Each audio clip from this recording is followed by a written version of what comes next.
We're going to call this meeting back to order. This is our December 1st, 2nd, 3rd if required, and 4th definitely if required, council budget meeting that we are going through. And so I'll do a roll call, so we're just calling this meeting back to order. Councillor Principe. There. Good morning. Oh, look at that. That was good. What a great timing. Councillor Morgan. Good morning. Good morning, Councillor Jans. Good morning. Good morning, Councillor Rutherford. Good morning. Good morning, Councillor Clark. Good morning. Good morning, Councillor Tang. Good morning. Good morning, Councillor Parmar. Good morning. Good morning, Councillor Paquette. Good morning. Good morning, Councillor Salvador. Good morning. Good morning, Councillor Stevenson. Good morning. Good morning, Councillor Elliott. Good morning. Good morning, and Councillor Wright. Good morning. Good morning. Everyone is here. It's exciting news. So where we left off is we had a few people left with questions. But before we do that, I'm going to introduce our guests. But just in case, just so everyone has a summary of what's going to happen this morning, we will finish the questions of those on the board for administration. We were doing sort of one last round of questions to help inform amendments. Once those questions are complete, we will do a process review of how we go through the amendments. We'll have the clerks help us with that. And then we will make amendments, and then we will start debating amendments. So that's generally going to be the process we run through today. But first, guests from City Hall School, I see at the very back there. Hello, everyone at the back. This is the grade 6 class from St. Martin's School, if I've read correctly. Their teacher, M. Alexandruk. Did I say it right? That is the thumbs up. Okay, you're not just humoring me. I said it right. Okay, good. Thank you. You are based in Ward Papasteo. Your city councillor is Councillor Michael Jans, who you heard his voice. He is there in the virtual world participating in our meeting. He's very excited to see you, as we all are. Now, I hear in particular that I think one of the students in this class, because I see at least one special guest here in the audience, our leader of home ed, Mr. Nick Lilly's here, and I believe Jude is here. Oh, Jude, look at that. Is that the Oilers jersey you got on there?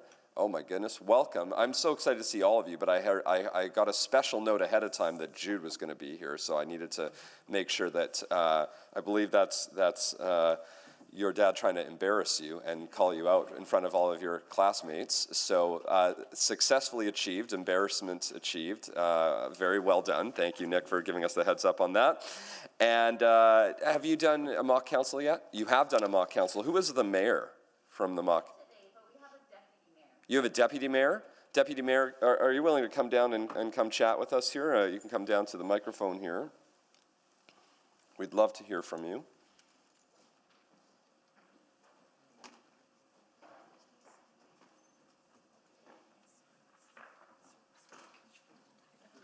Hello, let us know your first name. Alex. Alex, and Deputy Mayor Alex, what are you discussing? So, We were discussing, should the city remove snow from all the sidewalks in Edmonton? oh, okay, that's a Councillor Paquette throwback, I think. And what did you decide? We decided that the motion was defeated and that the city shouldn't remove things from snow from the sidewalk. And we discussed that there might be volunteer programs for people to sign up to shovel for people who couldn't shovel their sidewalks. I like that. That's fair. That's fair, because I think, what was the cost, Councillor Paquette, for us to shovel all the sidewalks? Didn't you have a motion on that? Do you remember the number? It's a lot of money. If you give me 20 seconds, I'll look it up. No, it's okay. We don't need to give. Well, that was one of the reasons I think we do, and that is a good program, by the way. So we should recognize Councillor Rutherford made a motion around an assisted snow removal program for seniors and those and people with disabilities, and it's been incredibly successful. It's actually oversubscribed, so I'm glad to hear that. Next year, we're going to have to talk about if we make that program permanent and if we expand it, because there's a lot of demand. So good to hear that you had that same conversation. So Well, thank you very much for joining us. Thank you, everyone. It's a pleasure to have you all here today. And I hope you enjoy the rest of City Hall Schools. So, next up, I'm going to go back to the board. Councillor Stevenson did ask questions yesterday, so their name can be removed. And then, yeah, that's Councillor Tang is next for questions that might be ready, or I'll just randomly talk for a moment. No, we're ready. Go ahead. I was trying to delay for Councillor Tang so she could get her questions. Great, There we thank go, you. we're ready. We were talking about the velodrome yesterday. The decommission cost, if given some of the answers we heard from administration around how long we knew about the lifespan of the building and the challenge in terms of ongoing maintenance, was it or wasn't? Why wasn't it included in the 4-year budget? So let me start this, and then my colleagues in IAS can add any sort of information. It's my understanding that the demolition of the velodrome was contemplated with the construction of the new velodrome, but because they are at different sites, had you built a velodrome on the same site of the existing velodrome, we would have been able to debt finance that as part of the construction cost of the new building. When you build in a completely separate location, the demolition of the old velodrome is not a thing that is a capital asset, and therefore is not a thing that we could use for debt. So we had funding, but the funding source is invalid. We need to demolish it, and that requires PAYGO. Okay, thank you for that. I think that was the lingering one I had on that. Sorry, a bit of a all over the place. On the traffic safety officers, I think, can administration explain because there's a lot of community standards, traffic safety officers. There is a traffic safety report with option 1, full expansion that also includes traffic safety officers. Can you talk about how those options overlap with the unfunded service packages? It's just that there's a lot of FTEs proposed across all the service package and across the reports. I just want to make sure they're not overlapping.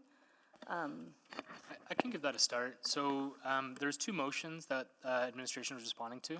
So one originated earlier on in the year, and that's the one led by Safe Mobility. And so the intent there was to say there's ongoing operating dollars that go into the TASER reserve. We could repurpose that and provide what the motion was asking, which was a dedicated traffic safety enforcement team.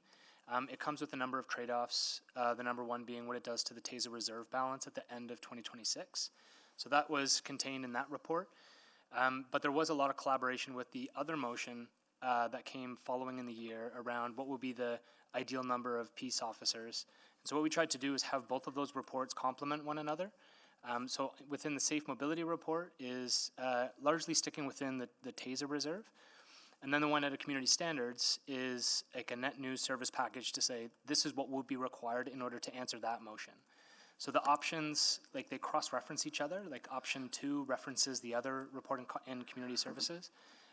So the motions took place at different times, and then as the reports came together, we tried to make them complement one another rather than step on each other's toes, if that helps. So then, let's say the service package with the community standards officers get funded, that would address a lot of what's in the option 1 and 2, would you say? Options 1 and 2 in the Safe Mobility report would be more so like infrastructure options, things like that. Option 3 would be including peace officers. So I'd say like the overlap would take place if in the Safe Mobility report, option 3 were chosen, along with funding peace officers in the community standards report. So that's why they were kind of saying like, if you were to do peace officers, it would be like pick one or the other. But in the Safe Mobility report, there's infrastructure things like that could be done without using people and cars. Okay, I thought I saw there's a like a FTE line item as well, but not quite as many. I want to come back to this, but I just in my last minute, just very quickly, can you talk about the airport fare? I know we've had some conversation, just if you can share that with the assembly. You know, I understand we need to increase, why 108 and why not be in line with the other monthly fares, just like a regular transit pass? Yeah, I'll get carry on standby. In general, the fares for the airport fee hasn't changed in roughly a decade. So there's a collaboration between Leduc County, and the airport. So what we were trying to do is collaborate together in terms of what makes sense, knowing that the fee hasn't increased in about a decade.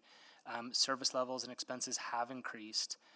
So collaborating across the region, what is an appropriate amount to move forward, and then having it as a multiplier of our single fare. So that's what we're trying to do is realign for that particular. So if you want to change that, you have to go back to all those partners to start this whole process again, yes?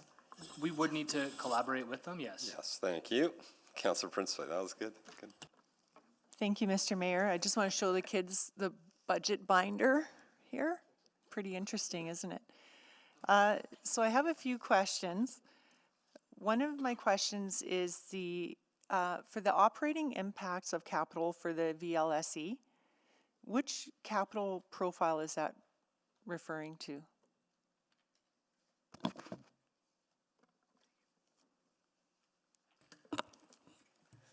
Councillor, so it's for the operations of the Valley line, LRT line, so it's not a specific capital profile, it's just that now that it's operating, it's in operations, there's operating impacts of that line that we need to factor into the budget. Okay, so it's not tied to a capital profile. It's tied to the Valley Line LRT capital project. So it's okay to Yeah. the project Yeah. itself, okay. And then there was a transfer, LGFF funds of $10 million. Where is that being transferred to, and is it funding that can be used? So all of the funding, I just have to follow up on, I just have to find the transfer, but anything that we get from local government fiscal framework is updated in every supplemental capital budget adjustment. And so all the funding is allocated, and you are in a $7 million pay-as-you-go deficit. So we've already allocated anything LGFF. Okay, so it's already been allocated. And so our LGFF funds, I think were 164 million or something close to that. So that's all been allocated? Yeah, okay. And what about the Canada Community Building Fund, CCBF? I know that was $62 million, and it can be used for fire halls, correct?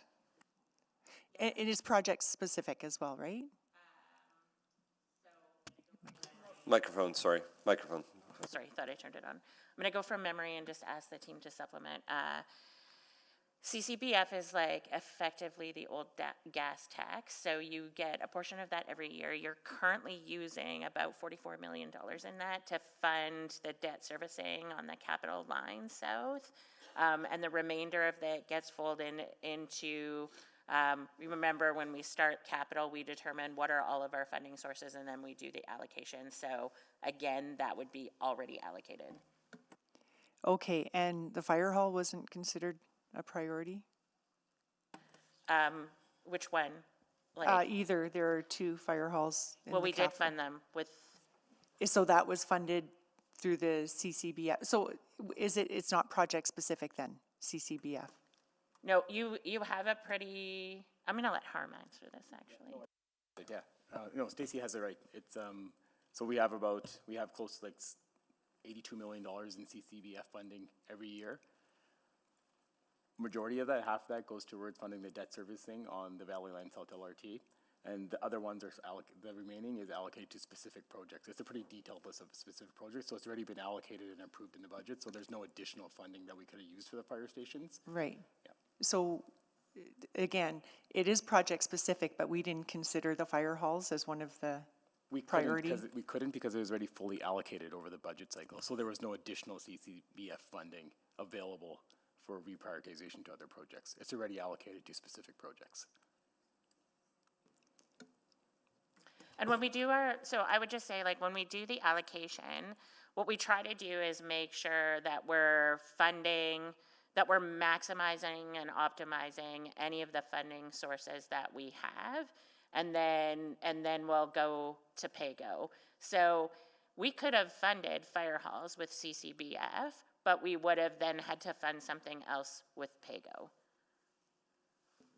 Right, and that's like what you were talking about earlier, is about prioritizing, like what are we going to prioritize? And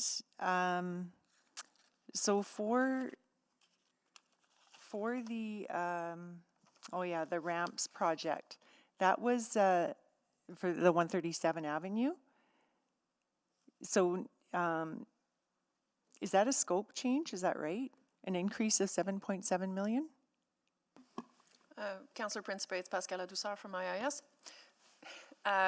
No, it's not a scope change. We continue to work towards the same scope.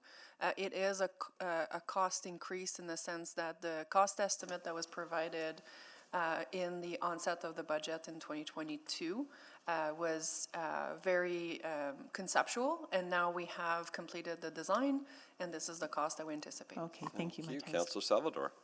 Yeah, thank you. I think just one primary question here. So recognizing the constrained position that we're currently in, I suspect there may be consideration given to whether or not to dip into FSR to fund certain things, or to reduce the amount held in financial strategies to fund certain things. And I know that neither of those would be recommended by administration, but between those two, which would be considered more appropriate? I guess it depends what you're funding. I would say if you're going to fund anything from those two sources, they should be a need, not a want or a nice to have. If you're wanting to fund something one time, then go to the FSR, understand the risks of what you're doing, and understand that if you fund more than $22 million in the FSR, out of the FSR, you will jeopardize your repayment plan, and it will have future consequences and pressures on the tax levy if you don't make another decision to compensate. If you're funding something ongoing, then I would say financial strategies, but fully informed that that will likely result in increases in future years. And if you limit the flexibility that we have in financial strategies by taking the money and funding something else, if we project an operating deficit, you will see service erosion. We will not, as administration, continue to run deficits. We will erode service. Thank you so much for that clarity. And with the projected surplus, the 15, that goes straight into financial strategies, or no, I'm seeing FSR. Or sorry, FSR. But remember, there's a carry forward process. So for anything at year end, for anything where we have made a commitment, but the expense hasn't been incurred and the money is required in the future year, we remove that and appropriate it in the FSR and give it back to the budget in the following year. So we did a preliminary estimate of carry forwards, and we think that your $15 million surplus is probably only 10 after carry forwards. 10, okay. And the EdTel special dividend is 12.5. What is the LAPP? So I believe it's $9.5 million.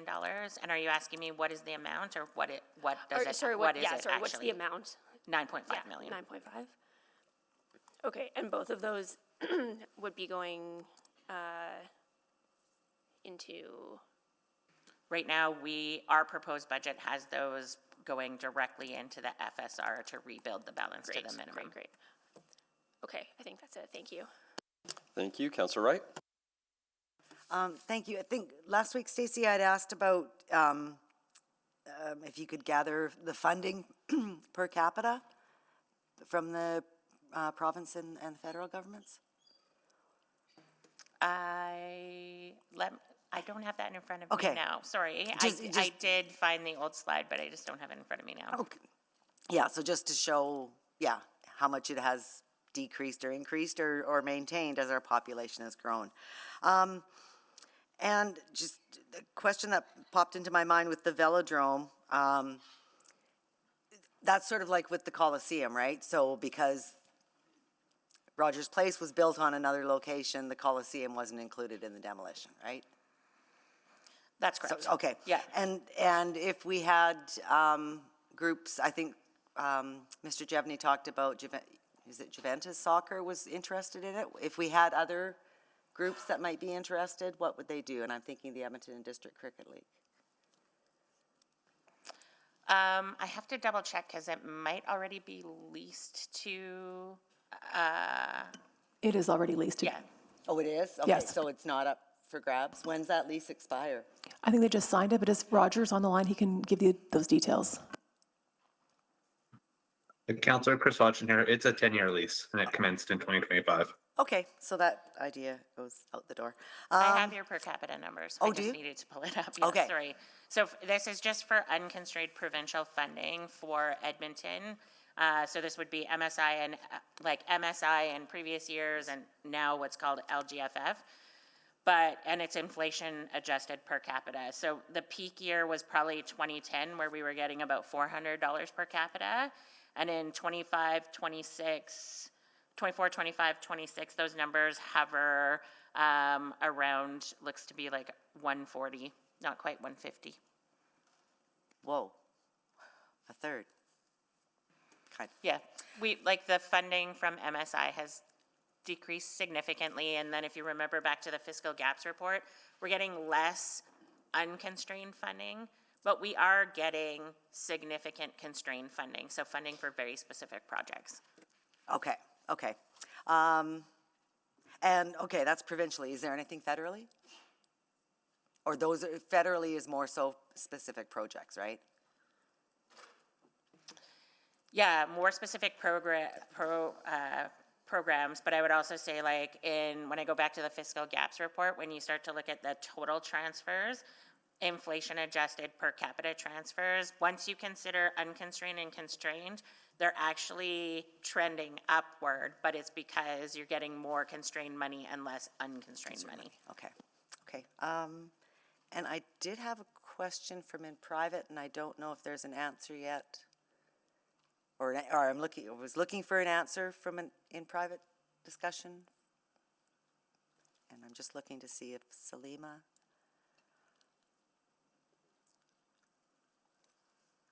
Is Salima online?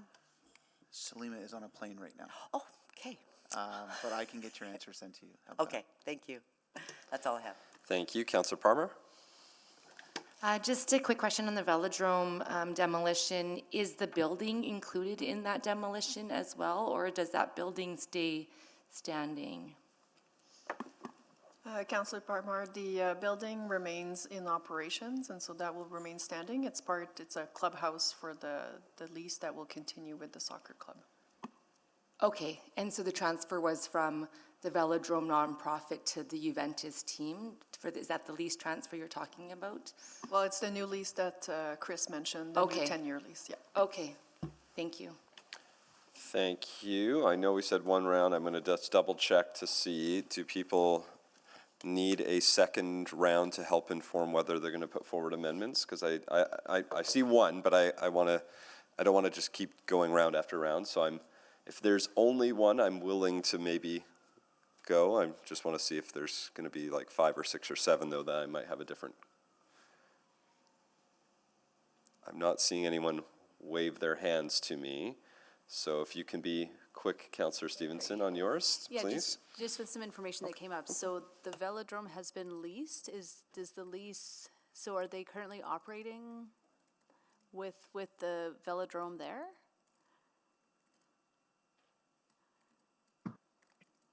Yes, Councillor, the velodrome it's been leased, 10-year lease. There is a 12-month termination clause as well if we wanted to do something that stepped outside of that, but yes, it's committed right now. No, I'm trying to understand our obligations under the lease to demolish the concrete pad, and if there is one in the lease, and if it's impeding their ability to operate right now. Councillor, I'd have to check the specifics on that. Okay, thank you. My understanding, Counselor, is that the lease is with a club that offers both cycling and soccer programs, and so I assume that there's some synergies there. But wouldn't they be using the concrete pad for the cycling? Councilor, it's Roger Chevney. They're only interested in continuing with their soccer program. They've incorporated their cycling program into the new facility.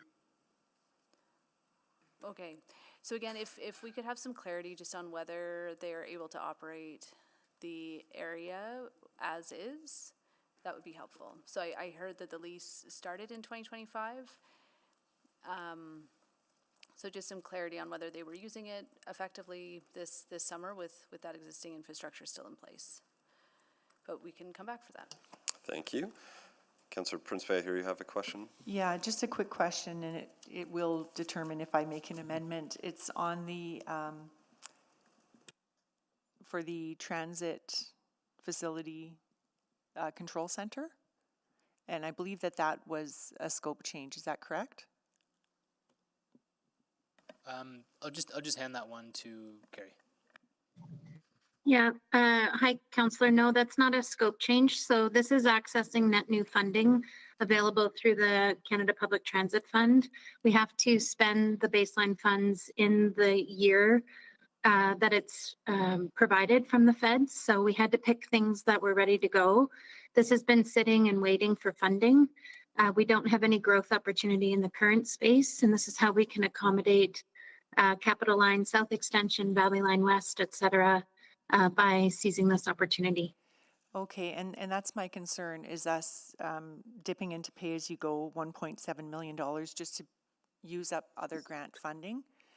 Yeah, so this isn't asking for any new funding. So this is using existing funding that the city's already contributed in other profiles, and we're reallocating it in order to seize this federal funding opportunity. Right, but this could go back to pay-as-you-go if it were not to be funded. Is that correct?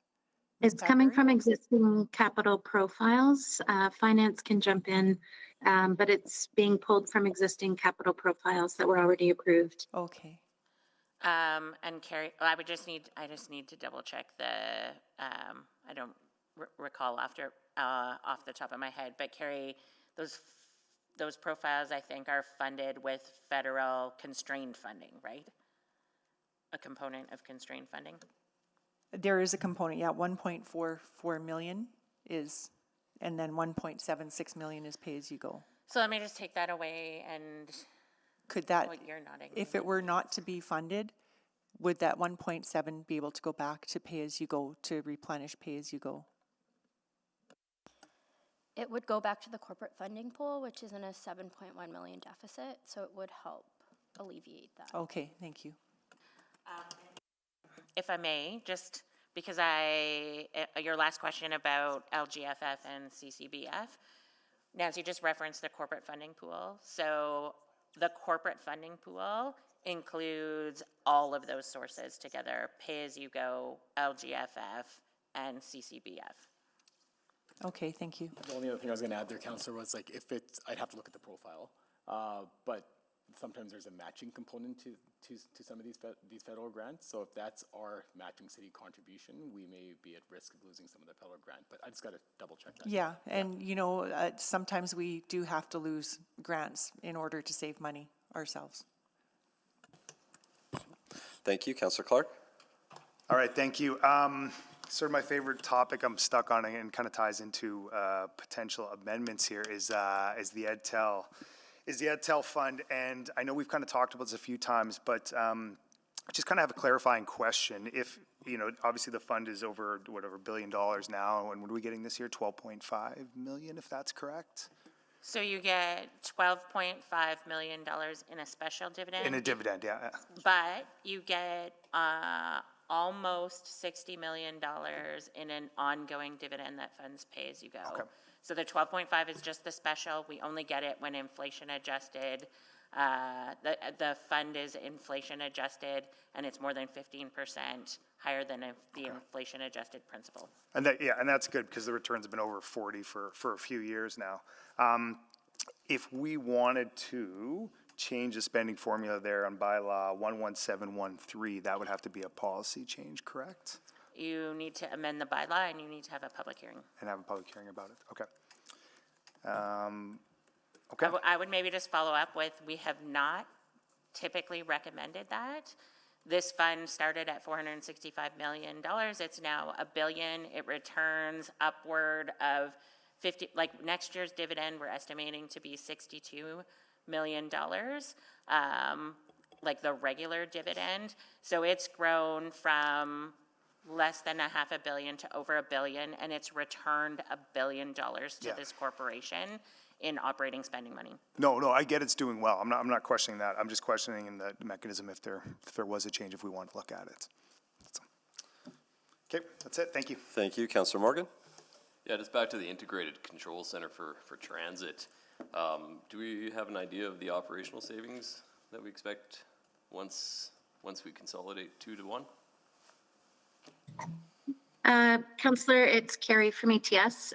We would definitely achieve efficiencies, and when we look at our growth projections, having it all integrated in one location definitely provides more efficient processes, particularly between LRT and bus control in our security program. Don't have an exact dollar figure, but there's definitely a business case around it. Is there opportunity for other operations to be included too? I'm thinking like traffic control or EPCOR. You know, in the early days, we had explored that idea around traffic. I think we want to start, this CPTF fund is about the transit funding. So we want to start by getting bus and LRT and security all together, move them into this facility that we have, and then we can look at other groups beyond that once we get this initial phase completed. Okay, thanks. And then I guess, like I'm thinking about fire dispatch as well here, but I kind of have the answer to that one already. But like, should the integrated control center go down? Do we have a funded and operational backup plan to maintain services there? And are there budgeted costs for that? On the transit side? Yeah, on the transit side, yeah. Yeah, so part of working on this plan would be to ensure that we have good redundancy. So we have some redundancy today in terms of backup location options, and this would just strengthen that ability to have access to that. There's also the LRT communications network, and we have space right now that I'd say is pretty close to being maxed out. So we gain some efficiencies on that side as well. Okay, thanks. Thank you. Those are all the questions. So now we will go to our clerks and do a bit of a review about the process we will follow to putting forward our amendments. So to our clerks. Absolutely. So the first process piece I'd recommend, if we could add that attachment 9 from yesterday so that it can be referenced in the amendments. After that, the process has been, based on our budget process report, is that all the motions will be stated, seconded, and tabled until all the motions that are going to be debated as part of this budget this week have been put on the floor. And then we will ask, depending on where we are on timing, for perhaps a brief recess so that we can go away and sort them into capital, operating, utilities, subsequent. Perhaps we can come back to subsequents, actually. Correct. Capital, operating, and utilities, and increases and decreases. And then within each bucket of those, we will randomize them for debate. Perfect. So what we'll do first is, I heard you say we need to add that attachment 9. So if I can get a motion from someone to add that attachment. So moved. I'll move that the following be added to the December 1st, 2025 City Council Budget Meeting Agenda. 5.2 Fall 2025 Supplemental Operating Budget Adjustment. 2023 to 26 Operating Budget Attachment 9. Second. Moved by Councillor Salvador, seconded by Councillor Tang. Please vote to add that attachment.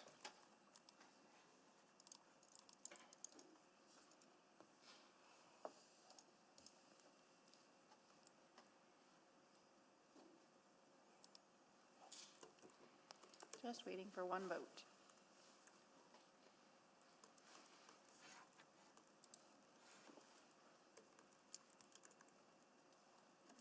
Councillor Jans, are you with us?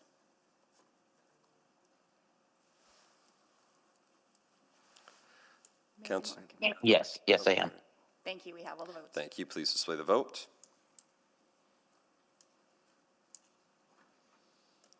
And that is carried. All right, so based off your explanation of the process, of what would happen next, I'll allow us to take questions on this right away, but what will happen, just as one more explanation, is that now will be the time where we will be able to go through and read in each of our amendments for both capital and operating. You mentioned utility, but I think we've sort of done. I don't believe we have There any shouldn't be utilities, any but they because we've already. theoretically could have, but Yeah, let's say no. we have voted on that, so if you have a utility amendment, that would be a little challenging for us to do, but you would have the right to move all three right now. You will just read them in order. This is not a rush to who gets on the board first, because we're just going to read them all in. There will be a separate randomized process, so it doesn't matter who clicks on first to read in their amendments. And hang on. So we'll do capital, operating, utility. You'll read all of them in. Then I'll move to the next person. You'll read them all in. We'll move to the next person, read them all in. There's a good chance some of them might overlap. That is perfectly fine. That is perfectly acceptable. That'll be captured by the clerks as we're going through, because chances are some of us have each written the same motion, not knowing who is going to do it.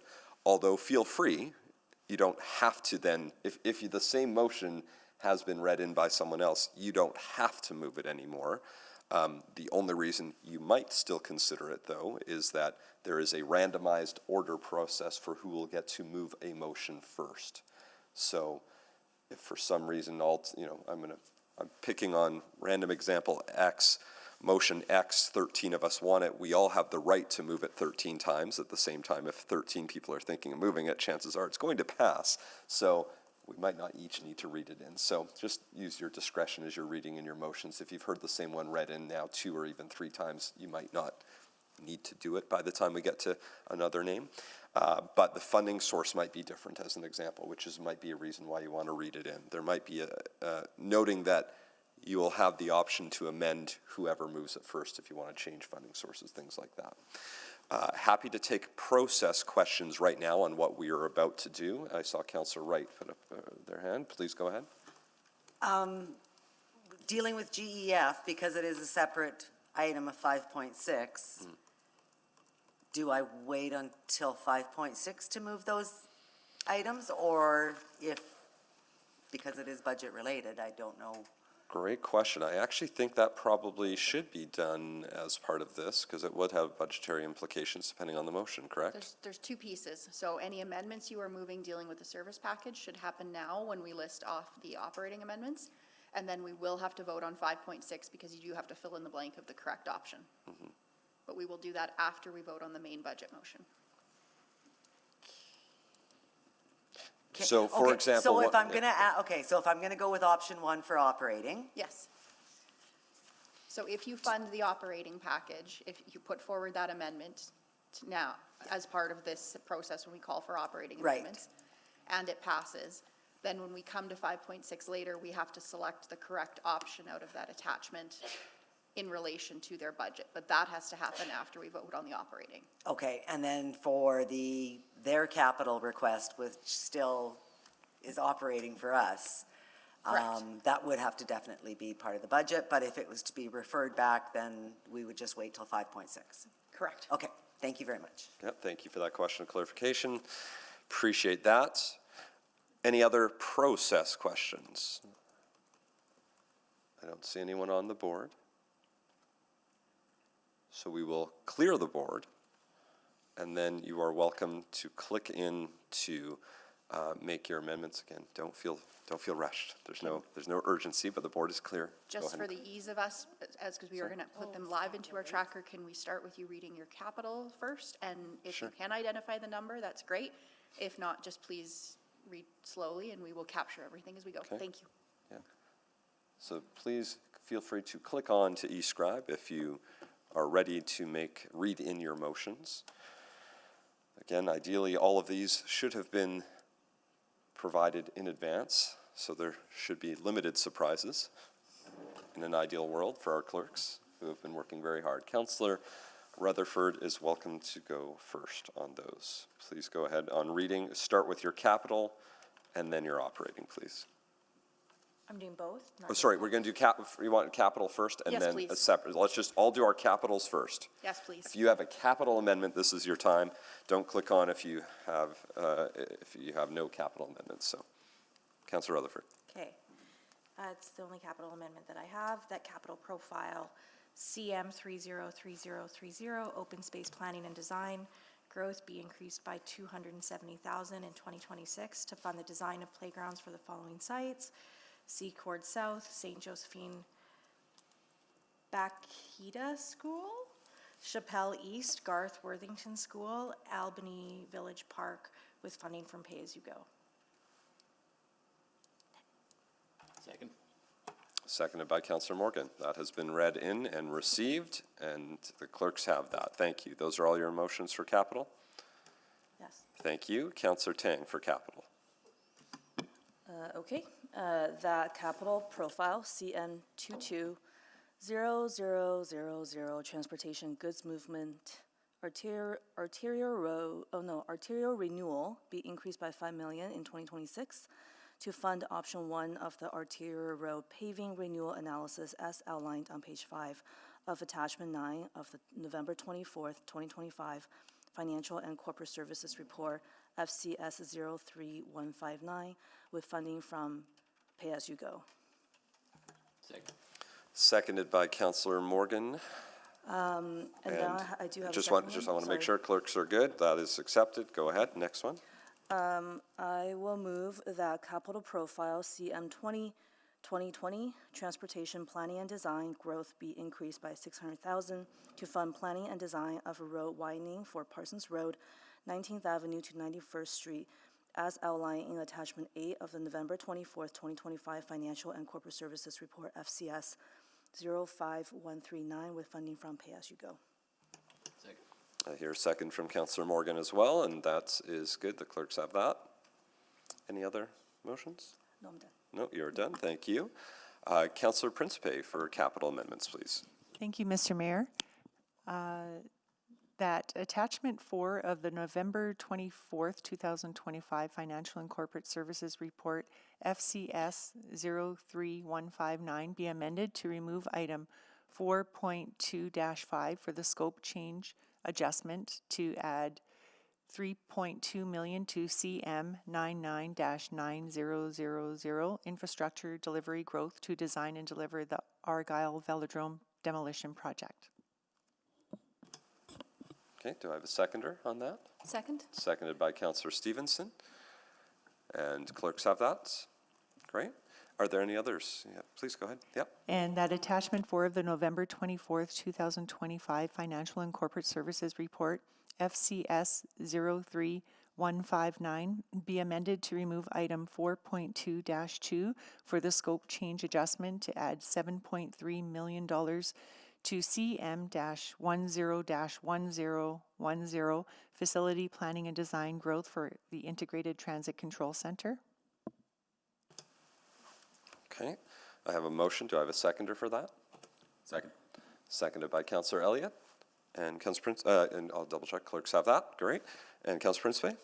And that attachment 4 of the November 24th, 2025 Financial and Corporate Services Report, FCS 03159, be amended to remove item 4.2-6 for the scope change adjustment to add $2074531 million to CM-66-3600 bus fleet and equipment rehab and replacement for the transit bike racks upgrade.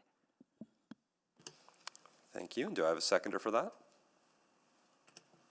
Second. Seconded by Councillor Elliott. And clerks have that. And Councillor Principe, do you have any more?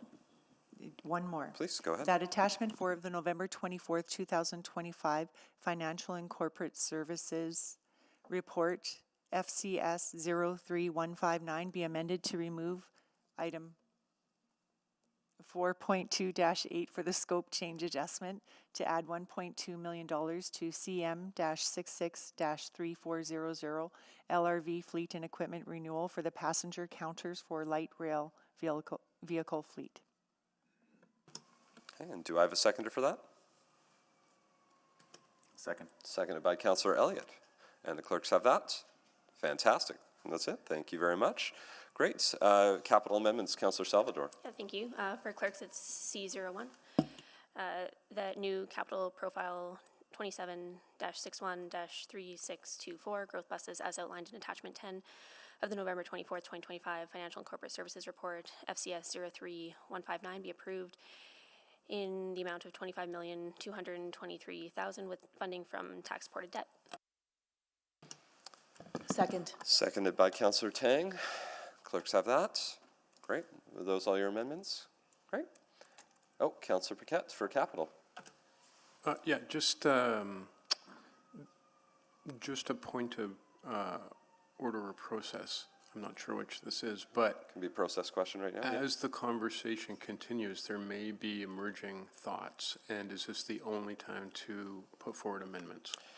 It's not, although noting that on the capital side, there comes a point, once we go through all the amendments, if there are no further amendments, then we will be voting on that because that impacts our operating. So before all the amendments are debated and voted on, there is still time to offer new amendments. Yes, yeah. Although I would offer caution that again, I would hopefully not have a lot of surprises. If you've been working with the clerks on possible amendments, I'd rather you read them out now. If you're debating whether or not you want to make it, I'd rather you just read out an amendment now so that it's on the books versus sort of waiting partway through the discussion to add it later on. It just makes it a little cleaner for our process. But yes, there is still an opportunity. There will be a final call, if you will, for amendments. But again, noting that I think most everyone has been working with our clerks on your amendments, both in capital and operating. Okay, just to flag, there may be a surprise, but I'm still considering it, and that is the cause for the delay. No, that's fine. Yeah, and I appreciate that might come up. So, yeah, okay, thank you very much. Councillor Chang, is it a process question or amendment? Yep, please go ahead. I guess to the clerks, I know with the ones I just tabled, I need a secondary amendment. Would you like that now or later? So yours are going to be to the operating budget, so we will need to do them all before. Okay. We're not going to go through capital, then vote on capital. We'll have to get all of the amendments out. So yes, you should make those when you make the operating ones. Gotcha. Okay, thank you. Okay. Thank you. Those are our process questions. Those are all the capital amendments. There's potentially another capital amendment. Is that, yeah, Councillor Stevenson? Yes, thank you. I'm just having that come up, apologies. So that the new capital profile 2761-364 growth buses outlined in attachment 10 of the November 2024-2025 Financial and Corporate Services Report FCS 03159 be approved in the amount of $25,223,000 with funding from the LRT reserve. Okay, thank you. Do I have a seconder for that? Second. Perfect, thank you. And so there's an example of the same amendment with a different funding source. What happens is, depending on who goes first, somebody can move to amend that, but it's good to have them both having read out on the books there. So, okay, clerks have that? We are going to follow up with Councillor Stevenson on that one. Okay, let's make sure that that is sent over to the clerks so they have that and can populate that. Thankfully, it's a very similar amendment to the one by Councillor Salvador, so it should be a very easy addition. But that covers our capital amendments. We'll get that one in the hands of the clerks before we move forward on the other piece. Send it over to Clerk Jacobson. That would be great.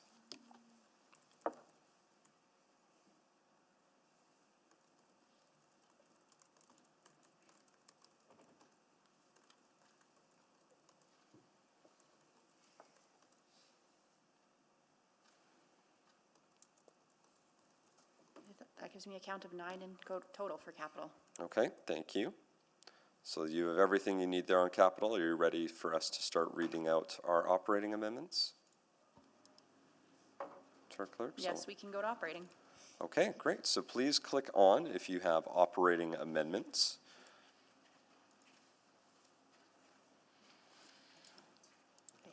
Soon they will let you click on. Hang on, they're keeping you in suspense by not activating the microphone button. There's going to be frantic clicking. We're going to accept all operating amendments, both reductions and increases. You are now ready. The microphone has activated. Please feel free to click on. Councillor Parmar, fastest clicking in the West. Please go ahead, Councillor Parmar. I've had the luxury of trying to buy tickets to many events before, so thank you, Mr. Mayor. My amendment is that the Development Services Branch operating expenditure budget be increased by $7,300,000, oh my gosh, in 2026 and decreasing by $5,300,000 in 2027 on a one-time basis ending in 2027 for the service package Enoch Cree Nation White Mud Drive upgrades as outlined on page 36 in attachment 2 of the November 24th, 2025 Financial and Corporate Services Report FCS 03158 with funding from the Financial Stabilization Reserve. Councillor Clark, are you seconding that? I'll second that. You're seconding that. And the clerks have that. Fantastic. Were there any other motions for you, Councillor Parmar? There are not. Thank you very much. Next on the list will be Councillor Salvador. Please go ahead for operating. Yeah, thank you. And for administration's reference, it's the highlighted one in OP04. It's a reduction. That the 2023-2026 corporate expenditures operating expense budget be decreased by $4.7 million in 2026 on an ongoing basis by releasing funding from item 1 in estimates for unknown amounts being held within financial strategies as outlined in private attachment 9 of the November 24th, 2025 Financial and Corporate Services Report, Fall 2025 Supplemental Operating Budget Adjustment 2023-26 Operating Budget with funding to the tax levy. Thank you. Do I have a seconder on that motion? Second? Seconded by Councillor Stevenson. Clerks have that. Great. Councillor Salvador? Okay, this is OP01. That the Planning and Environment Services Branch expenditure budget be increased by $423,000 in 2026, $58,000 in 2027, and decreased by $124,000 in 2028. And the Social Development Branch expenditure budget be increased by $60,000 in 2026 and $61,000 in 2027. And the Community Recreation and Culture Branch expenditure budget be increased by $50,000 in 2027 on a one-time basis ending in 2028 for the Integrated Services Package River Valley Trails Strategy for a total of $1,663,000 as outlined on page 53 and 54 in attachment 2 of the November 24th, 2025 Financial and Corporate Services Report FCS 03158 with funding from the Parkland Purchase Reserve. Second. I think that was seconded by Councillor Stevenson. Clerks have that one. I see it, I'm just giving it a minute to populate. There it is. Okay, you have it. Perfect. Councillor Salvador? This is OP02. The Assessment and Taxation Branch operating expenditure budget be increased by $95,000 in 2026 on an ongoing basis for the service package expansion of derelict residential tax subclass as outlined on page 35 in attachment 2 of the November 24th, 2025 Financial and Corporate Services Report FCS 03158 with funding from the tax levy. Second. Seconded by Councillor Tang. I see clerks have that. Councillor Salvador? OP03. The Development Services Branch expenditure budget be increased by $387,000 in 2026, and the Planning Environment Services Branch expenditure budget be increased by $169,000 in 2026 on an ongoing basis for the Integrated Service Package Infill Liaison Team as outlined on pages 51 and 52 in attachment 2 of the November 24th, 2025 Financial and Corporate Services Report FCS 03158 with funding from Planning and Development Business, and that the City Manager amend the procedure to include the Infill Liaison Team within scope. Second. Seconded by Councillor Tang, and just waiting for the okay from the clerks. They're just grabbing it. Yes, we have a minor piece. We don't need that last piece about the procedure, but yes. Okay. So they're making one minor adjustment, but that's all clarified. Great. That's accepted. Councillor Salvador? OP04. The Edmonton Transit Service Branch expenditure budget be increased by $724,000 in 2026, and the Fleet and Facility Services Branch expenditure budget be increased by $500,000 in 2026 on an ongoing basis for the Integrated Service Package Bus Cleaning Service Delivery Model as outlined on page 58 and 59 in attachment 2 of the November 24th, 2025 Financial and Corporate Services Report FCS 03158 with funding from the tax levy. Second. Seconded by Councillor Stevenson. Clerks have that. Yes, Councillor Salvador? OP05, that the Edmonton Transit Service Branch operating expenditure budget be increased by $2,995,000 in 2026 on an ongoing basis for the standalone service package DATS service level as outlined on page 57 in attachment 2 of the November 24th, 2025 Financial and Corporate Services Report FCS 03158 with funding from the tax levy. Second. Seconded by Councillor Stevenson, I think. Got a little head there, yeah. Do we have that one to our clerks? Yes, we do. Councillor Salvador?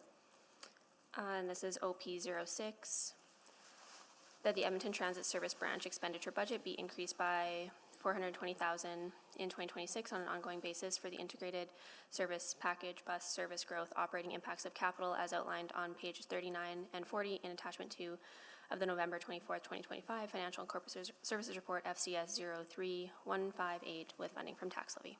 Second. Seconded by Councillor Stevenson, and the clerks have that. And Councillor I'll Salvador? leave it there. That's it? Okay, great. And again, so just what's happening here is we're going to keep going through the list. You're welcome, again, even if you have the identical amendments with the identical funding source, you are welcome to read it in, because we're going to go through a randomized draw. Councillor Salvador might get to move one and then wouldn't be able to move another one for a whole nother round. So you might want to move one. On the other hand, you don't have to. So there's 2 of the 4 that have been read that I'm not going to read because I don't really care when it's done in the process. So you can make your judgment as you're going through reading your amendments if you have an identical overlap one. That would just mean that potentially if one person did 6, they could move 6 motions. And if you're fine with that, you're fine with that. So Councillor Tang is next on the list. Please go ahead. Okay, apologies, this isn't actually in the document because it just came up yesterday. But I'll move that the GEF Seniors Housing Lodge Program 2026 proposed capital budget as set out in attachment 8 of the December 1st, 2025 Community Services Report CS 03136 be referred back to the GEF Board to revise the 2026 proposed capital budget request from $4.7 million to $2.1 million and work with City Administration to develop a prioritized capital plan for the 2027 to 2030 budget and return to Council no later than February 28th, 2026. So the way I understand that one is that since that one is a refer back, we don't need to make that motion now.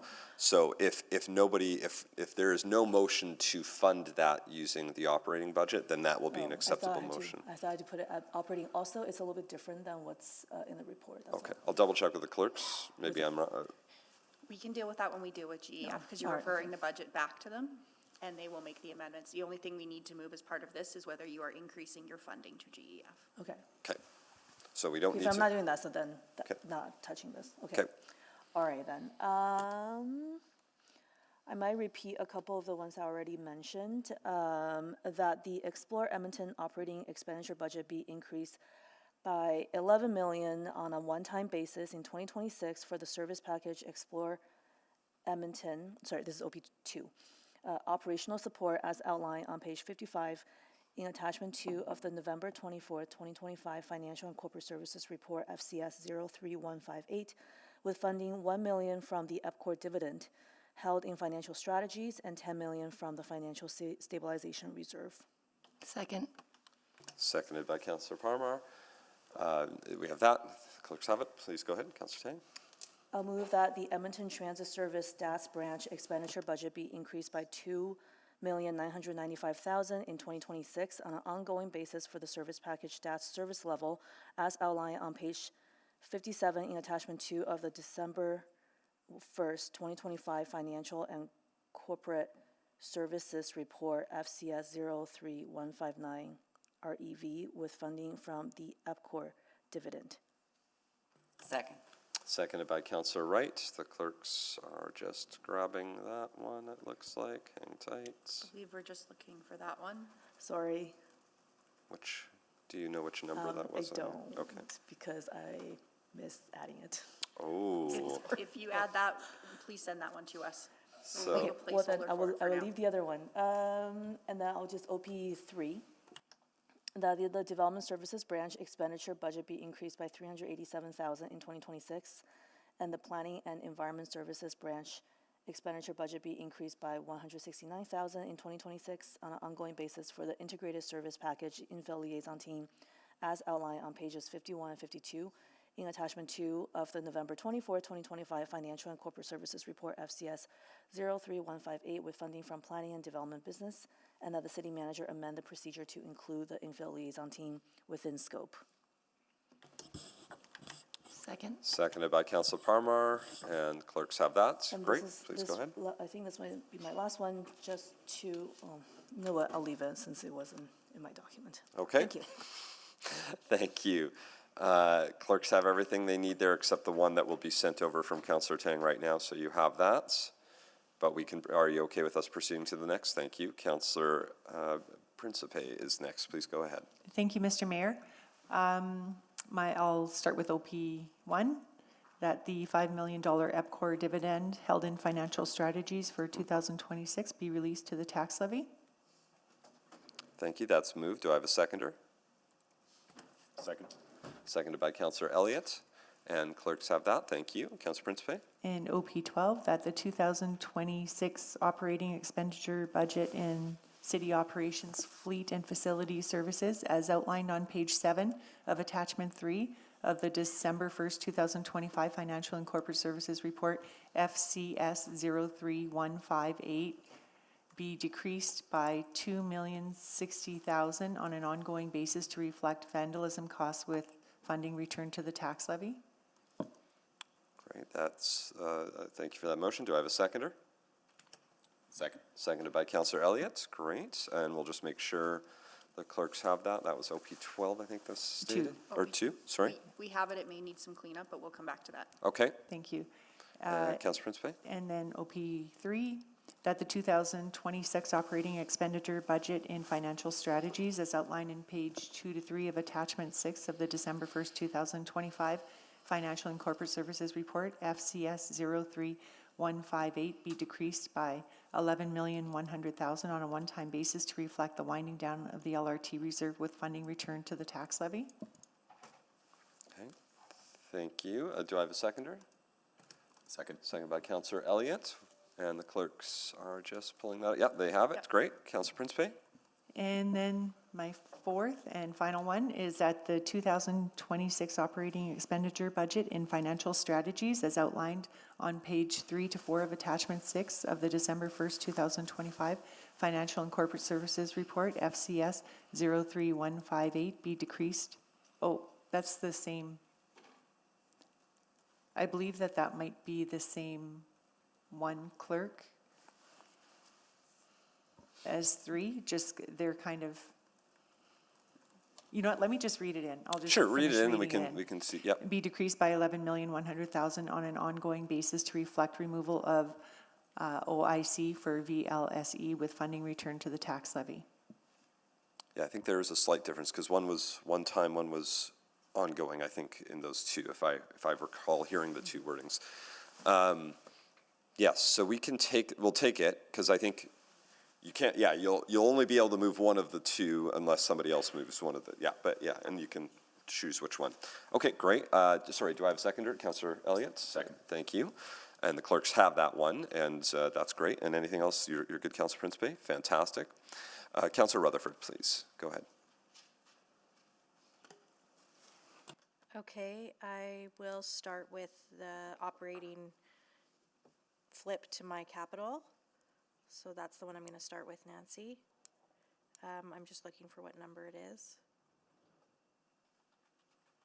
I'm not seeing it in this document because it's a bit messy.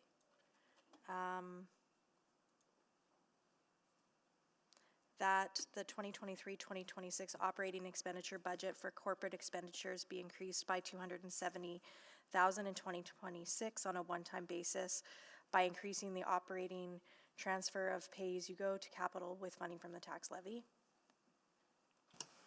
Okay, and do I have a seconder? Second. Seconded by Councilor Stevenson, and you do have that one. Great. Councilor Rutherford? Yep, and then I'd like to move that part 3 of the main motion be deleted and to that the 2023-2026 operating expenditure budget for planning and environmental services be decreased by $438,000 in 2026 on an ongoing basis for the transfer to the Old Strathcona Public Realm Reserve, as outlined in page 2 of attachment 1 in the November 24th, 2025 Financial and Corporate Services Report, FCS 03158. Second. Seconded by Councillor Wright, and just waiting to make sure they have. Yeah, I see nodding heads, so great. Councillor Rutherford? And then I just had a point of clarity. I know that there was a move for the referral on the capital, but I understand we still have to move the operating, accepting the operating for GEF. Yes, so the way sorry, do you want to go? So both GEF and capital operating budgets are here for your approval. The reason we haven't voted on them yet is because you need to decide what you're doing with the service package in particular for their capital ask, which is in your operating budget. So we have the motion that I think I G-chatted you, that was in the attachment 10 of the GEF report that said for the operating. That would be from, for when we deal with item 5.6. 5.6, okay, Yes. okay, perfect. Just Great. wanted to clarify that. And then, sorry, I'm losing track. Has anybody moved Explore? Yes, there's been one so far. Yeah. Okay, then I'm good. Okay, thank you. Thank you. I'll wait till the end here. Councillor Wright, please go ahead. Thank you. So OP1, that the Planning and Environment Services Branch expenditure budget be increased by $423,000 in 2026, $58,000 in 2027, and decreased by $124,000 in 2028. And the Social Development Branch expenditure budget be increased by $60,000 in 2026 and $61,000 in 2027. And the Community Recreation and Culture Branch expenditure budget be increased by $50,000 in 2027 on a one-time basis ending in 2028 for the Integrated Service Package River Valley Trail Strategy for a total of $1.663 million, as outlined on page 53 and 54 in attachment 2 of the November 24th, 2025 Financial and Corporate Services Report, FCS 03158, with funding from the Natural Areas Reserve. Seconder? Second. Seconded by Councillor Salvador. And looking to the clerks to make sure they have that. They are I see you just waiting for it to appear to make sure that they have it. hang tight. Yes, we're good. We have it. Councillor Wright, anything else? Okay, my other ones deal with funding from the FSR, which I understand we first have to release the money from the FSR and then do the request for the package. Is that correct? No. Okay. Oh, wait. Sorry, financial strategies. Oh, you have to- yeah, Sorry, financial. I think that's what you're talking about, yeah. I'm sorry. Yes. Okay. All right, so more reading. Here we go. So OP 02. That the 2023-2026 corporate expenditures operating expense budget be decreased by $1,777,000 in 2026 on an ongoing basis by releasing funding from item 3 and estimates for unknown amounts risk being held with financial strategies as outlined in private attachment 9 of the November 24th, 2025 Financial and Corporate Services Report, Fall 2025 Supplemental Operating Budget Adjustment 2023-2026 Operating Budget to the Tax Levy. Do I have a seconder? Second. Seconded by Councillor Stevenson. I see nodding heads. Yeah, Councillor Wright. Okay, and then the service package amendment will be Community Recreation and Culture Branch expenditure budget be increased by $43,000 in 2026. Parks and Road Services Branch expenditure budget be increased by $1,734,000 in 2026 on an ongoing basis for the Integrated Service Package Winter-Summer Temporary Assignment to Permanent Positions, Analysis and Options as outlined on page 45 and 46 in attachment 2 of the November 24, 2025 Financial and Corporate Services Report with funding from the tax levy. Second. I have seconded by Councillor Stevenson. I see the nodding heads. Yes. Councillor Wright. OP03, the reduction amendment that the 2023-2026 corporate expenditures operating expense budget be decreased by $555,000 in 2026 on an ongoing basis by releasing funding from item 3 and estimates for unknown amounts risk being held within financial strategies as outlined in private attachment 9 of the November 24th, 2025 Financial and Corporate Services Report, Fall 2025 Supplemental Operating Budget Adjustment 2023-2026 Operating Budget to the tax levy. Thank you. Do I have a seconder? Second. Seconded by, I think, Councillor Elliott. I think beat you to the punch there. So, and I see the nodding head. Councillor Wright? And the service package is for Edmonton Transit Service Branch expenditure budget be increased by $465,000 in 2026. Fleet and Facility Services Branch expenditure budget be increased by $90,000 in 2026 on an ongoing basis for the integrated service package custodial living wage impacts as outlined on page 60 and 61 in attachment 2 of the November 24th, 2025 Financial and Corporate Services Report, FCS 03158, with funding from the tax levy. Thank you. Do I have a seconder? Second. Seconded by Councillor Rutherford, and I see nodding heads. Yes, Councillor Wright? Anything? My next is OP4, and I have changed what was provided as the tax levy to be from the FSR. Is that okay? Okay. So that the GEF Seniors Housing Operating Expenditure Budget be increased by $4,726,000 in 2026 on a one-time basis, ending in 2026 for the service package 2026 funding increase for GEF Seniors Housing capital expenses as outlined on page 56 in attachment 2 of the November 24th, 2025 Financial and Corporate Services Report, FCS 03158, with funding from the FSR. Do I have a seconder? Second. I'm just looking to the nodding heads. Yep. And Councillor Wright? Okay, OP05. This is in relation to the bus cleaning service delivery.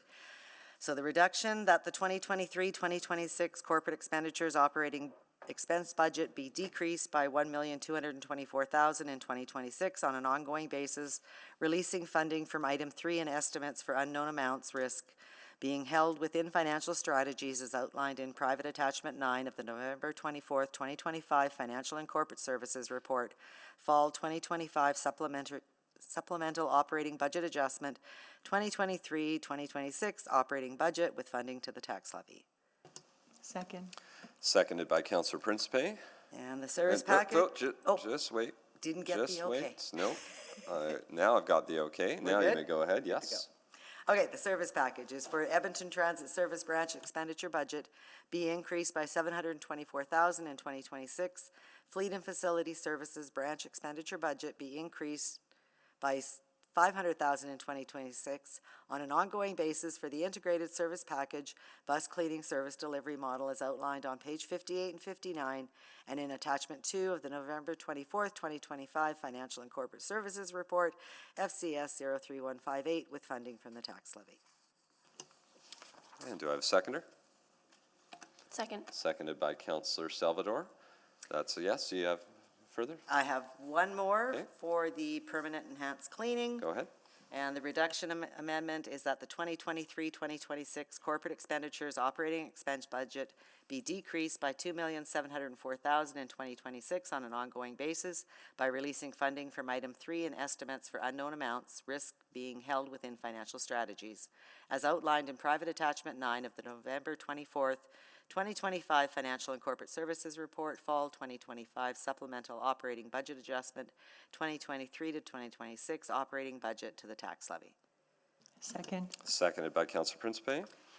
And I see nodding heads, and please go ahead on your... Okay, and then the service package request is that the Edmonton Transit Service Branch operating expenditure budget be increased by $2,704,000 in 2026 on an ongoing basis for the integrated service package permanent enhanced cleaning as outlined on pages 41 and 42 in attachment 2 of the November 24th, 2025 Financial and Corporate Services Report, FCS 03158, with funding from the tax levy. Thank you. Do I have a seconder?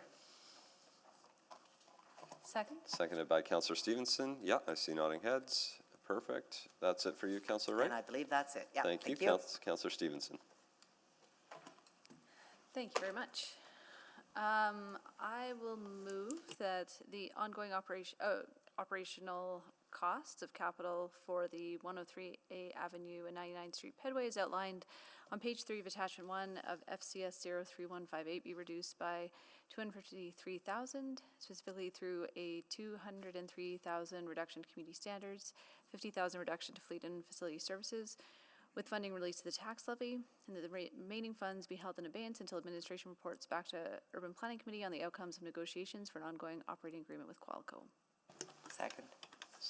I think that was seconded by Councillor Wright, I believe. Yeah, perfect. And yes, yeah, go ahead, next. Okay, this is a two-part with a decrease and then an increase, so that the 2023-2026 corporate expenditures operating expense budget be decreased by $555,000 in 2026 on an ongoing basis from the UPCOR dividend held in financial strategies with funding released to the tax levy. And that, oh, sorry. Yeah, I think we have to break them up as separate, so I'll wait to get a motion or a seconder on that. Second.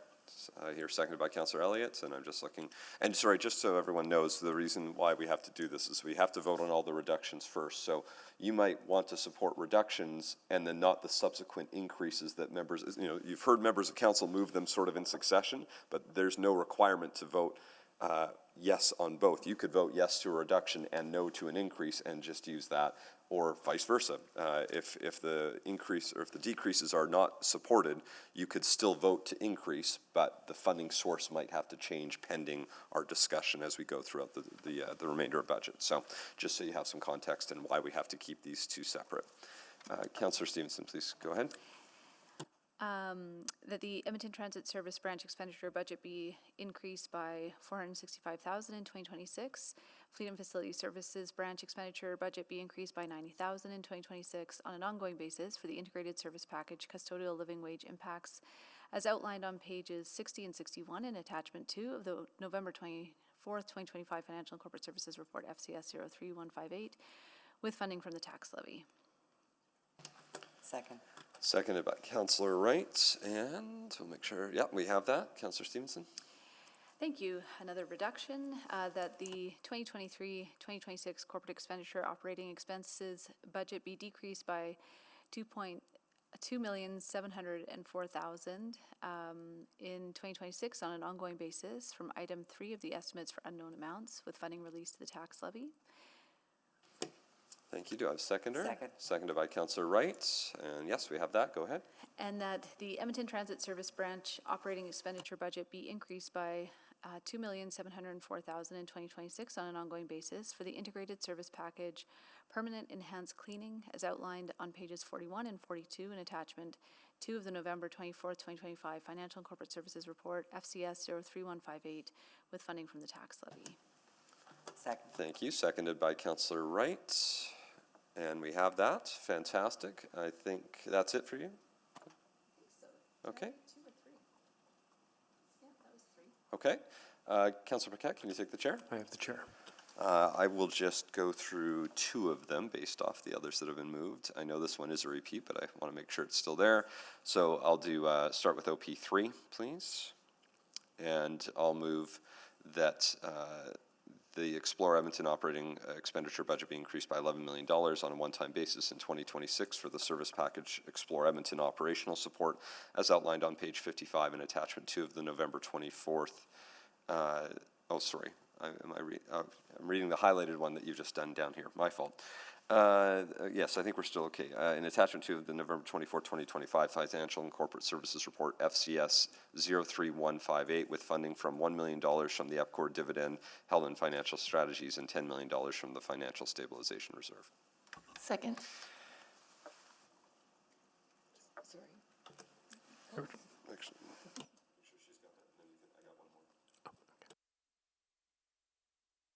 Okay, go ahead. thank you. My other one is going to be OP4, please.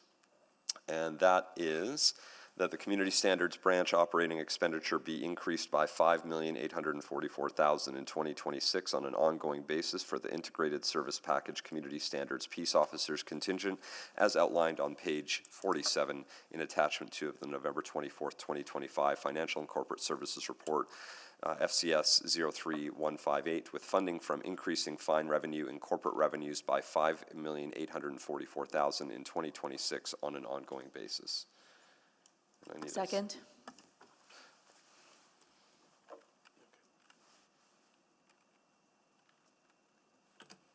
Okay, you have more? No, those are my only two. Thank you. Okay, I'll take the return chair chair. back. Thank you. I don't see anyone else on the board. So what we will do here is give clerks just a few minutes. I think they'll want to, although they have all of them, they still need to compile it onto a single document so that it can be printed out. We can look at it.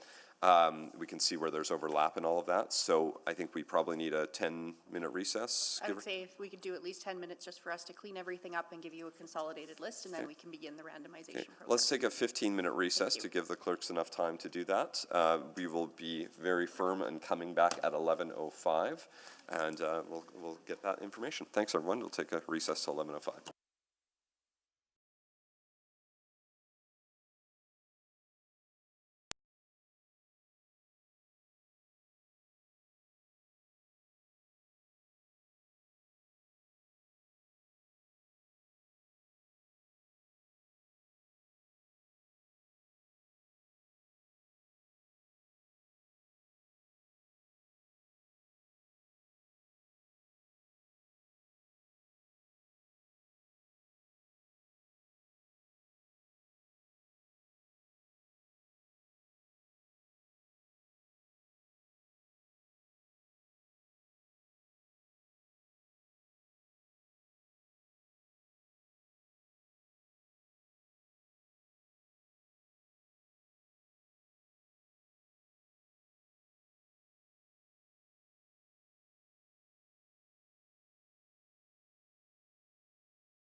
And that would be great. And it's in my document. Yes. Yes.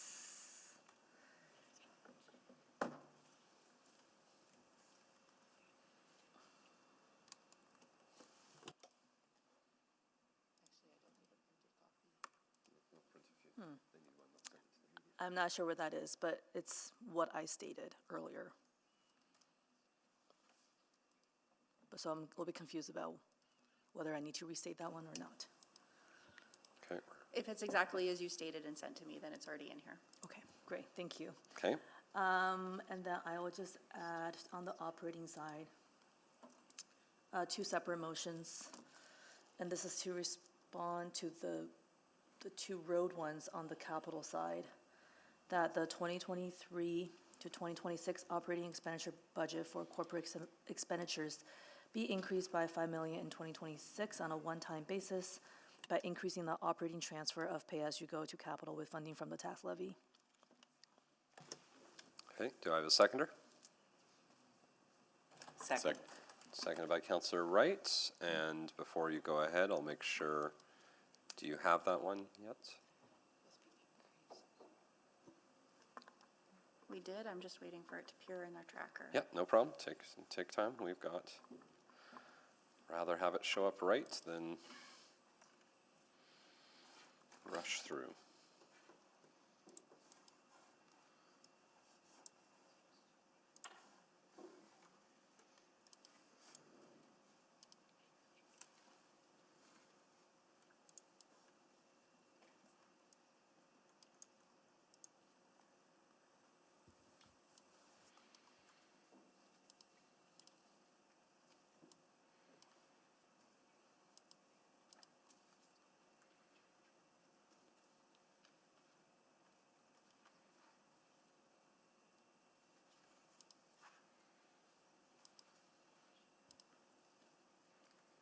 Councillor Tang, do you just want to give me the amount one more time? Just to make sure we're getting the right one. This is the $5 million for this one. 5 million.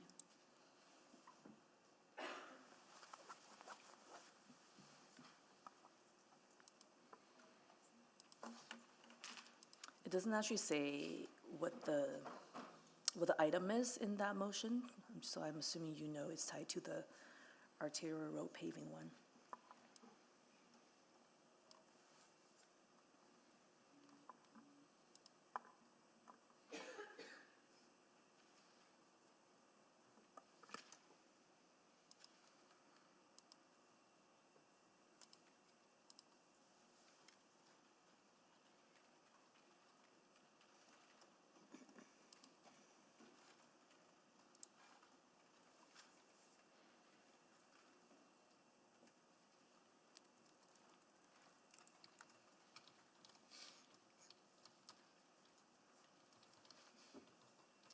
Just give us a minute to sort this one out. Yeah, that's okay. I know which one you're intending to do, Councillor Tang. I think that one was embedded in C1. Yes, it is. Jonathan's got it. We've got it. And then the Got other it one's now? embedded in C2. Yes, we've got it. Okay. So same wording, I'll read that in as well. Please do. That the 2023 to 2026 operating expenditure budget for corporate expenditures be increased by $600,000 in 2026 on a one-time basis by increasing the operating transfer of pay-as-you-go to capital with funding from the tax levy. Thank you. Do I have a seconder? Second. Seconded by Councillor Paquette. And I think I saw a nodding head there. Yep. That was like a half nodding head. We're good? Yeah, okay, good. Great, those are it for Councillor Tang. Councillor Paquette, please go ahead.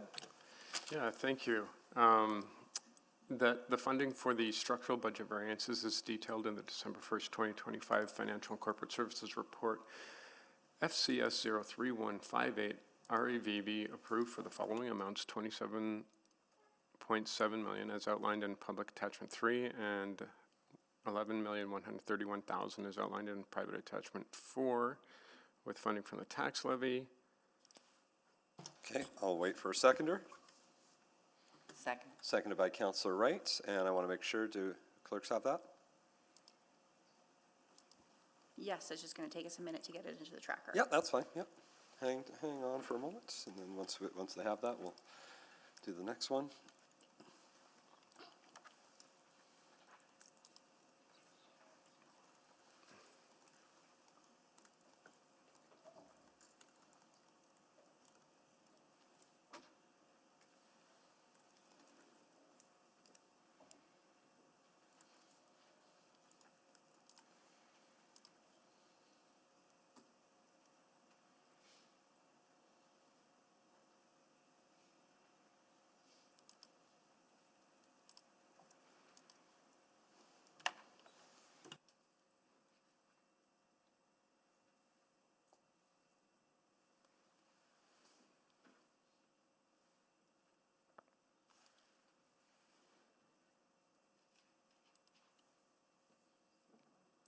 That one is good to go.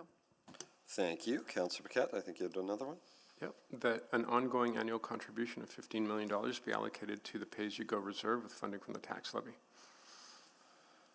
Okay, thank you. Do I have a seconder? Second. Seconded by Councillor Tang. And we'll wait to see if they...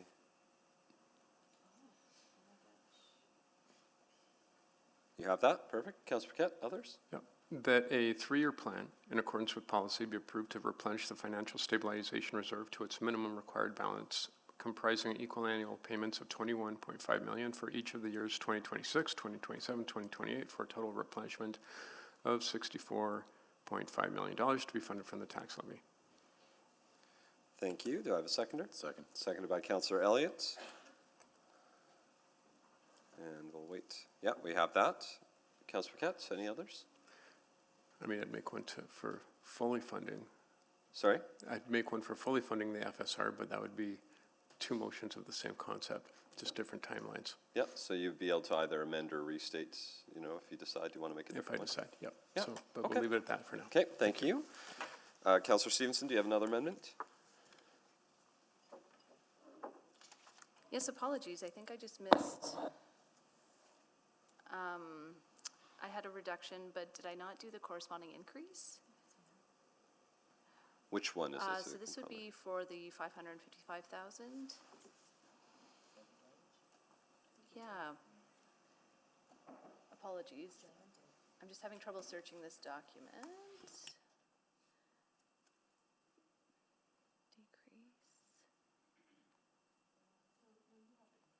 Okay. No, then we're good. Thank you. Okay, thank you. All right. Councillor Paquette looks like he wants to potentially do something still. Yeah, you know, I just thought for purpose of debate, it's probably easier to break something up than to build some, or break something down and build it up. So Okay. I will restate my final motion. Please go ahead. Okay. Let me just pull it up here.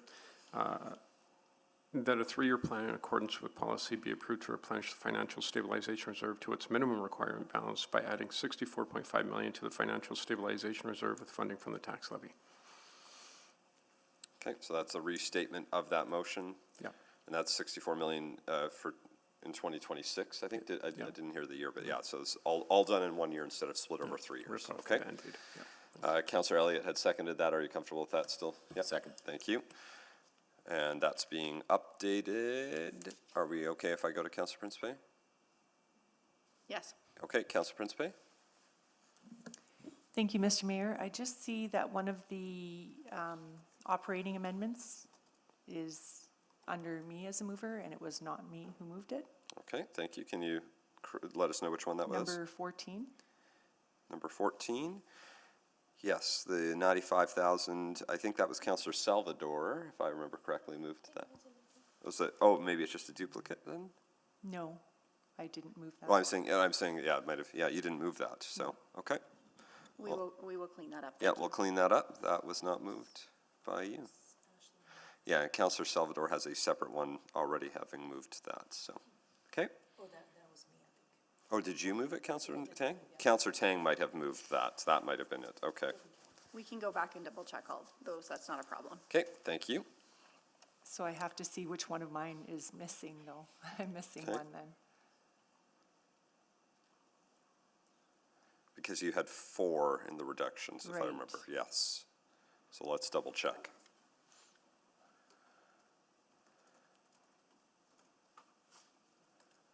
Okay, number 3 was removed. Is that correct, clerk? Or no, it wasn't removed because those are 2. So the numbering has shifted just because the decreases are now sorted first.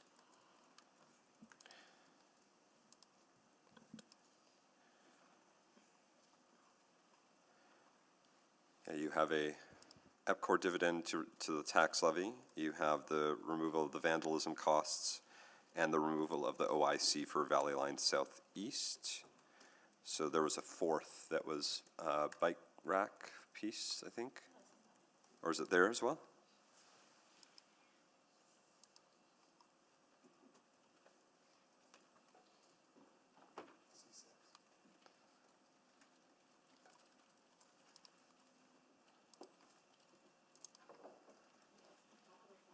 Oh, I see. Okay, so that one is in the capital side, Council Principe.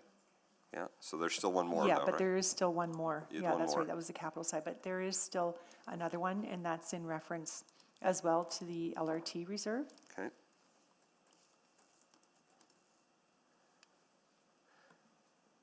I think it's under mine, under OP3. Do you want to read that one out just so they have it again? Make sure. Sure, that the 2026 operating expenditure budget and financial strategies as outlined on page 2 to 3 of attachment 6 of the December 1st, 2025 Financial and Corporate Services Report, FCS 03158, be decreased by $11,100,000 on a one-time basis to reflect the winding down of the LRT reserve with funding returned to the tax levy. That's right, yes, because it was the motion that had two motions the same, one using ongoing, one using one time. I think that was it, yeah, okay. So we'll get that updated. The clerks should have that now. We do have it, and we're going to Great. clean this up. Thank you. I think that's everyone for additional adjustments. So what will happen next is we will start working our way through our capital amendments, and we'll take as much time as we take on that. Once capital amendments are finished, we would move over to operating amendments. We would start with reductions. Once that is complete, we'll take a moment because depending on what reductions are or aren't approved, that might cause people to choose to continue to have their amendments on or remove some, or maybe choose to add new ones. So I'll do a final call for operating amendments adds once we've gone into once we've done the reductions.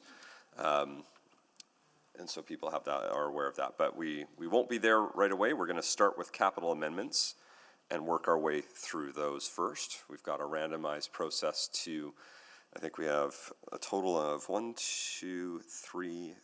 5 councillors that have made capital amendments.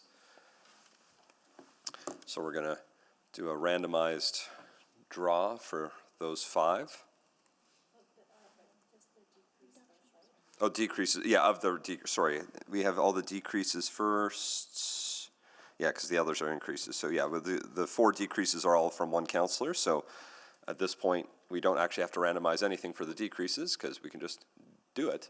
We've got one councillor who've done that. So if we're okay with that, you can move them truly in any order, although it might be simplest since you have them right there and the clerks have it that way. Is it okay if you just do it in that order as you listed Sure, originally? yeah. Is that all right? Yeah, absolutely. All right, before we go to you to make that first one, I just want to double check that the clerks have that and are ready to go if we start doing reduction motions on the capital. We have those, yes. Perfect, and Councillor Principe has agreed to do them in the order they're listed on the tracker to keep it simple. So Councillor Principe, if you'd like to start with your first one.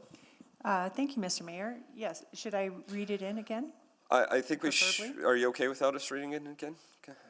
We are going to put it up on the screen. Okay, so it's already been read in, and that was moved by yourself and seconded by Councillor Stevenson, so we don't need to reread it, but I will give you your 2 minutes to introduce that motion, and then if there are further questions beyond what have already been asked in our earlier discussions. Go ahead. Okay, thank you, Mr. Mayor.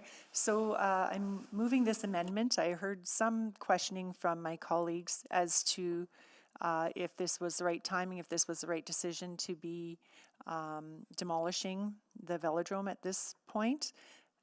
And it's something that I saw as an opportunity to see a decrease in the tax levy, or to actually be able to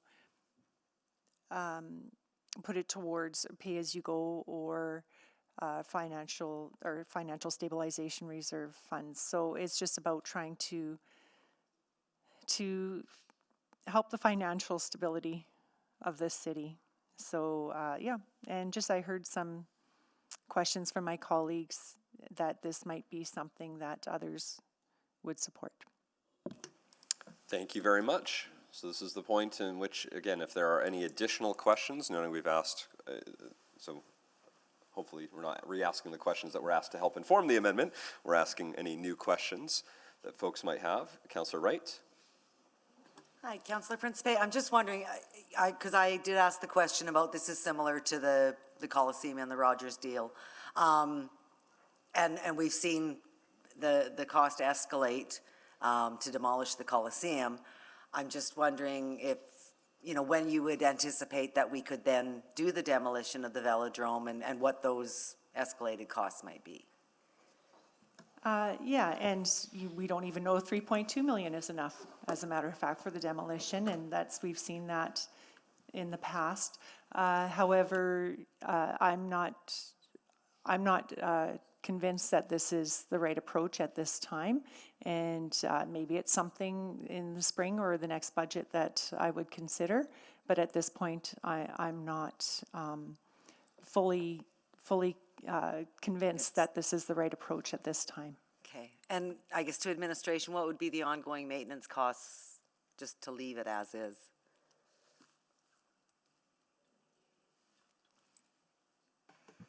So, Councillor, I can jump in. Under the lease, and I'll just correct some of the information that was provided earlier. The group that's leased the property, they have access to the buildings, the BMX track, and the velodrome. They are required to complete maintenance under that arrangement, but they are unable to use the velodrome for racing events, but can use the space under the lease. So to answer your question directly, there wouldn't be any maintenance costs. Those should be covered by the third party. Okay, and then, okay, so they can't use it because of its condition, or they just don't want to use it because they want to focus on soccer? They have no interest in using it, but they do have a restriction under their lease in terms of hosting racing events specifically. Okay, and I'm just wondering about the sort of the safety and security, because it's an open air, right? It's not enclosed. It is open air, but it is fenced. Okay. So the site itself is secured. Okay, and if someone were to get into it, who's liable, the city or them? The lease covers all of the liability responsibilities, so those would be at the tenant. I may just add, Councillor, we do, as I've said before, have a duty to maintain public spaces in a reasonable state of repair. So it would be more about our ability to make sure that it remains fenced off, and our ability to ensure that if there are damages to the fence or it becomes a quasi-public space because people are getting in there, that we're diligent about doing that, which has a cost. Okay, okay.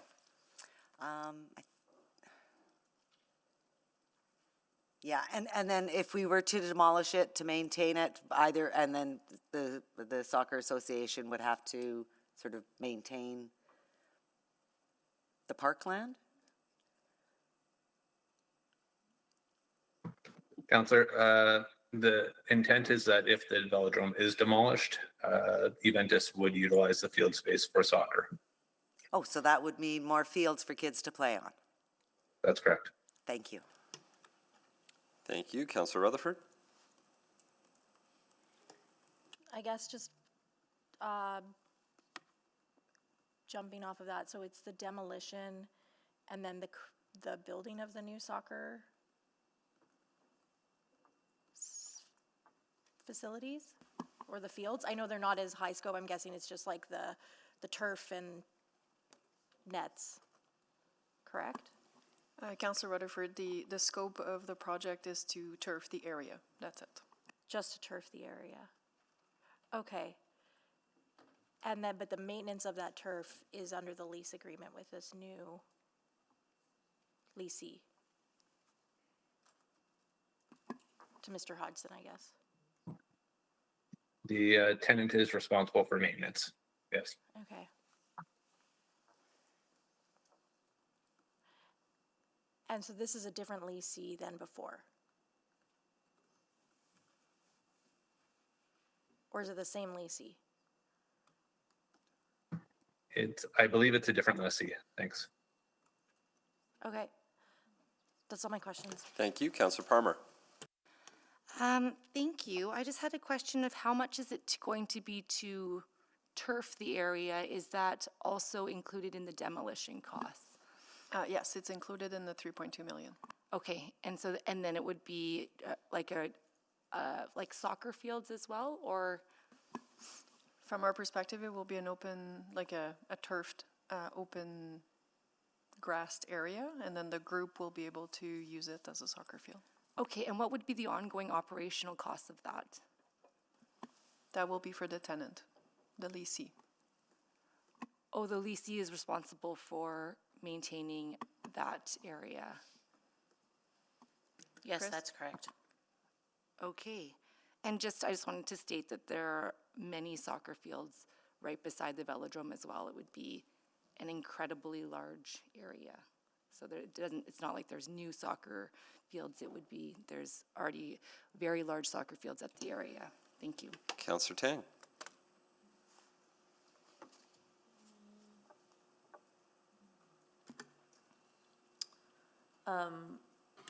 So I just want to clarify something that you said, Chris, around the leasees don't, they are not interested in hosting events. Councillor, their lease restricts them from holding racing events in the velodrome. And my understanding is that the interest is to utilize the site for soccer purposes moving forward. And why was the lease restrictive in that way in the first place? I'd perhaps ask Mr. Jevney to expand upon it, but I believe it was tied to the development of the new velodrome facility. Right. I guess so. If that is the case, I guess I'm curious about. Like we have different facilities across the city sometimes for different events, but the size, the scope. Like I'm thinking there are certain concerts that's better for the Commonwealth versus others that are better for Rogers because one is bigger, one is smaller. There's different attendance.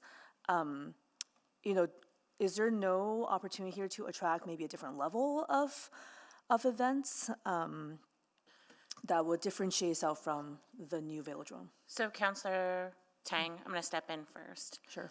I think what your questions are highlighting is a thing that we struggle with all the time. You like new assets, but you also want to keep the old ones that people actually aren't using, can't use, and I'm not sure this track is even the right size. And For so anything. at the time, we made the decision to put the velodrome in the rec center. The plan was to close this and demolish it. And so when you tread into these categories, you're now, like, you would like us to bring you a divestiture strategy, and this would be a very easy thing for us to dispose of at a relatively low cost without setting new expectations. I do think that we made this recommendation for a reason. You can amend it to remove it. But I do think that we can't continue with a divestiture strategy if every asset then we want to use for another purpose. Okay. Thank you. Councillor Principe, you have questions? I do have a question. Go ahead. Just wondering, was the Argyle Velodrome, was it public space?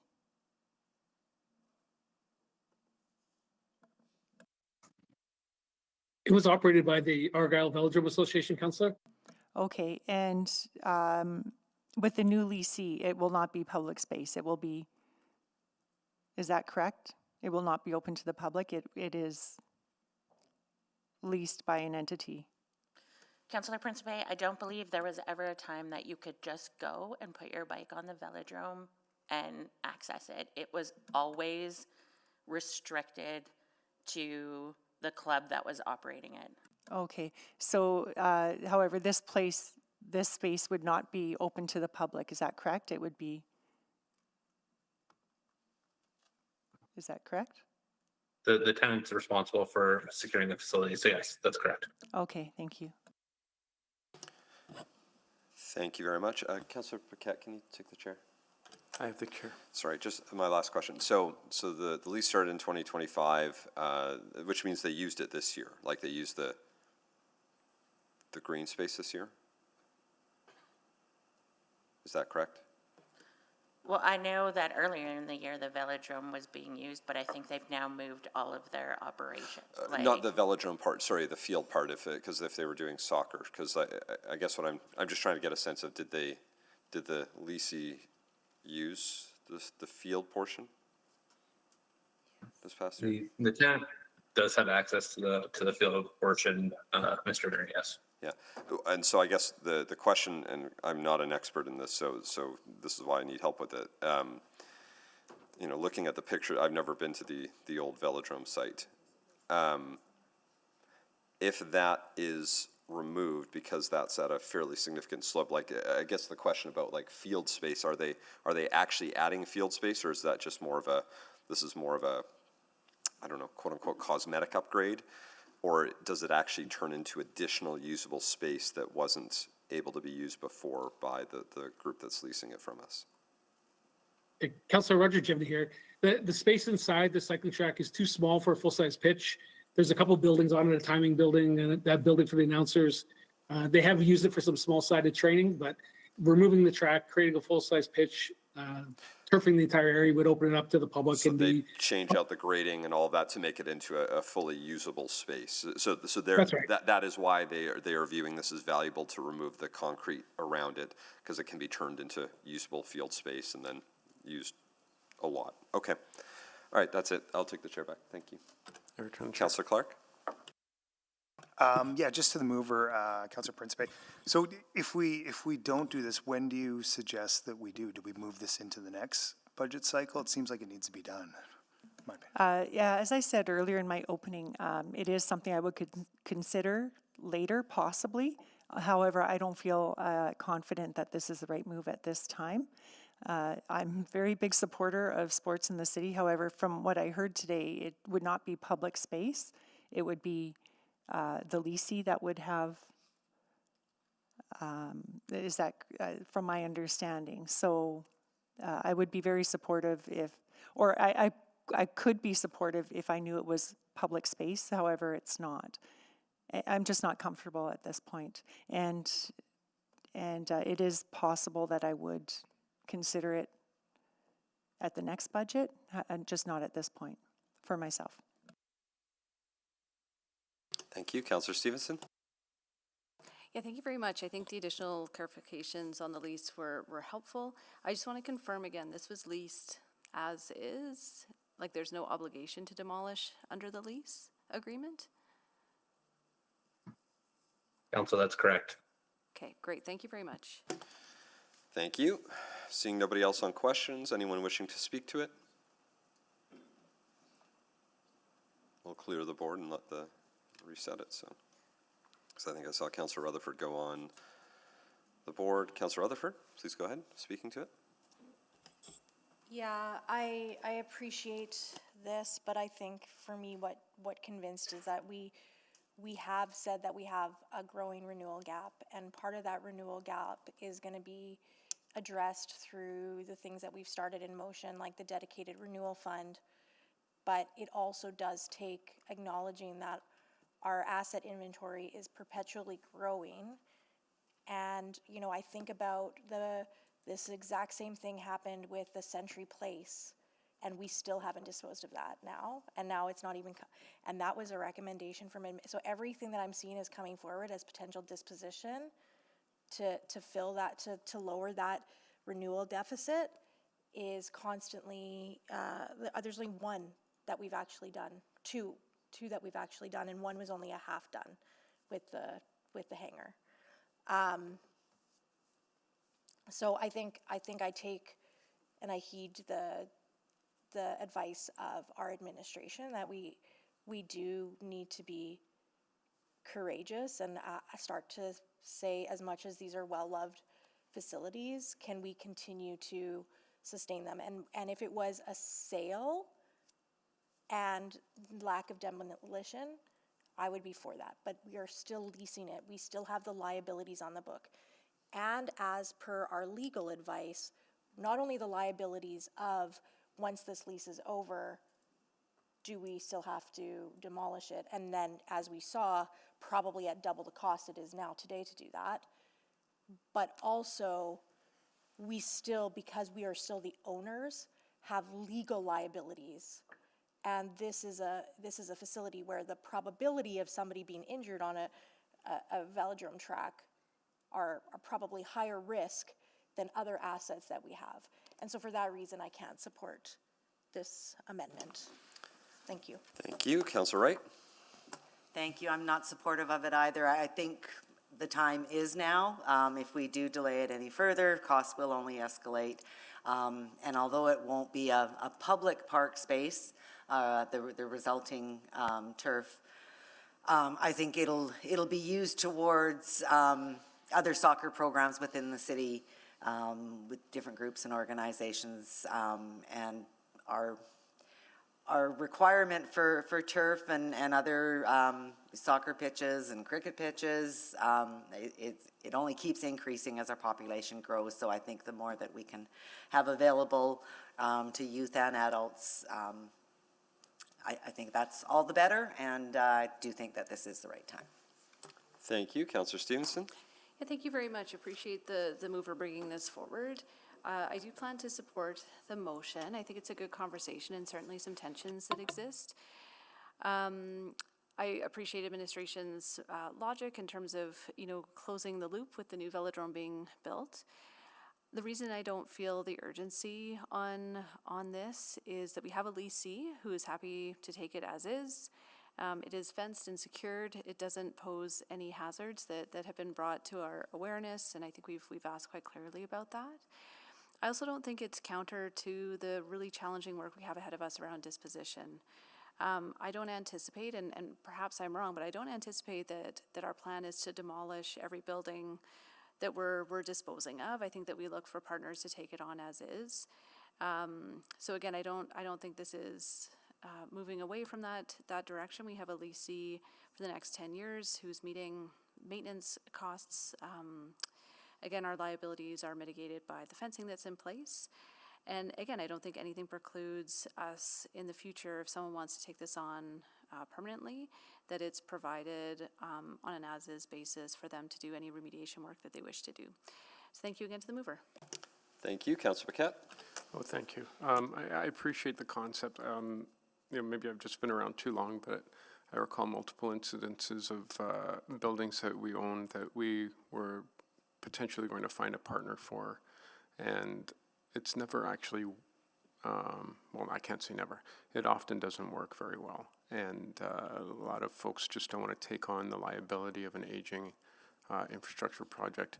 Provincially, what comes to mind immediately is the Royal Alberta Museum, and for City Council, what comes to mind is the Old Northlands Coliseum. And I recall voting the vote that council made in, I believe it was 2018, to demolish, and at that time the low end cost was, I think, $15.5 million. Today it is about $35 million to demolish, and then in another 4 years or so we're pushing up to into the 40s almost. And so let me put it this way. Every cost deferred is an increase cost incurred over time. And that's my fear here, that if we don't approve this now, it will come back to council in a number of years and the bill won't be what it is today. It will be substantially higher. And the impact on that functionally is a higher tax implication for residents because our budget will have to grow to accommodate that. Every time we push something forward, we are in reality borrowing from the future, and then the future has to pay for it with increased taxes. The sooner we deal with things, the more affordable a city we have. That sounds counterintuitive, but it absolutely works out in the math. Thank you, Mr. Mayor. Thank you. Councillor Clark? Yeah, I don't know if I can support this to the mover as well. I appreciate the cost savings with this. I identify that. But as Councillor Paquette just indicated, having this infrastructure, knowing a little bit about sports pitches and these, I mean, I think there's no way to find a partner on this. I would love to find a partner on this.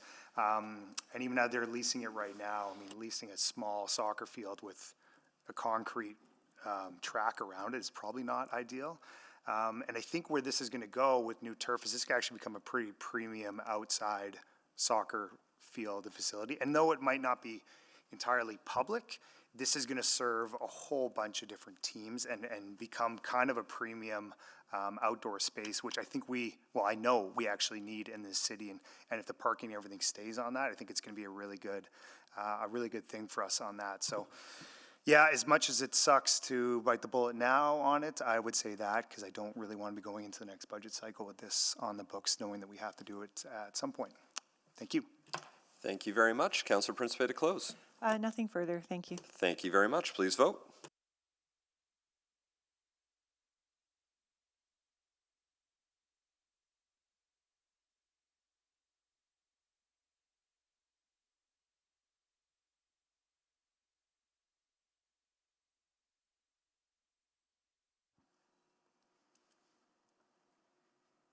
Just waiting for one more vote.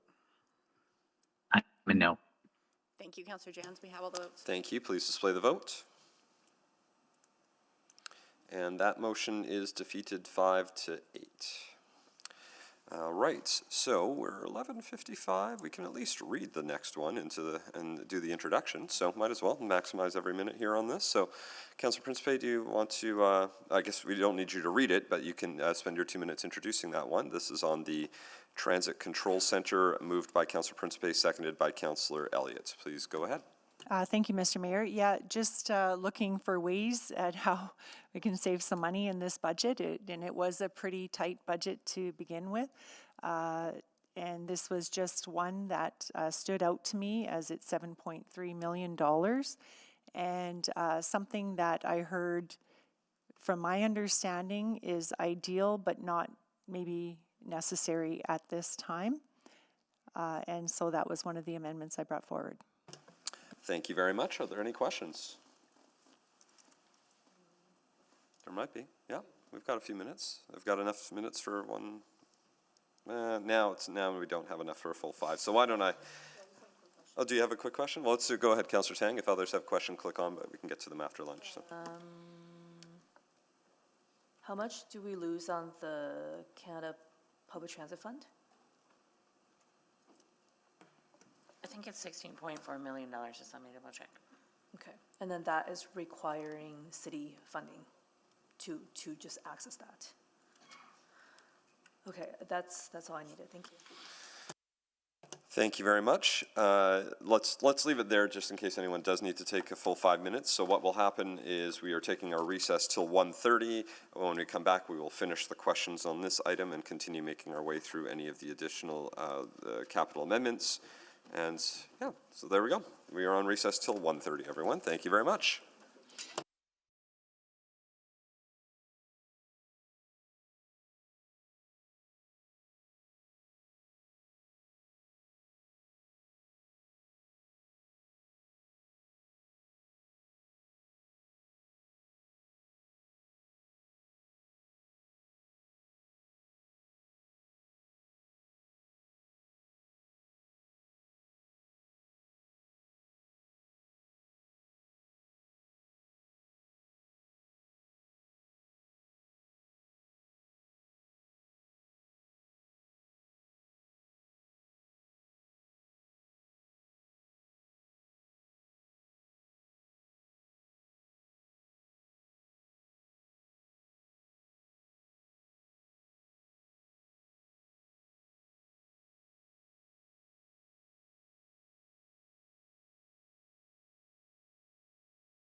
back to order with a roll call. Councillor Principe. Hello. Hello. Councillor Morgan. Hello. Hello. Councillor Jans. Councillor Jans. Hello. Hello. Councillor Hello. Rutherford. We'll probably be here any moment now. Councillor Clark. Present. Perfect. Present. Councillor Tang. Good afternoon. Good afternoon. Councillor Parmar. Good afternoon. Good afternoon. Councillor Paquette. Good afternoon. Good afternoon. Councillor Salvador. Good afternoon. Good afternoon. Councillor Stevenson. Good afternoon. Good afternoon. Councillor Elliott. Hello. Hello. And Councillor Wright. Good afternoon. Hello. Good afternoon. Okay. So we're here. And we were asking questions of this item. Councillor Stevenson was next for questions. Please go ahead. Yeah, thank you very much. So we are, this dispatch center, that includes our transit peace officers, is that correct, in terms of how they're dispatched? Yes, so our security function within the control center coordinates the dispatching of the transit peace officers and responds to all of our transit watch and emergency phones as well. Okay, so I think it's a bit of a broader question, and it may inform a operating amendment that I make. It seems to me that these capital investments in this new transit integrated dispatch center, the investment in the fire rescue dispatch center, those capital investments to me seem to preclude an actual integrated call dispatch center in the future. Is that a fair read? So for this one, I would say the portion in the transit control functions that relates to security is very, very small. So we're looking at about 4 shifts per shift cycle, whereas the majority of the function is managing service. So managing service on the road or in our trains, and have inspectors and those types of roles in that area. So that security dispatching piece is a really tiny slice of this. Okay, maybe just to Ms. Flaman, I don't know if you wanted to speak to, again, just the thought of having an integrated call dispatch center. I believe that was a consideration. I believe that there was a building that was in existence, that a lease was an attempt that fell through, and then there was no further action that happened on that file. Okay, because currently, to the best of my knowledge, we're contributing $2.1 million a year from our community safety and well-being strategy towards an integrated dispatch center. 1.5 million, and that's for 16 emergency operators, so it's for FTEs. The latest I can see online is that it was 1.5 in 2023, and then it was increased to 2.1 in 2024. But sorry, so those are 16 FTEs just in the e-com center? I'd have to check to know where their location is, but I do believe they do answer 911. Okay, because I believe my memory is that answering 911 calls is an EPS function. Is that correct? I believe that is the case, yes. So the contributions that we're currently making to an integrated dispatch center through community safety and well-being are for 911 call operators. Yes.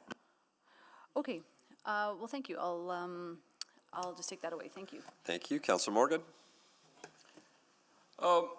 Yeah, just help me out again. I should know this, but how many control centers do we currently have for ETS right now? Yeah, so we have our bus control center, and then in a separate room, we have our LRT control center, so 2. And then Transat as the operator for Valley Line Southeast has their own as well.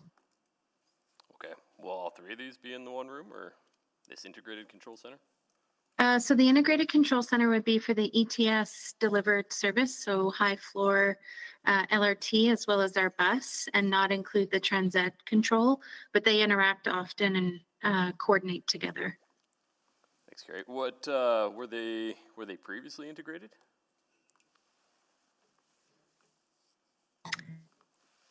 That I am not fully up to speed on. I don't believe so. I think they've been operating in a coordinated way, but in 2 separate physical spaces, and this provides that opportunity for greater integration.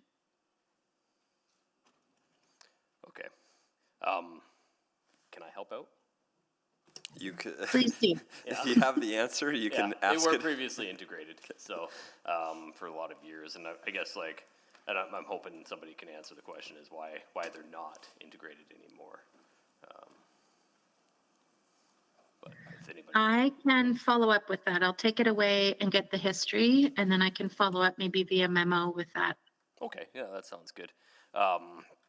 Because my memory, and I'm going to share again, is that we were at capacity before we moved out to the 2 control centers.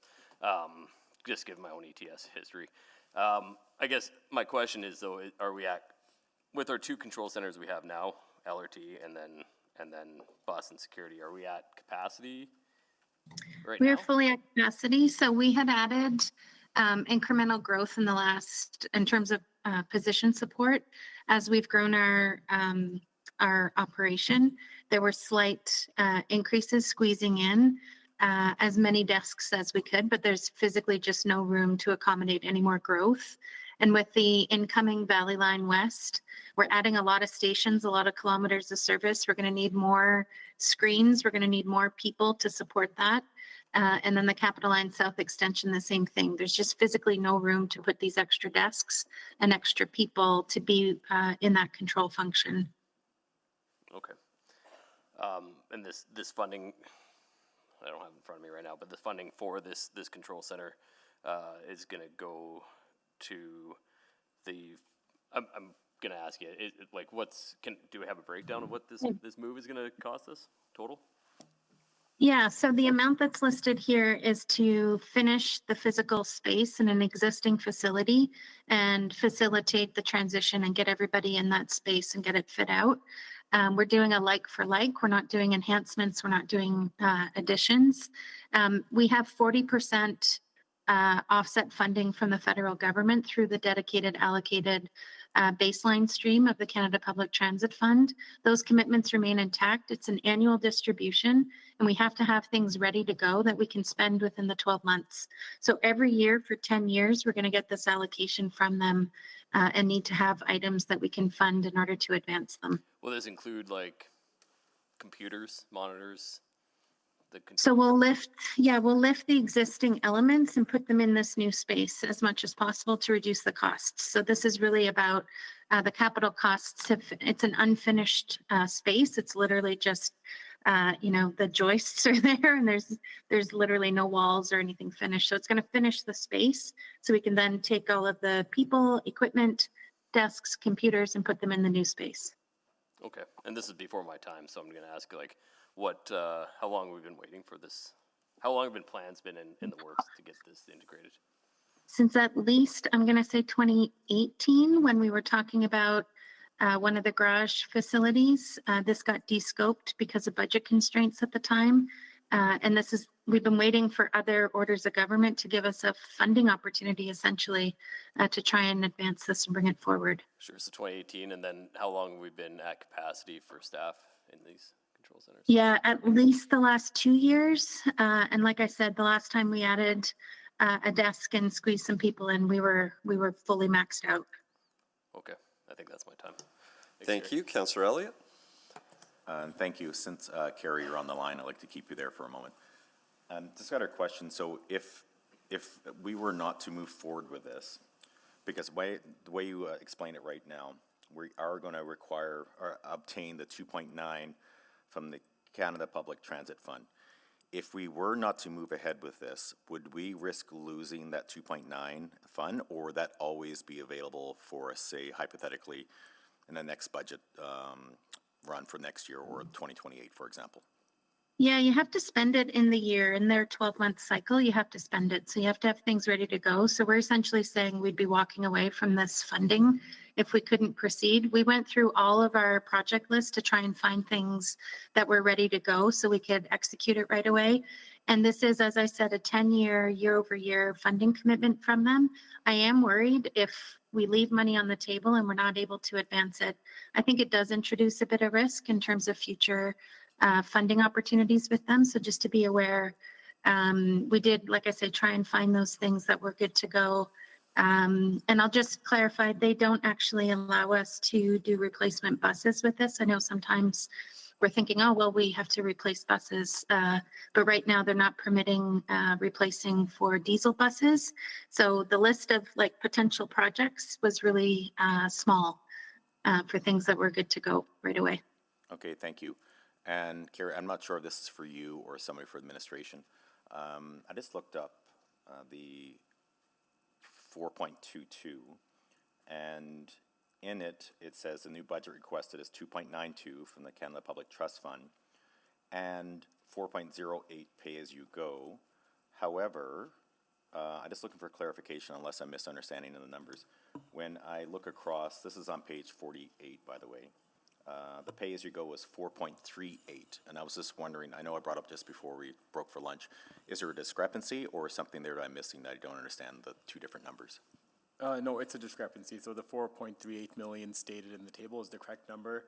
The description has a typo at 4.08 million. It should be 4.38 million. Okay. Yeah. And that's all I have for questions. Thank you. Thank you. Councilor Morgan, additional questions? Yeah. Yeah, go ahead. Thanks. Awesome. So Carrie, you said that we're bringing Valley Line, West Valley Line is going to be coming online in the next couple of years here. Heritage Valley as well. Which brings more need for monitoring of our security issues there. We're talking about other expansion of other routes, I think somewhere along here as well. What are the needs for people power in that and in control and I guess in the field too, but that's not as pertinent. Yeah, what we'll do is work on the operating impacts of capital. So we'll have those ready to go for the next 4-year budget cycle in terms of those staff positions. But typically we would have roles, as you said, that are monitoring on the security side and looking after the increased number of stops and stations and then the ridership growth as well. And then we're likely going to require some support from the inspector side. We will have obviously bus impacts as well. And then depending on the growth on the bus side, that also warrants a look at those types of positions. So more to come on that. We don't have the detailed OICs calculated for this fall budget adjustment just yet. Okay, no thanks, Carrie. And I guess the last question for me anyways is anything else we should be concerned about why we're moving or why we need to move? Yeah, I mean, we've had occupational health and safety stuff come up in the current environment. It's not ideal. We've made, I'd say, important, temporary adjustments to help improve air quality and that type of thing. But I think this move would certainly provide a better environment for all of the staff and reduce some of those risks as well. Awesome. Thank you. Thank you. Councilor Paquette, can you take the chair for? I have the chair. Thank you. Maybe just, I don't know if it's Stacey Harm on this. So if we don't proceed, sort of setting aside what the sort of the questions there, the main thing this would do is it would, like from a budgetary perspective, it would free up some money that would help us address a pay-go deficit right now. Right? Essentially, we've got a 7.1 pay-go deficit. This is 4.38. Yeah, if this didn't proceed, that money would be released to pay-as-you-go, and it would offset the deficit. You would also not maximize the federal funding and lose that as well. I hear that, yeah. I think that the intent, I don't want to speak for it, but the idea is that, just because you get it doesn't mean you should always spend everything to take advantage of every single dollar that comes from the federal or provincial government. But I'm just trying to get a sense that there's not a that won't change because we are in pay-go's in a deficit position. That doesn't change the 6.4% piece that we're looking at. This just changes essentially a project that's being recommended. We would say it's not recommended, and it would help us address more of the deficit in one way. Correct. Yeah, it would offset the pay-go deficit. Yeah, because remind me again, what happens at the end of the 4-year if we have a pay-go deficit? We generally correct it through the 4-year cycle, so it reduces the amount of funding you have available in the next cycle. And yeah, so you would have less pay-go in the next 4-year cycle if we were in a deficit position. So with that in mind, I guess the question is, and whether it's to Carrie or to, Mr. Robart, is do you feel this is a worthwhile, recognizing our existing deficit position and everything that you've answered to, what I hear from Councillor Morgan, Councillor Elliott, and others, this is something you're willing to sort of take the risk on retaining a deficit position because this project provides enough value in other areas to take that risk? Is that Yeah, I think, is that why you're recommending it, I guess? I don't Yeah, want to put words in your mouth, so I wouldn't mind you. I think in the words of Sarah, nothing gets cheaper the longer that goes on. This is a program that's going to have to shift at some point, and that shift time is coming soon. So we're outgrowing the space. We're getting bigger as a city. This has to happen at some point, and at this point, we have actual offset funding that can make it cheaper than it actually is. If we don't do this now, it's going to cost us more later. Would you be if we didn't advance this now, would you expect to be recommending this as part of the 27 to 30 budget based off where we're at? Based off what Carrie's talking about and the growth that we have coming our way, even with the 25 that we have on the list here now, and we're building a new transit garage, absolutely. Okay. And we don't want to leave federal money on the table. I get that. Yeah, I just wanted to ask that. That's fair. And wanted to understand that since you would likely recommend it, the relevance of the federal funding to me is an important consideration in this, but I just wanted to get a sense of if that was an important consideration or not, and I feel I've got that answer. Okay. Councillor Burkett, I'll take back the chair. I return the chair. Thank you. I see nobody else on the board for questions, so we will now move to speaking to the motion. Please, we'll clear to the board, and then you can click on to speak if you like. The board is open for those that are interested. I've given, there we go, we've got a few folks. Councillor Elliott, please, go ahead. I was originally, just to put perspective, I really wanted to, well, not really. I was looking at supporting this motion because I know of the debt that we're facing, and I always look at it from a need versus a want perspective. But I also realize that we are growing, and this is an area that I know it's the functionality is required, and when I hear but there's an OH&S issue involved, and this will be coming down the pipe as we're expanding. I'm actually switching my position on this, that I believe this is the right opportunity to do so, given the impacts that it has on our city, and with the 2.9 from the federal side, that's going to be my deciding factor, and I just want to state that just for information around the table. Thank you. Thank you. Councillor Morgan? Yeah, just, I'm not eager to even hit 6.4% for an increase here, but I do think this is a piece of infrastructure that is sorely needed and for a long time. Given my own experience with Edmonton Transit and time spent in both of those control centers, we've been waiting a long time for this, and there's some cost savings in operations that I think is going to be it's going to be realized pretty quick, and I do worry about our future growth without this piece of infrastructure. So I with much respect to my colleague here, I will not be supporting this motion. So. Okay. Thank you very much, and Councillor Principe to close. Thank you, Mr. Mayor. So this is really hard. These are not easy decisions to make. And when this was, there are several items here that it's very hard decisions to make. But when you hear people pleading, please try to decrease the tax levy. You're looking at a already very bare budget. Like administration did a wonderful job. However, I was looking for areas where we could possibly save, maybe not some money, but be able to replenish the pay-as-you-go.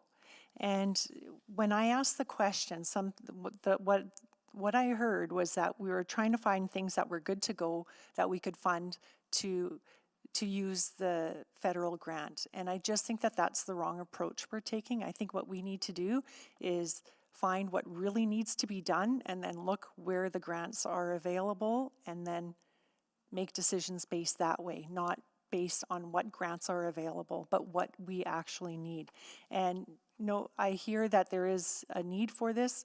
However, I did hear that there was a possibility and had looked into leasing space for a time, but that has not continued, but yeah, anyway, I just wanted to say that I understand it's tough. Just looking for ways to replenish that pay-as-you-go. So I hope you support it. Thank you. Thank you very much. Please vote.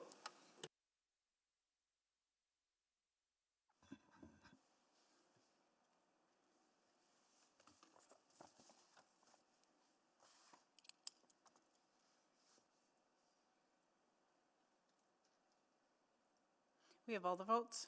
Thank you. Please display the vote.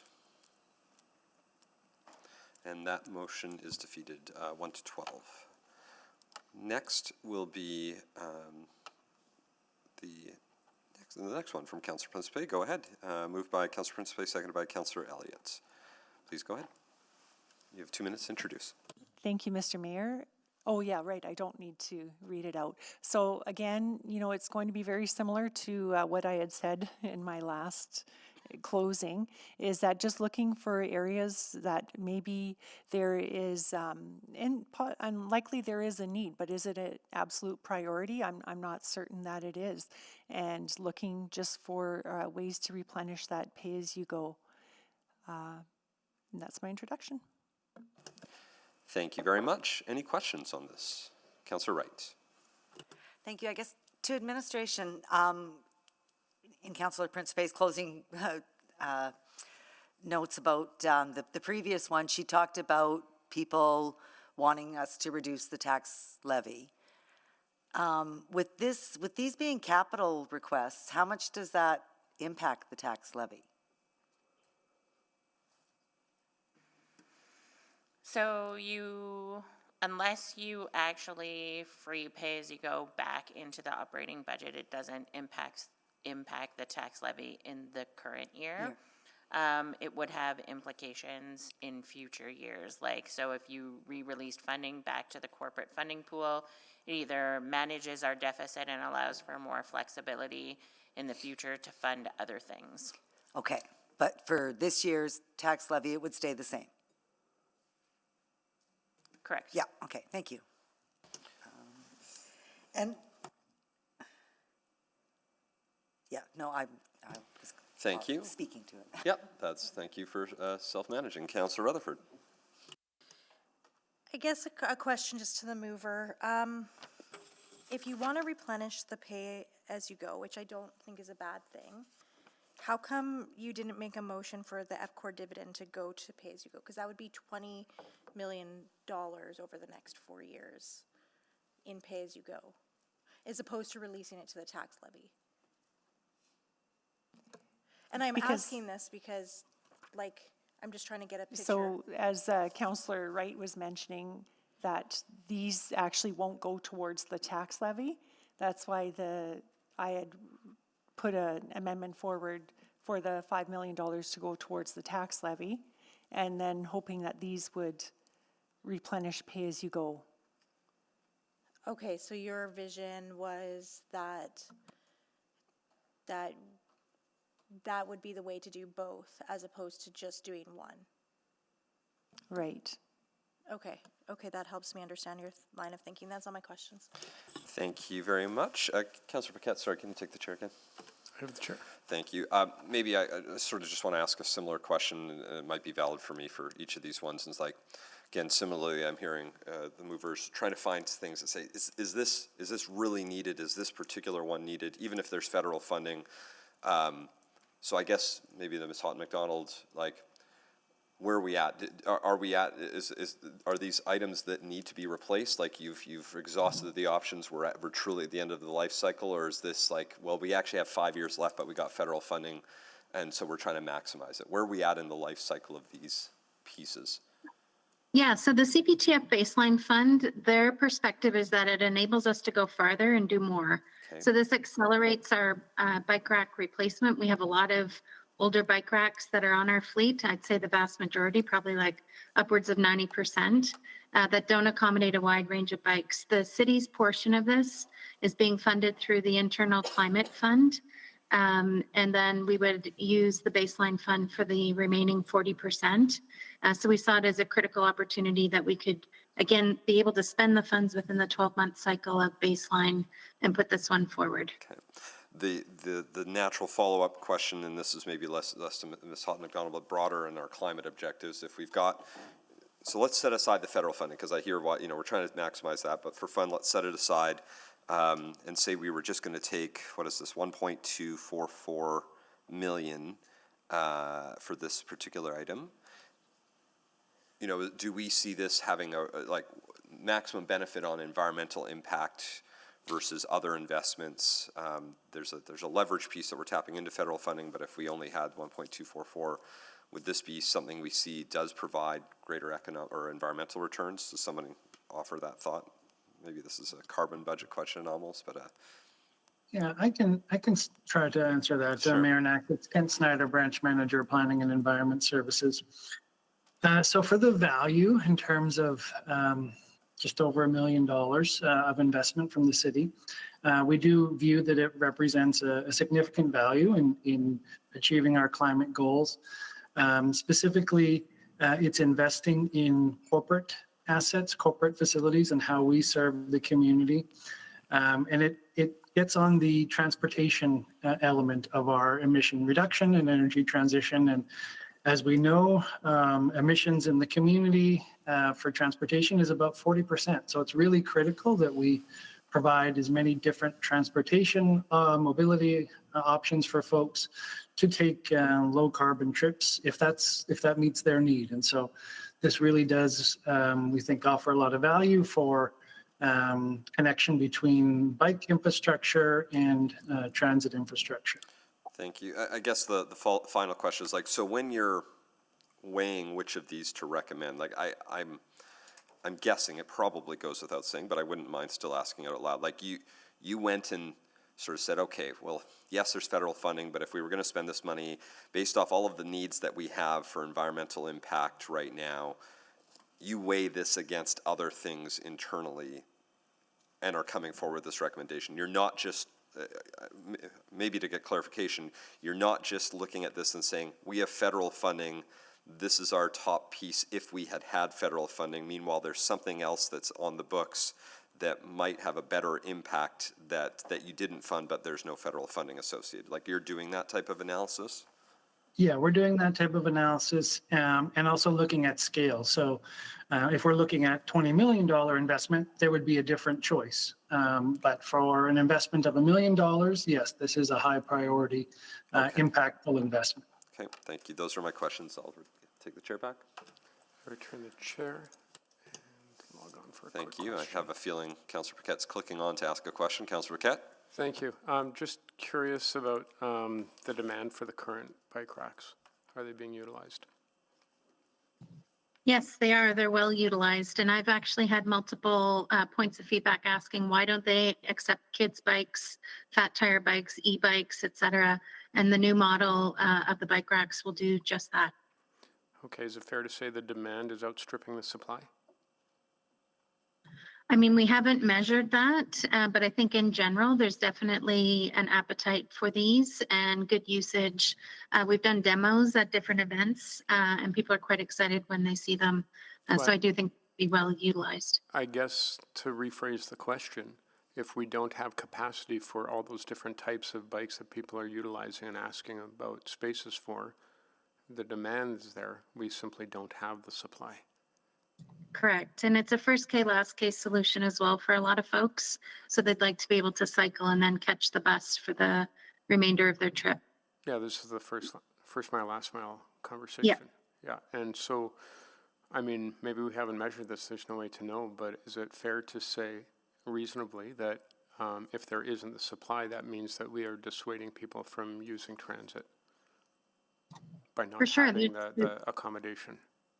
Yeah, there are some folks for sure that aren't able to do that and would like to. Okay, great. Thank you. Thank you. I don't see any other questions on the board. Anyone wishing to speak to it, we'll close the board and let you click on if you have anything.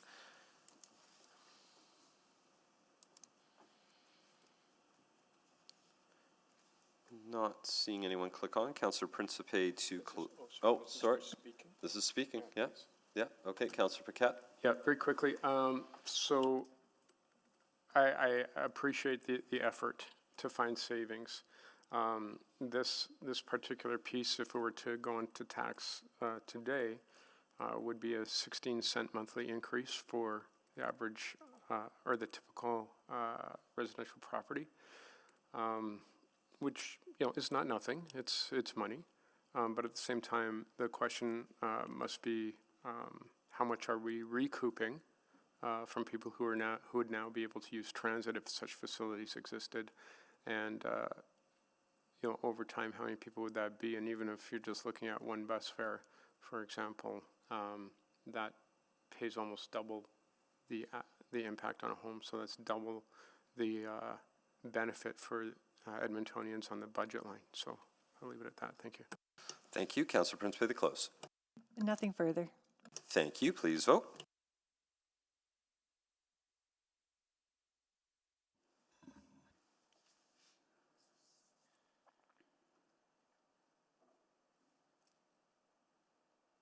We have all the votes. Thank you. Please display the vote. That motion is defeated 2-11. And Councillor Principe, for your next motion, please go ahead. Thank you, Mr. Mayor. Once again, same as last time, just wasn't sure if this was a priority to have counters, passenger counters on LRV. So, yeah, that's my opening. Thank you very much. Any questions? Councillor Morgan, please go ahead. This is to outfit our current fleet of LRVs, is that correct? Yeah, so in previous council discussions, we talked about our high floor LRT service not being informed by the automated passenger counter technology. So to be consistent across the entire network, we'd like to add it to the SD 160 fleet, which would then complete our data-driven kind of ridership counts across all modes of our service. How old are our SD 160s? Sorry, you cut out there. Sorry, how old are they? Yeah, how old are they? Oh my goodness, you're testing me here. 47 years. 47 years? No. The SD160s are the newer ones. Sorry. I'm going to say they're like 15 to 20 years old off the top of my head. Think of the U2s, sorry. Yeah. U2s are 47. What's the lifespan? Do we know? So we're targeting about a 30 to 35 year lifespan for that fleet. So we feel like we'll get a good run on them, and then we can always transfer the equipment if they're not, if they're being replaced or when they get replaced. Transfer the counters? Yeah, exactly. Like depending on the life cycle of the counter, I don't have the life cycle in front of me, but they would be able to be moved to the replacement vehicles as well. Okay. And will they be automatically in the new one? Any new ones Yes. that we buy? Yeah. That's the intent, is to include them. And the way the sampling works, the more we have in our sample, the stronger, obviously, the confidence and reliability of the data. And this came up a lot during the safety and security discussions last fall, wanting to see that data-driven approach more consistently across the network. How do we currently collect data on passengers? Yeah, so for the LRT side, we do counts, which relies on people counting. We also do research and survey work to understand linked trips. But ultimately, this would drastically improve, I think, just the confidence and the reliability of the numbers, so they're not just a specific point in time for an in-person count. Does our ARC cards help with that too? Sort of. So there's a large portion of ARC users, about 30% or more, that are considered quote unquote period pass, which is a stored value. So technically, although we want them to tap so I can understand their trip patterns, they don't technically have to tap for proof of payment because they've already prepaid. So we know that we don't have all of the ARC users consistently tapping their cards to give us that trip information. So that means that the data in terms of ridership counts wouldn't be as reliable using ARC. Okay. And sorry, that was really technical. No, that's fine. That's fine. Thank you. Is there a way to, I don't know if this is an appropriate question, but is there a way to increase that, that side of our data collection, I guess, with our cards? It seems like that would be like the logical place to get your passenger counts and know where people are and how much they're using. Yeah, APCs are really what CUDA recommends as the preferred path. We have been doing education campaigns on the ARC implementation about reminding people of the importance of tapping, but it's human behavior. And I think a more reliable method is that automated passenger counters as the boardings are taking place. It just automatically records it. We think that's the more reliable and comprehensive way to do it. Okay. I'm sorry. How would this advise us going further? It's a big question, I guess, but like. Yeah, so our team does regular ridership monitoring and reporting. So what it would do is it would increase the sample size of the number of vehicles across all the service types that we have, bring in that data, goes through data cleaning, and then gets analyzed and presented in our dashboard for our ridership figures. Those figures are used by other orders of government to determine funding distribution. So it's usually a combination of population and ridership that makes us eligible for the different funds that are available, and that's the case for the Canada Public Transit Fund as a really recent example. Okay, thanks. Thank you. Councillor Tang? Thank you. Can you just remind me the CPTF portion for this? Yeah, so in terms of percentage, so it's 40% funded from the federal government, and then the remainder would be funded by us. In this process. What's the dollar figure for that? It's 480,000. Okay, thank you. And then you said the newer trains like Southeast Line already have this technology embedded in them. Is that right? Correct. And but that's for low floor, not for high floor. But exactly. Like current day technology for high floor typically have them embedded or no? So when we do our replacements of the U2 fleet, we're requiring it in the specs to have it. And this would add it only to the SD160 fleet. So then we have coverage. But, okay. Gotcha. I guess I just thinking like technology has evolved. I imagine that if this is so critical as a safety component, wouldn't it be embedded across different types of trains, right? Yeah, it wasn't when we ordered the SD160s. Again, they're 15 to 20 years old. It wasn't in the specifications. Going forward, we're including them when we do our train renewal and any train growth. But it's the SD160s right now that are lacking it, and it would be really more comprehensive to have it. We use the data to inform our safety and security deployment as well. Like our internal transit security oversight group would use that data to help us better understand passenger flow and understand the trends at all time periods. We could look and do deep dives into the data. Just on that, can you give me an example of where that deep dive on data on passenger flow can really help improve a safety issue, kind of just generically speaking?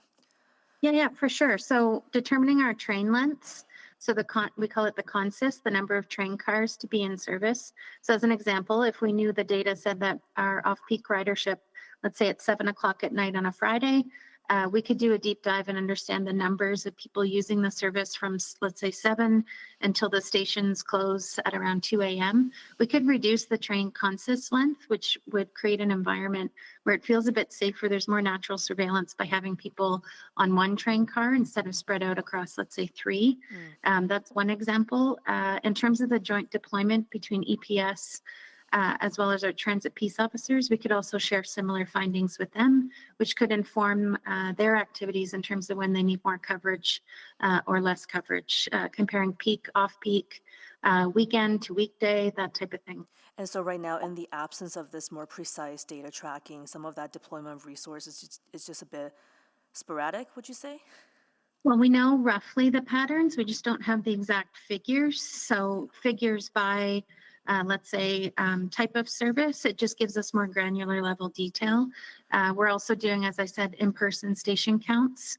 That also informs their work in addition to looking at the security incident data, transit watch reports, et cetera. And then finally, this is a CUDA recommendation, so I'm assuming other cities have upped their game on the counters too?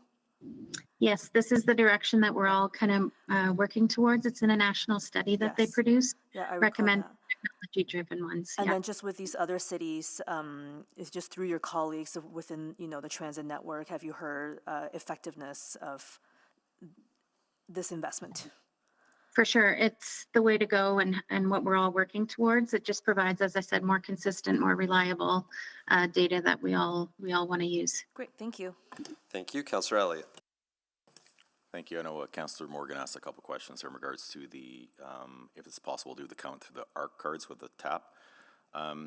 Just out of curiosity, I know from a police and a fire perspective, when we do head counts, we know, like, for example, the square footage of a building, so we know what it is at capacity, we know what it looks like at half capacity, quarter capacity.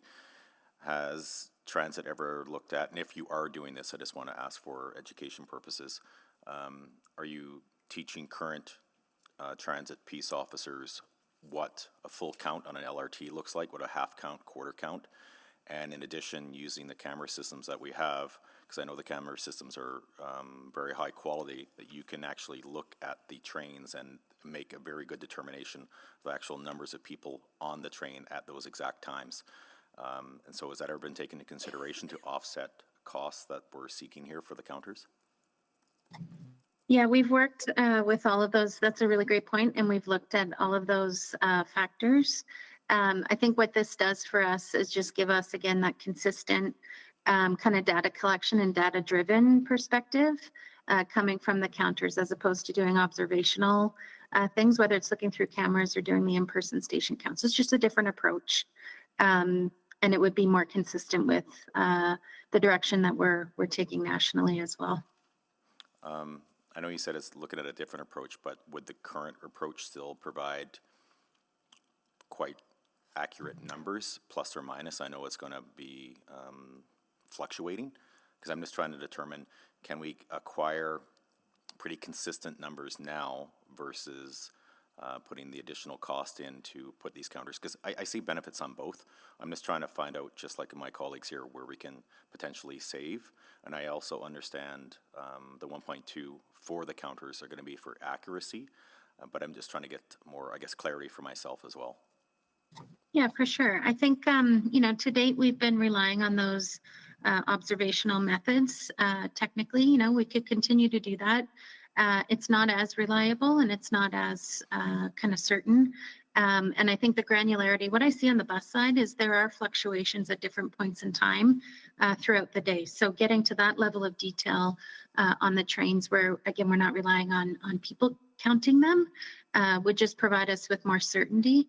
But you're spot on. It's a choice that we would make. And I don't want to say that what we're doing today is completely broken, but it's just not as good as it could be. And we could have even more confidence in our numbers if we applied this to the high floor service. Okay, thank you so much. Thank you. Councillor Morgan.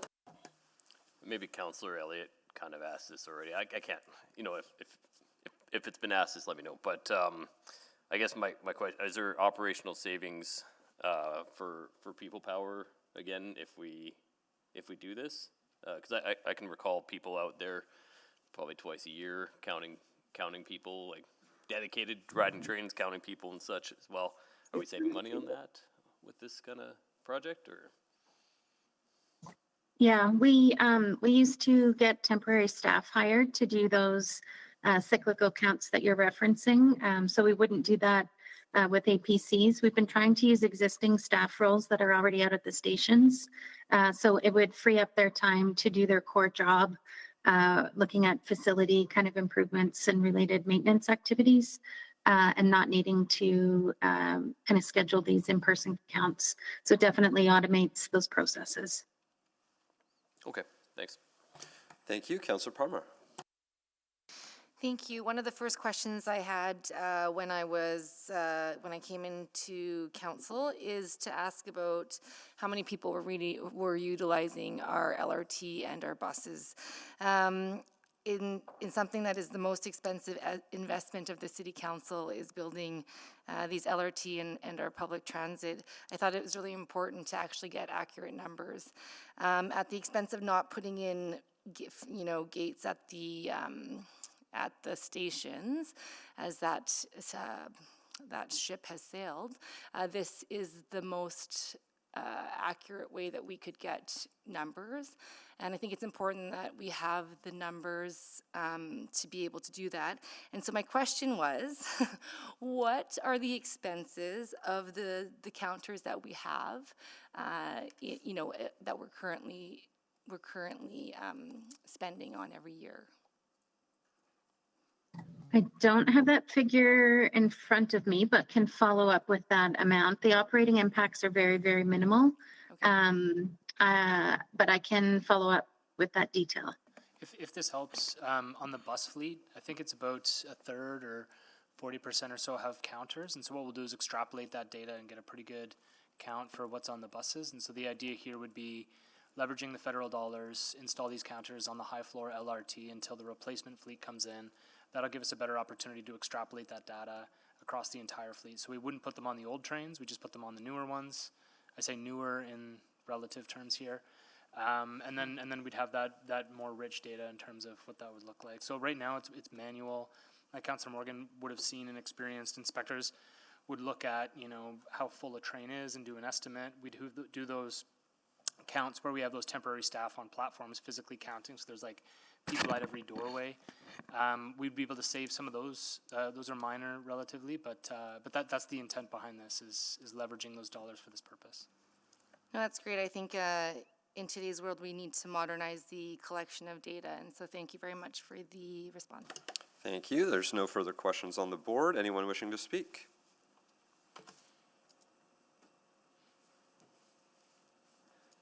Once you click on, I can, happy to. Councillor Katz. That which can be measured can be improved. Thank you. I'm not seeing anyone else on the board. Councillor Principe to close.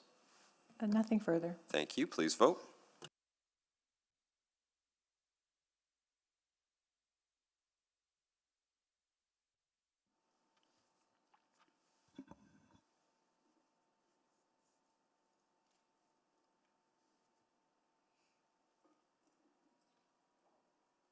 We have all the votes. Thank you. Please display the vote.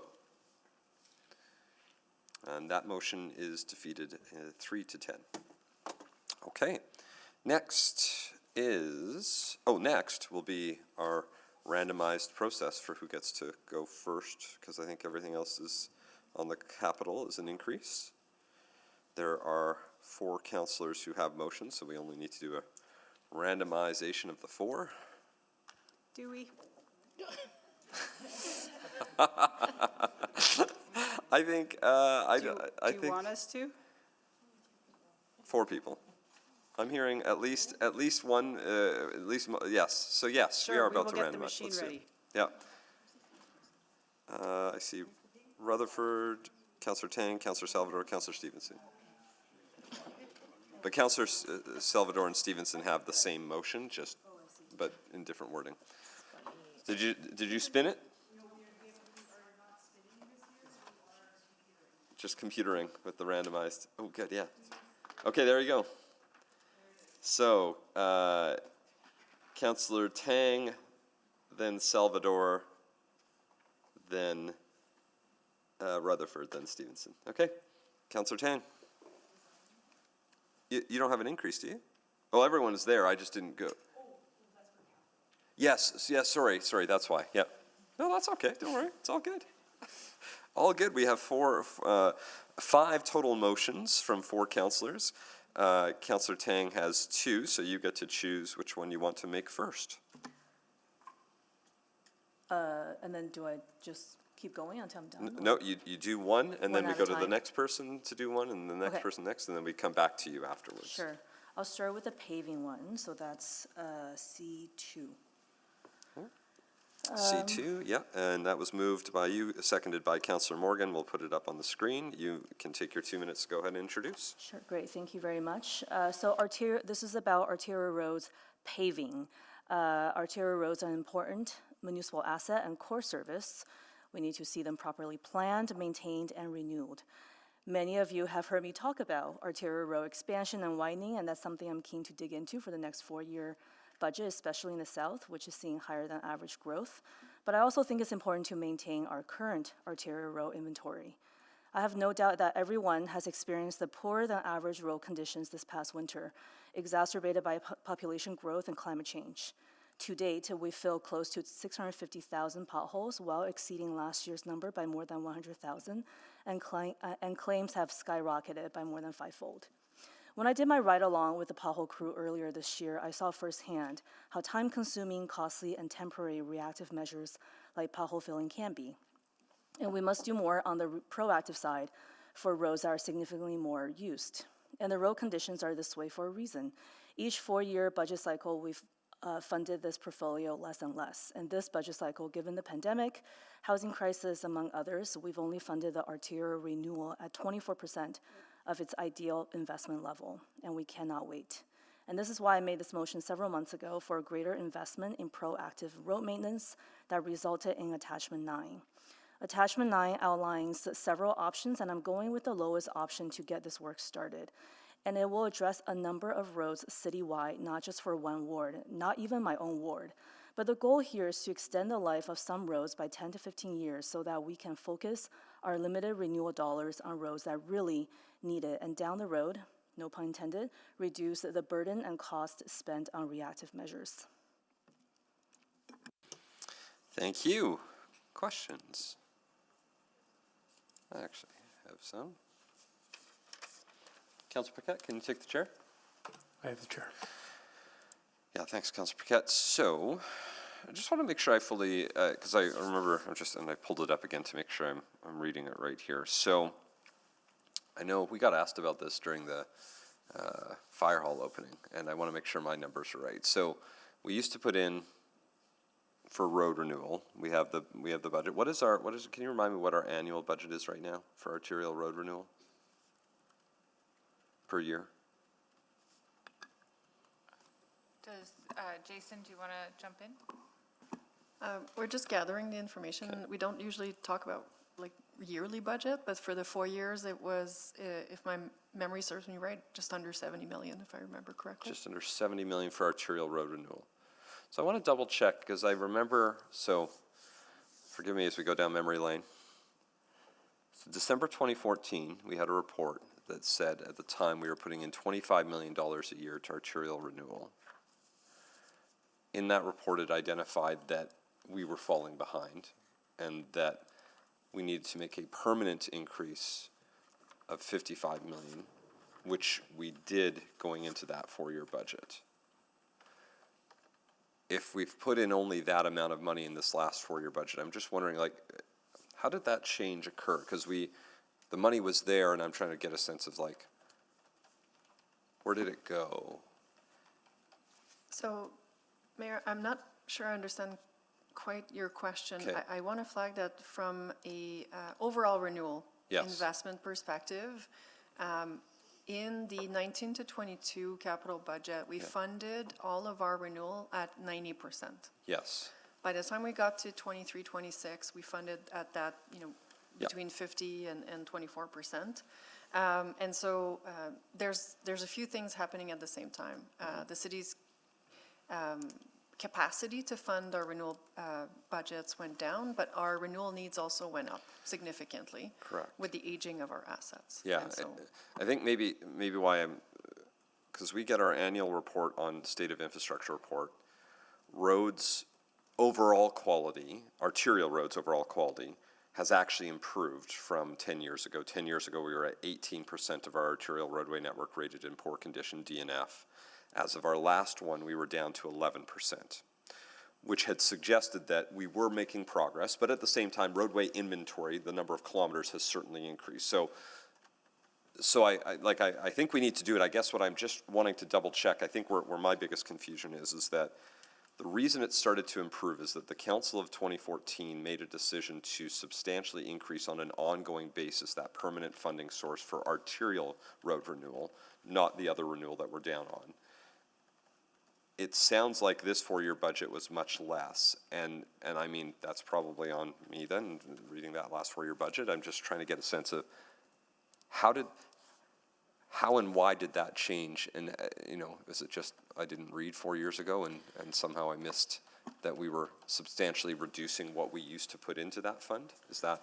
So can I just start? Sure, please, yeah. When funding is significantly reduced and the demands go up, Yeah. we prioritize. Yeah. And so it is likely that we took a different prioritization step. And if you remember back to the 4-year, at that point we were mostly focused on safety. Correct.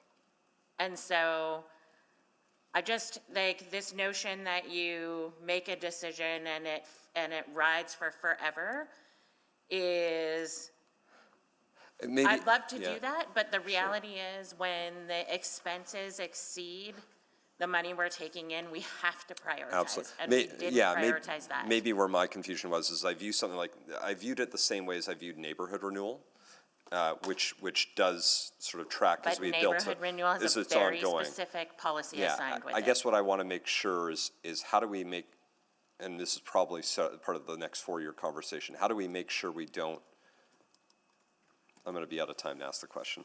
Okay, I'll take the chair back. Mayor Knack, if I can just confirm, it was $73.4 million for this budget cycle. For the entire 4-year cycle. For the entire 4-year cycle, yes. Thank you. Chair. Councillor Wright. Thank you. Well, thank you, Councillor Tang, for putting this motion forward, because there are some roads in my ward that are impacted with this. But, like, I'm just wondering how you do prioritize,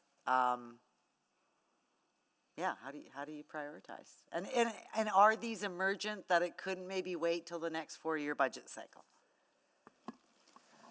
So the objective of what we put forward is paving roads that are at the point where the paving can have the most lasting effect. And so these are not the worst condition roads. They are roads that by paving them, we can reallocate resources for operations to focus pothole repairs or spot renewals to the roads that are in worse condition that will require reconstruction. And so that's the lens that we applied here. If this is not funded, it would become part of the arterial roadway renewal for 2730. But considering that we anticipate that budget to be tight, it doesn't mean that we'll be able to prioritize that work at that time either. Okay. And I see there's larger stretches of roads in other areas, but it just seems to be like maybe a 3 or 4 block stretch on both 38th Ave and 34th Street. And I'm just wondering what, it's the same number of cars traveling on those roads. Why is it just certain sections of that road that needs the work? The prioritization was done based on actual assessment of those roads, and so we had folks go out and ensure that we had the right data, considering that some of our data could have been 2 years old. And it could be that these are the way they were built, timelines associated with their last renewal, and so it's all those factors that mean that these are the portion of the roads that are in needing of the treatment. Potentially other sections need reconstruction or have received a renewal treatment in the not so distant past. Okay. Councilor Wright, just to add in as well, Caitlin Zarbescu, Parks and Roads, there was a consideration of the maintenance activities that have gone into those sections of roads as well. So any of the information that we had in terms of the frequency of repair, the severity of repair that we were doing on those segments fed into the analysis that IIS had put forward for this. Okay, that's probably what led to the one section on 38th Ave, because pothole repairs were done and then we had a snowfall, freeze thaw, and all the asphalt popped out. So it had to be redone again. And now I'm also wondering about the impact to the pay-as-you-go, because we're in a deficit right now. If we were to Yeah, so you don't have the money for this. I would suggest if one of two things has to happen. you either have to approve pay-as-you-go by increasing taxes, or you have to free up enough somewhere else. And I'll ask Ms. Chow if she has anything to add. No, that's correct. Because you're already in a pay-as-you-go deficit, you either have to free up the space in capital, or there will be a corresponding amendment on operating to add pay-as-you-go from operating. Okay. And if the operating amendment fails, then there's no funding for this. Okay. Okay. No, that's all. Thank you. Thank you, Councillor Jans. Thank you. I was wondering if these projects are eligible for any kinds of provincial funding.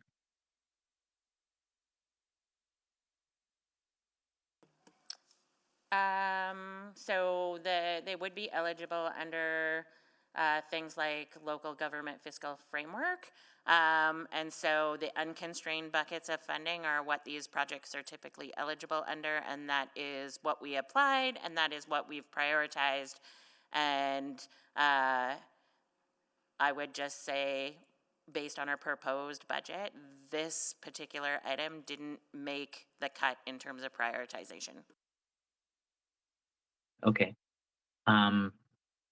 Could maybe somebody in Parks and Roads help me clarify what the difference is between a regional road and an arterial road? Or are some arterial roads regional roads, or vice versa? It's a great question, Councillor. I would turn that over to Pascal. We view arterials as arterials, and we have the same priority for arterial roads.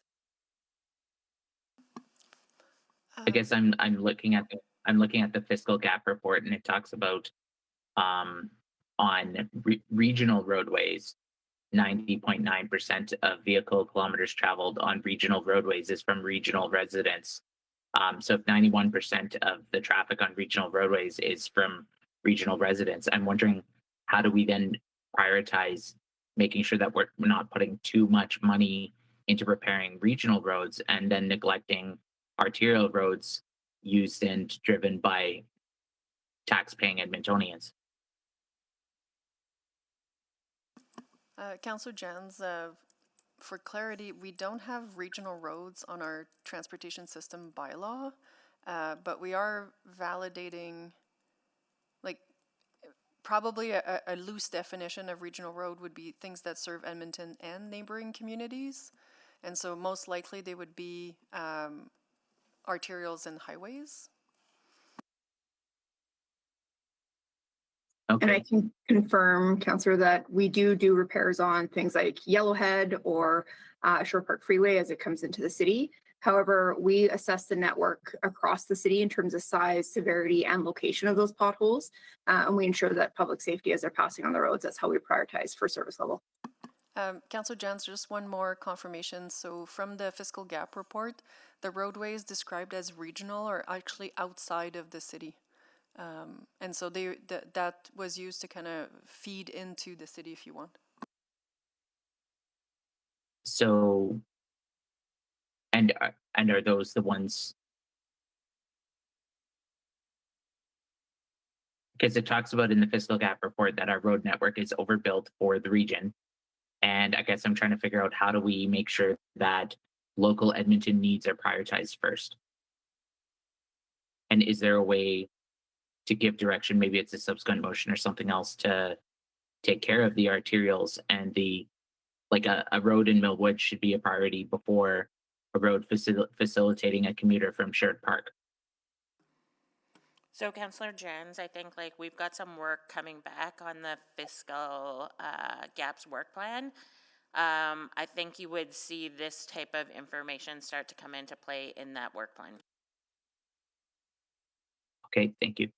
Thank you. Councillor Salvador? Yeah, thank you. Just a few questions about, I mean, it'll tie into the state and condition report a little bit, but is this an issue where, you know, the number of roads being added to our inventory is sort of outpacing our ability to keep up? Is that a contributing factor? Yes, and I think it's a choice around prioritization. And so I know in the last year budget, council prioritized different asset classes. For example, bridges were prioritized at 100%. You know, we have a particular policy related to neighborhood renewal. Right now, our worst condition are our facilities and our alleyways in terms of the overall infrastructure.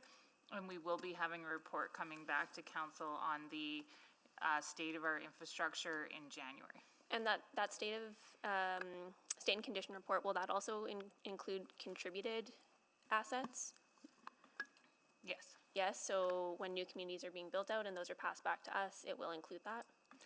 I'll get my team to comment on this. I think it will. I just wanted verification. When it becomes our asset, then it would be in the report. Okay. Yep, that's correct, yeah, Councillor. Great. Okay, this might be a slightly bigger question, but why, how should I frame this? We consider the operating impacts of capital, right? But I don't see us considering sort of the maintenance and renewal impacts of capital when we talk about moving forward with a specific capital investment. And I know we're trying to supplement that with the dedicated renewal fund, but that's a ways off. Would arterials even be considered under the dedicated renewal fund? Or would they be captured under that, or is this a different conversation altogether? No, they are captured under the dedicated renewal fund, and will be part of future conversations to be had around how we want to allocate the DRF, but definitely they're one of the assets under.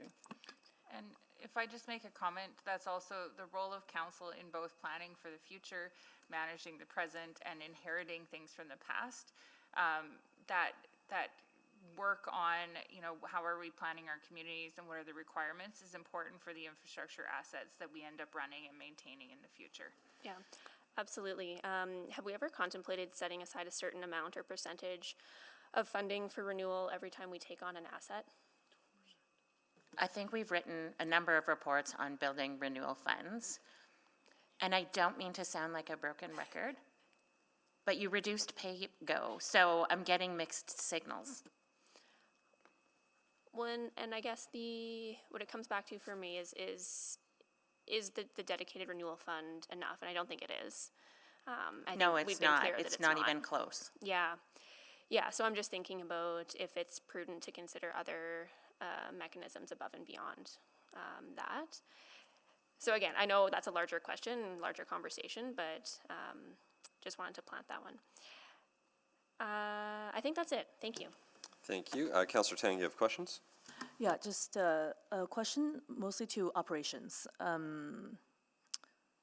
Because I've tried to think about this in a few different ways. So I know we've all tried to be really creative this time around with our funding sources. How much is this year's budget for reactive, or I guess pothole? It's about 11 million. 11 million, and then, and typically we allocate all of that to pothole filling across the city. That's right. Will we ever consider an approach where we say earmarking a portion of that, a smaller portion of that for proactive maintenance, which means, yes, we fill less potholes for the remainder budget, but, maybe that proactive measure could, I guess, allow us to fill less down the road? Or is it just not a realistic kind of balance? Yeah, this is something that we do, but I know Caitlin's itching to answer this one, so I'll hand it over to her. Thanks for the question, Councillor Tang. So we already do this now. So within the maintenance, we do pothole filling. We also have what's called enhanced maintenance paving, where we do larger patch paving on our roadways. We also work collaboratively with IAS and being able to prioritize when and where we do those specific maintenance interventions on those roadways to line up for when we do either renewal or rehabilitation on the roadways. So if we were to shift money from the maintenance budget over to paving, your dollar wouldn't go as far, whereas you could still maintain the service you are with keeping the roads at a good or adequate condition with the pothole filling that we're doing today versus doing maybe smaller, more rehabilitation renewal type work comparative to the potholes that we can fill with the budget we have. So the current expenses helps us to make that dollar go, or we're maximizing the dollars that's earmarked there. Thank you for that. I think I had a sense of this, but I just wanted to get that on record as well. Yeah, okay, that's all, thank you. Thank you, Councillor Stevenson. Thank you. Apologies. I'm just having a bit of trouble following. So this motion comes from PAYGO. Then there's another motion in the operating section about increasing the operating transfer for PAYGO. So the 035. So just want to confirm this is coming straight off of tax levy. So yes, because PAYGO's in a deficit, you need to find that money from somewhere. And so Amendment 035 and operating is the mechanism to do that. And so if that failed, this would need to be revisited in capital. Okay. And what's the tax levy impact of the $5 million increase?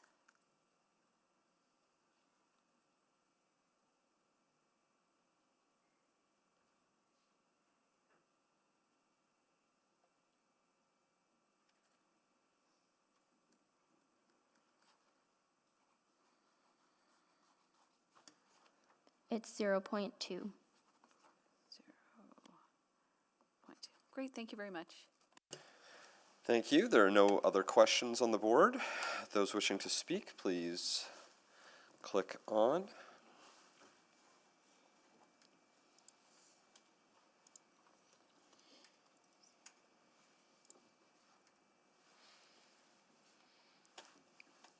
Since somebody else clicking on, I'll click on. Councillor Paquette? I have the chair. Sure. Oh, well, too late. Councillor Paquette has the chair, so. No,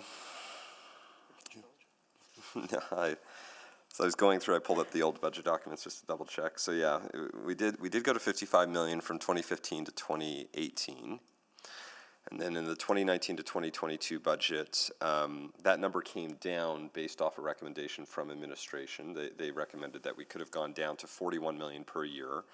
Although based off a variety of other changes, that number ended up coming down to 37.7 million annual funding. So there's an example of where the ideal amount recommended was not ultimately approved, albeit in a smaller deficit position. And then going into the last four-year budget, there was a substantial reduction. Re-looking at that profile, I think that will set up my expectation for how we engage on the capital budget too, because as I reread the profile from 2023 to 2026, I'm not sure it was quite as clear to me that just how much of a difference and a deficit that we were potentially creating in that. And that might be, I'll put blame on myself for not asking the right questions, and also just say I think we want to make sure we're very clear in these profiles sort of what the ideal amount is. I'm struggling, though, to support this, even though I know we need it, because I know it's only 0.2%, but it's 0.2% at a time where we're already asking folks to pay 6.4% more. And so if we say, because if we vote for this, we have to vote for the operating amendment, which will result in that increase. From a infrastructure renewal standpoint, we probably should. At the same point, that increase is just one more further increase on folks at a tough time. So my feeling is if I vote no, which I am leaning towards voting no on this, because I don't know if I can be convinced to go above what we've already asked of folks, that as we go into the next four-year budget, all of these types of programs, we need to be very clear, make sure we have very detailed information, and that we're communicating that, folks, to Edmontonians to understand, hey, here's the current inventory difference from what we had today versus what we had 10 years ago. Here's what it will look like if we only invest this similar amount as we did the last 4 years over the next 4 years, how much that will result in deterioration, and just how much more is needed to fully keep up with our rapid growth. Like this is just one of many, many examples of the growth of our roadway inventory, as well as the growth of all of our other inventory in the city, and how much that adds to the day-to-day costs. So there's an argument to say, yeah, just do it now and sort of bite the bullets, although, albeit, this isn't actually really biting the bullet, doesn't get us anywhere close to where we would need to be for an ideal funding level. So in that scenario, I think I'd rather have us have that as part of a thoughtful 4-year conversation, appreciating, and by voting no, we are saying we're definitely not even trying to get close to catching up. Not that this motion even allows us to catch up in the first place of how far below we are the ideal levels. So, but generally speaking, my approach for all of these motions that are going to be coming up is if we're looking to increase the tax levy, there needs to be an absolutely critical priority that we've exhausted all other options. And while I don't love that we're going to have to fill more potholes next year, I think that's going to be my preferred approach. And then recognize that the next 4-year budget, we have to be substantially more in this area, because we will fall behind like we did for the decades leading up to 2015 when a different decision was made to try to start finally catching up. So thank you. I'll take back the chair. Yeah, return the chair. Councillor Wright. Thank you. Like I said, I appreciate Councillor Tang bringing this forward, especially I don't want to look a gift horse in the mouth with some of the roads in Wards Momatapi, but I can't justify for a few blocks of roads here and there increasing property taxes right now.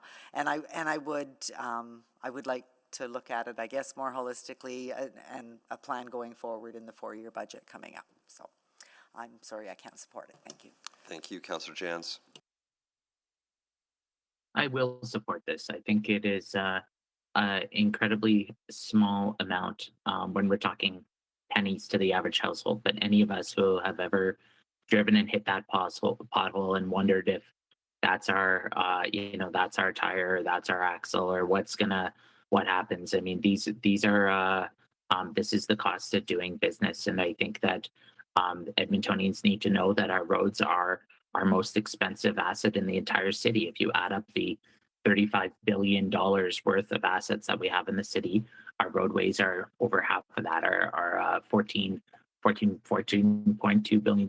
That's 41%, almost half, sorry. And we need to take care of Edmonton's needs first and the Edmonton roads first. We need to figure out in the 4-year budget some way to continue to make sure that we're repairing these arterial roads before we're building new roads out into outlying communities. Like we're going to be talking later about a road for Enoch. Why would we not take care of our own arterials first? Same when we're talking about St. Albert Trail or any of the other regional roads. We need to be looking after these assets for Edmontonians. So to me, it's a question of prioritization. We have a duty of care to Edmontonians first. I think we need to have some conversations about how we can recover more costs on our roads, both from the region, both from those municipalities who they get to pay nice low taxes elsewhere, while we pay the cost of repairing and upkeeping and maintaining and replacing the roads here in Edmonton that they benefit from. I think we need to talk about how we can look at different alternative funding mechanisms. I don't know what they would be. Maybe parking, maybe something else. Other ways that we can help ensure that we can take into account. And finally, when we have a provincial government that's musing about restrictions around offsite levies or development charges, I mean, these ultimately, if the cost of construction is not being borne by the developer at the time of profit, we are now outsourcing that cost onto the taxpayer, onto Edmontonians of the future. So they get the profit, we end up here paying the cost. So that being said, we're here now, and I'm going to support the recommendation. Thank you. Thank you, Councillor Paquette. Oh, thank you. So I appreciate this motion. There are 2 reasons I'm not going to support it. Well, more than 2. The first is that it's taken from pay-as-you-go. The second is that it is only $5 million when we need more care than that. And so if this is rightly moved to the next budget for consideration, so be it, or maybe there's another mechanism within this budget discussion in order to fund this. Or if this had been on the tax levy, I would support it as well. The reason being is that we need to fund these things, but we need to fund them properly. And the more we do not fund the maintenance of our roads, the more expensive it becomes. We get more potholes, the road degrades faster, and replacement need comes years faster, which is a massive bill and cannot be ignored. There's no way that you can allow an arterial road to just not exist anymore. Well, you could, but I don't think the public would support that. And so we either pay now or next year in the budget and take care of business, or we deliver a incredibly less affordable city to Edmontonians. So if we're talking about affordability, the time to pay for something is when it's cheap, and when it's cheapest is now, not in the future. $25 million per year in renewal and maintenance in 2014, you would need $44.25 million today to match that.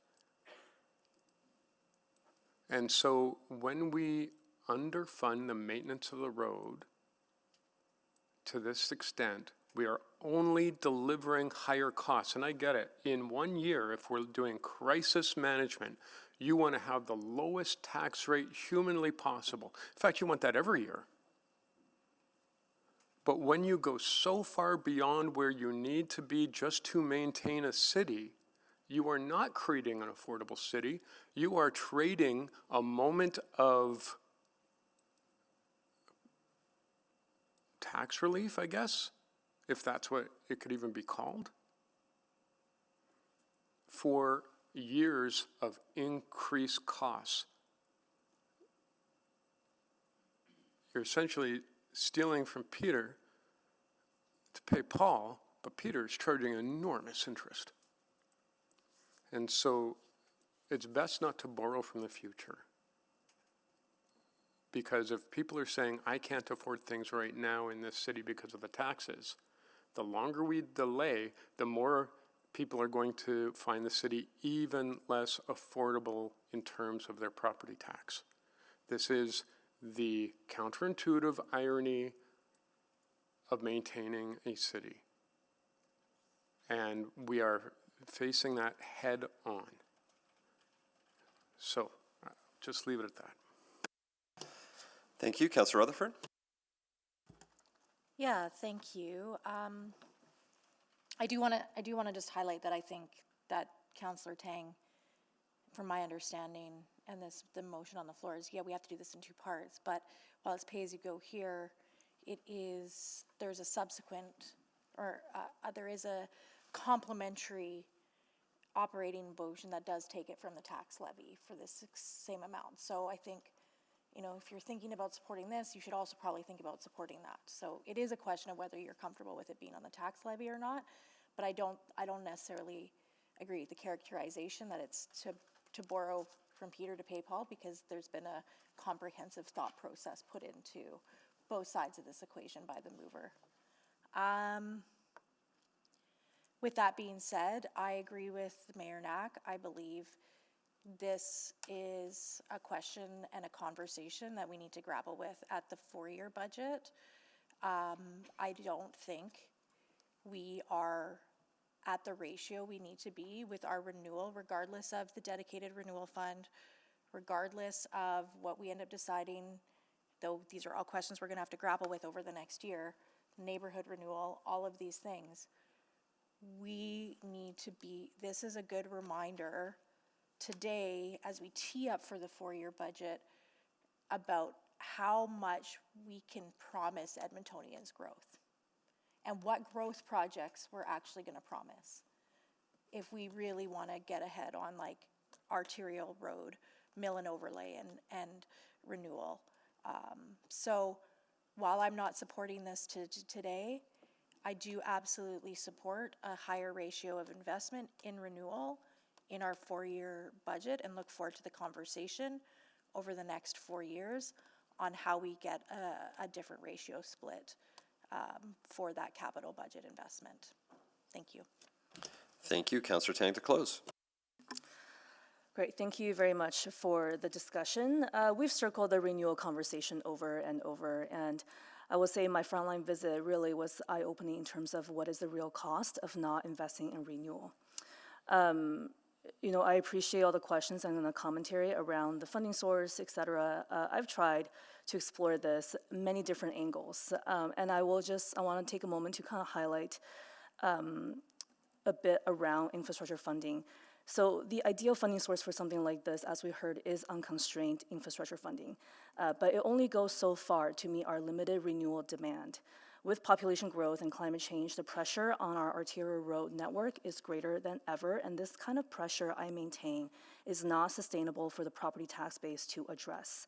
This is why unconstrained funding sources like provincial infrastructure transfer is so critical to meet the needs of growth. Unfortunately, that funding has diminished in the last 10 years by a ratio of 3-to-1, from $450 per Albertan 10 years ago to $150 per Albertan today. But we are a much bigger city than we were 10 years ago. And now this infrastructure funding is more volatile than ever, given it's tied to the provincial revenue. So if it goes down, infrastructure funding transfer will go down. I'm moving this forward now because, Mr. Mayor, we have exhausted all sources, and because we can't afford to wait for the dedicated Universal Renewal Fund to kick in a few years' time, or wait to see what abysmal level of renewal-based funding we might have in the next 4-year budget cycle, because I'm not optimistic. And even with the renewal funding, this critical proactive work will compete and likely fall to the wayside again with other reactive work. And so I just want to reiterate, this work will benefit our proactive actions to maintain our road infrastructure across the city, and in the future, reduce the reactive work required and their long-term costs on these important stretches. And that's why I'm making this change now, because we need to get going on this. I know we're in a highly constrained environment, but we need to take care of what we already have, and this amendment makes our roads safer for everyone, making sure our buses and trucks and vehicles to get to destinations on time, and be more cost efficient for public service and keeps our economy moving. Thank you very much. Please vote.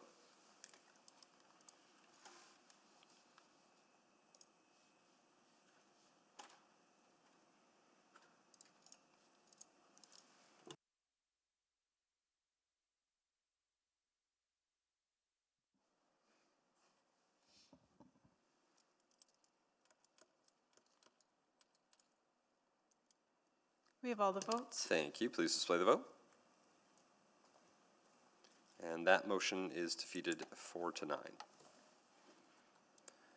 Next, capital amendment. So I think we said Councillor Councillor Salvador, then Councillor Rutherford, then Councillor Stevenson. Okay, Councillor Salvador, please go ahead. Yeah, thank you. And I don't need to read it back in, hey? No, it's already on the floor. Perfect, there it is. Excellent. So this profile is really about keeping up with growth. Over the past 10 years, bus service hours have not kept pace with population growth, and we know that results in a gradual decrease in the number of bus service hours per capita, which essentially culminates in service declines. I think we all know that public transit is a core city service, and ultimately a well-funded public transportation system is a foundational part of our mobility network, a necessity for enabling equitable access to our communities, and a catalyst for our economy.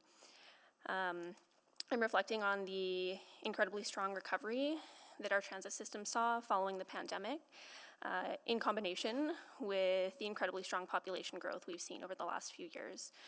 And if we do not invest in growing our fleet, our transit service will continue to fall behind. I am optimistic. You know, we have made some good progress over the last term to start funding transit, but again, we're not keeping pace. I have some questions that I'll be asking to administration, but my understanding is that this is really an important opportunity to add more buses to our fleet between now and when the new bus garage is complete in 2031. And one point I'll probably speak to in closing as well, but economic development, we talk a lot about that around this table, and having a reliable, functional And safe and viable public transit network is critically important for attracting and retaining talent, keeping our economy moving, and getting folks to work, to school, to job interviews and appointments and the fundamentals of daily life. So looking forward to the discussion and debate on this, but really wanted to bring it forward for dialogue. Thank you. Thank you very much. Questions? I think there are some. Councillor Stevenson. Yeah, thank you. My only question just relates to funding source. Just wondering if administration can advise on whether using tax-supported debt or some of the cash we have in hand from the LRT reserve is preferable. I advised you yesterday on the risk associated with the LRT reserve. So the preference, so obviously our recommendation wasn't to fund these buses. If you're going to fund them, tax-supported debt, mindful of the fact that you only have so much debt in the in this next 4-year window, and whatever you do here today reduces your capacity to fund with debt in the next 4-year cycle. But I wouldn't advise on LRT reserve. Okay. Or I'd advise against it. Okay, so again, if we, just in terms of separating out, if we accept the risks of using LRT reserve, so if we can set that question aside, hearing the advice, understanding the advice, just generally for this type of capital asset, do we typically, I know like our new LRVs, I believe we're using tax-supported debt, correct? And with our other growth buses, we have used cash? I'm just trying to recall. If your question is it common to use debt for transit fleet, be it buses or train cars? The answer is yes. Okay, perfect. Thank you very much. Thank you. Councillor Salvador for questions. Yeah, just a few points of clarification. So my understanding is that this would help support routes that are currently on demand to help transition them over to conventional. Can you just help me understand what type of utilization we're seeing for some of those on-demand routes right now? Hi, Councillor, it's Carrie again. So we identified in our annual service plan, there's 3 zones in the on-demand kind of service that have exceeded what on-demand was intended to do. So there's a high number of rides unavailable and people who can't use the on-demand service to connect to school, to work, etc. So those 3 zones, one is Big Lake, Winterburn area, the other is Capital, Cashman, and then the hills of Charlesworth. So they're ready for that transition to fixed route service. We would also look at with the addition of these buses, when we implement the fixed route service, if there is any opportunity for further improvements. We know that we have a lot of areas that need more frequent service and need service improvements. Our crosstown routes, we keep throwing service hours and buses towards it, and they are highly, highly utilized. So we know there's other needs in the network as well. Okay, and that kind of gets to my second question. So if we were to move forward on this investment and make those transitions to conventional service in the areas you mentioned, there's also a city, if I'm understanding correctly, sort of a citywide benefit, correct? For sure, there would be. And we did a report last fall. We identified up to a population horizon of 26. How many buses do we need to close our gap on the service standards? And the total was about 99 buses. So this takes about a quarter of that by adding the 25 out of the 99 that we need. That's 99 buses on top of the 440 that need to be replaced. That was my other question, right? Because they're, of course, talking about growth, but there's also the renewal side of the equation.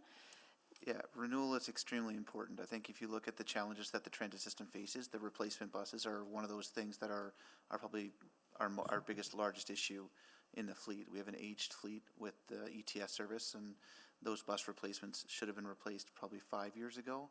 Of the 440 that are maybe a little bit more than that right now, but that problem exists today, and that's a risk that we have in the transit system now on being able to provide that service with buses that are aged out. Right, and the operational costs associated with having an incredibly old fleet. Extremely expensive. Yeah. So when we look at tax and tax lift and the challenges that we have on our operational costs, obviously replacing fleet gives you a pretty opportunistic opportunity to actually reduce operational costs. Yeah, what is our plan for the replacement of our fleet? Do we have sort of a stepwise plan or strategy? Yeah, I'll flip that over to Carrie. I'm sure she has lots to say about that. Yeah, we brought a council report forward, I think it was last year, outlining what the needs were. We're having active conversations about CPTF.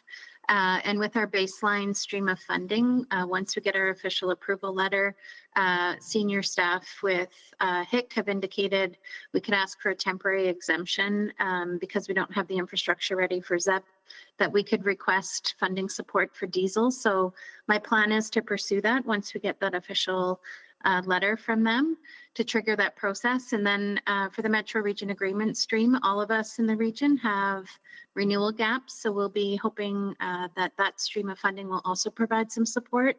We know our numbers. We just need to figure out the funding sources. We have a total number that we can accommodate in terms of new buses, whether they're growth or replacements, and that's about 75 per year. So that's the maximum number that we can commission within the current garages. Great, and just sneak in one more question here. Just help me understand. I know so 2031 is when we're expecting the new bus garage to be done. We did invest in a satellite garage as well.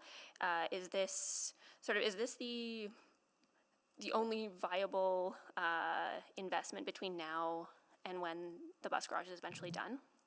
So we'll bring a more fulsome update, I think, with our March report following up on BRT transit priority measures and next steps for the garage. We're doing a detailed analysis of things like average hoist time and that type of thing. Right now, we know comfortably we can do about 32 buses, and we're just going to look at all creative options to see if we can grow that number at all. We're fully utilizing that satellite facility today, and that's what's freed up some space for us. Gotcha. Thank you. Thank you. Councillor Rutherford. Thank you. So I'm just going to go to Ms. Padbury. You said this wasn't recommended. Would your advice as the Chief Financial Officer be that you want us to look at this in the context of all of our growth and renewal demands for transit in the 4-year? Yeah, I think it's important to look at it all together. It's important to what Mr. Robar said, understanding that you actually have a renewal problem that's impacting. And I think it's also important, transit is operating with a structural budget variance. A significant one, right? Yeah. And below our and so policy you're adding growth to a portion of our city that has structural budget issues that need to be resolved. Okay, you've laid that out very clearly. Thank you. Thank you. Councillor Morgan. Yeah, we talked a little bit about renewal there. I think just one question is it worthwhile, I guess building off of Councillor Rutherford's question there too, is it worthwhile waiting to get a better deal with more buses? I know when we buy more trains, we get a better deal. Same So thing. we have, in this instance, it's a bit different. So we have a unit cost from our provider, and they would just put us on the manufacturing line along with all the other requests, and they're not opposed to having smaller number of orders from us.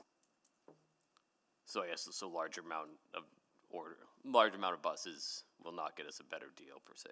Not really. There's only a couple of suppliers in Canada, and the contract we have is with one supplier. So I feel like that's not so much a factor for this. Okay, thanks. Thank you. Councillor Tang. What's the debt servicing to this amount? $3.2 million a year starting next year. It's approximately 0.12%. Okay. Great. Thank you. Thank you. Councillor Paquette, can you take the chair? I have the chair. Thank you. Trying to remember the report. 1.39 million available for the next 4-year budget. 1.39 billion. Sorry. Yeah. Correct. So 25 million. Okay. 0.15. You said starting next year. Okay. Yeah, that's correct. All right. Thank you. I'll take the chair back. Return the chair. 0.12. Thank you. Those are all the questions. Those wishing to speak, please click on the board.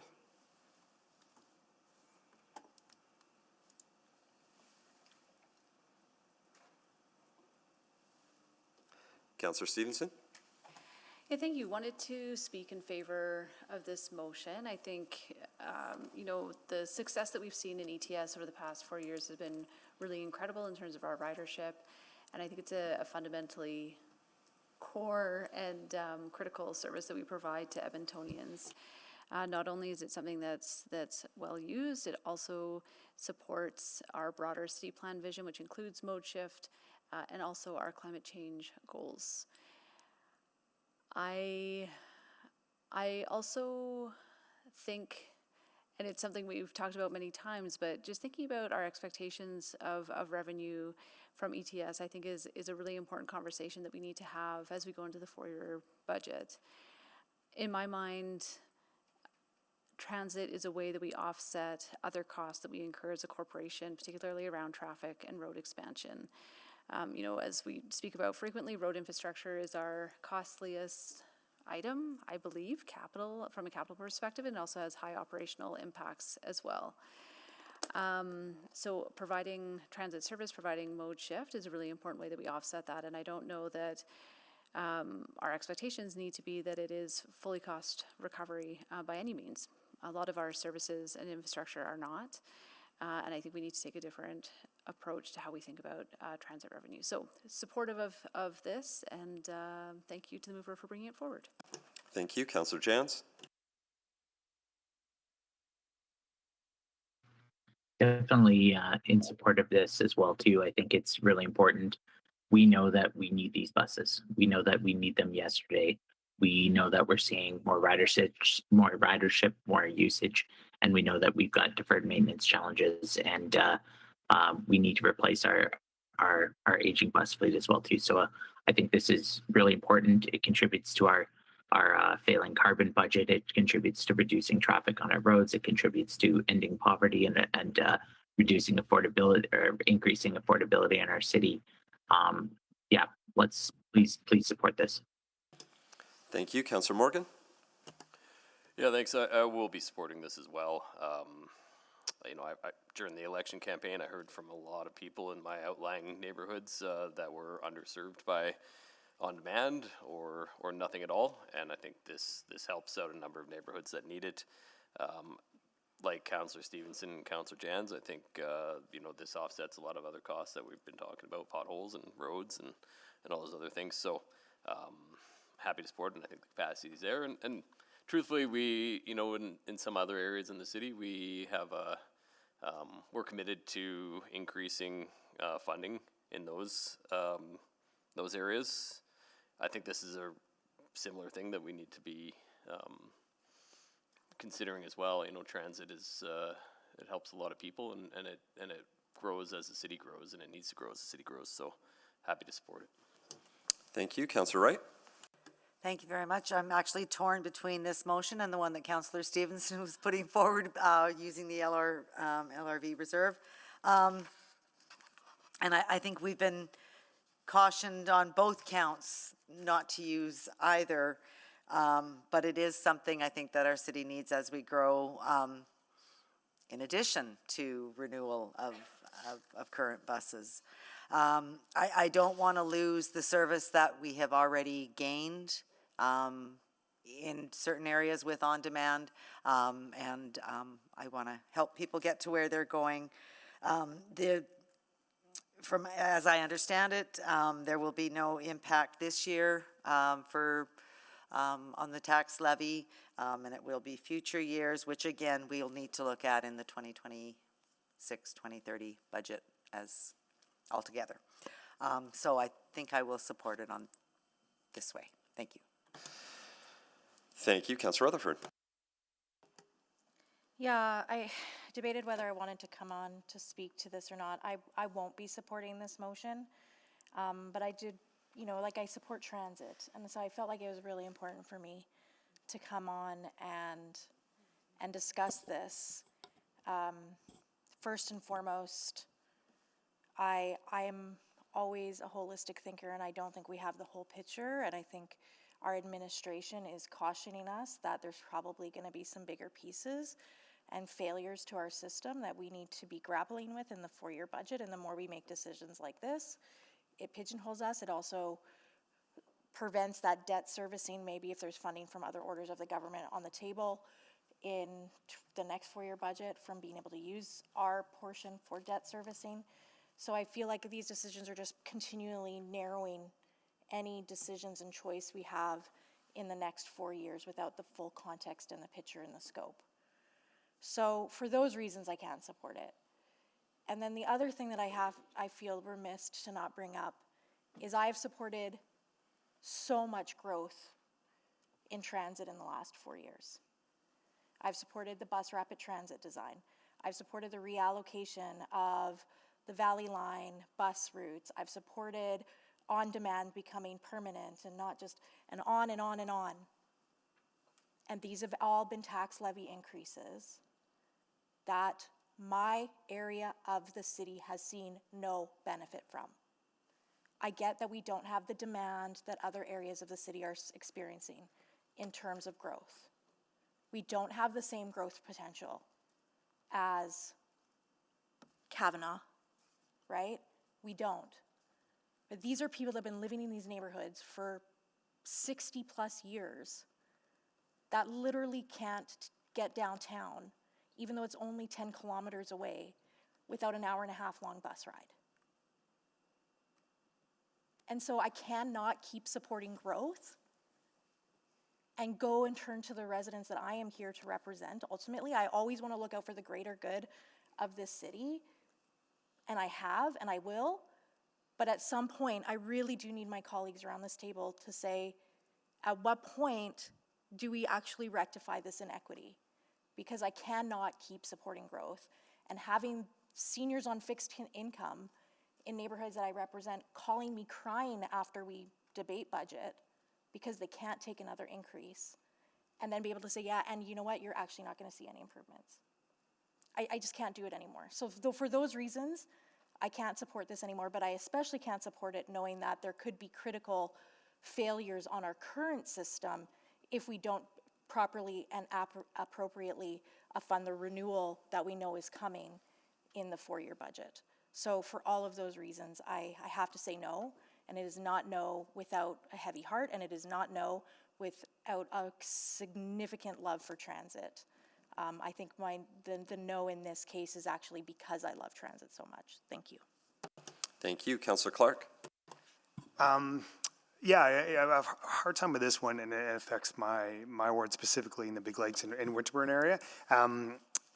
I just feel this spend and this amount might be better suited in the four-year cycle. It's kind of where my head's at with this, knowing that these growth buses might not come into effect until after we go through that process anyway. So I feel like there might be some time to go through this. So that's my take on it. It's needed. I've been to these areas. I know that they need the transit and they need regular service. I just think this might be a little bit better suited for having that whole scale discussion on growth and transit in the next cycle. Thank you. Thank you. Councillor Paquette. Thank you. I just want to flag that, well, two things. Transit does not operate on a break-even basis. It is a loss leader in order to stimulate the economy and provide transportation options that reduce wear and tear on our infrastructure and so on and so forth. We all know the benefit of transit. But it doesn't break even, and until we have a population base that can sustain that, it won't. But we really do need to look at that structural budget variance very seriously. When it comes to this motion on the floor, I do support it, because otherwise, because we have a growing population and an aging fleet, I am worried that we are going to see service reductions, and we're going to see an increase in the on-demand component, which will get more expensive to contract, and so therefore there will be a dollar loss over time. And because of that, because we know that we're going to need this anyway, and we know that there will be costs incurred if we do not do this, and because the tax implication of this is incredibly low, if you take a look at it. I think it's, if it's on capital, it's like just a little over a quarter, like about 26, 27 cents, maybe 28 cents at the high end per month for residents, per month. I think it's probably in our best interest to get ahead of the demand, which is rapidly growing. Because whether we do it now or in the 4-year, we could do it in the 4-year, it just makes that 4-year budget more expensive. If we do it now, it makes that 4-year budget less expensive. So it's just really which do you want to see? Do you want to see lower taxes in the 4-year budget or higher taxes by dealing with it now? So I'll support it. Thank you. Thank you, Councillor Paquette. Can you take the chair? I have the chair. Thank you. Oof. Good comments from everyone. Thank you. and very valid on both sides of this. Wearing my former hat, I'm reminded of the ward I used to represent as a councillor, and Councillor Clark is right. I mean, Big Lake, that app now it's useless. Like, I mean, if you're trying to use on demand in any form of reliability, it's not. Kids can't go to school on it anymore. You know, some of the seniors that are there can't get to their appointments on time. Like it's not reliable. It's very much only designed now for those who truly have no other option. And I know that's not the only spot. There's many other communities that are facing that. That's why this would convert the top 3. So I see that. You know, I hear Councillor Kett's point as well, which is, I mean, we're at the place of like our transit growth. We're not keeping up with growth anywhere in any inventory category, whether it's roads or sidewalks or bike lanes or multi-use trails or transit. But definitely we haven't been keeping up with transit, arguably, over a long life cycle. And I go back to when we went through the whole bus network redesign conversation. We didn't invest in transit for years because we said until we went through that work and set a new foundation, we would not invest any new money into the transit system because it was hard to justify to the people that we served that we were going to put more into it until we went through that exercise. And we did. And not everyone loves it, and there's impacts. And I think Councillor Rutherford's very correct in some parts of the city are not receiving equitable treatment in their transit service. And these 25 buses won't fix that either. This is more likely only to be fixed when the next garage opens, which is years away, unless we do like some true policy changes, or we look at how we do an investment into BRT and maybe change up at least some of the roadway infrastructure to activate those buses in a different way, so they can be more efficient. Like that's really going to be the only other way we address some of the inequities in the short term. And I think we should have that conversation because it's long overdue for a part of the city that has been well underserved. So I go back and forth, but at the same time, I do not see a scenario, and maybe this is part of the challenge here, is you know, how far down do we go pre-committing? We need to get more buses on our streets. Like looking at the cost of the item we just debated and all of the roadway inventory and all of these things, we've seen the data time and time again, every city. You cannot build your way out of congestion. You can't build your way out of this just through continued investment in only one form of infrastructure. And so I lean towards supporting this because, again, this doesn't even begin to make up the gap that we have. But it is worth noting, Edmonton has the highest bus ridership of all. Our bus ridership is at an all-time high in the city. And that's, from what I understand, not just because our population's gone up, but because of the overall usage is now higher than it's been. We were the fastest city to achieving that post-pandemic because we were the only city that maintained our bus ridership and bus service levels throughout the pandemic. And so I think that helped maintain the services that we have. So we need to keep investing in transit, and it's adding more buses, it's building out a BRT system, finding low-cost ways to build out that BRT system. It's completing the Valley Line West LRT, it's completing the Capital Line, it's at some point getting some funding from some other orders of government to build out to the northwest of the city, because all of those are needed. Otherwise, we're just going to continue to see the congestion increase more rapidly on our streets with the growing population. If all we build for is one form of transportation like we did for decades outside the Henday, then forever and always will we continue to see people use that mode of transportation. So I feel I've talked myself into supporting this, noting all of the challenges that folks have raised. Really thoughtful discussion. I can see why people would vote no. Voting no does not mean you hate transit. I would echo the comment here. Voting no just means, hey, there's based off all the priorities and all the tensions that we have. It's not for someone right now today. And I can see voting yes as well is very valid. So, but for me, based off all those, I'll be voting yes. Thank you. I'll take the chair back. I've just assumed I've taken the chair back. There we go. Councillor Salvador to close. Yeah, Too late, I took it back. Councillor Salvador to close. Thank you, and I'll try to be brief and not repeat a bunch of stuff that's already been said, but yeah, just to reiterate, starting from a place that we know that our public transit system has been chronically underfunded. I too am still hearing about the bus network redesign and some of the changes that were brought forward to the communities that I represent, and the expectation always was that eventually the service increases would come and investments would follow. And while this, of course, doesn't begin to close our transit gap, it is a tangible step that we can take today. I'm also hyper aware that there needs to be a larger conversation about growth and renewal. But again, this is an opportunity to advance one side of that equation today when we know that there is increasing demand. I regularly hear about routes across our city that are quite crammed, and this can help provide some relief. As I was mentioning in my opening, transit is one of the primary drivers we have for meeting our city plan goals. It's an economic driver, reduces emissions and congestions on our roadways, as we've heard from colleagues, and supports people who otherwise wouldn't have viable transportation options to get around our communities. I really think this is a strategic investment that is a direct answer to many of the issues that I heard from Edmontonians during the campaign. And in particular, I want to just speak about affordability, because at the end of the day, public transit is one of the most powerful tools we have to deliver affordable transportation options.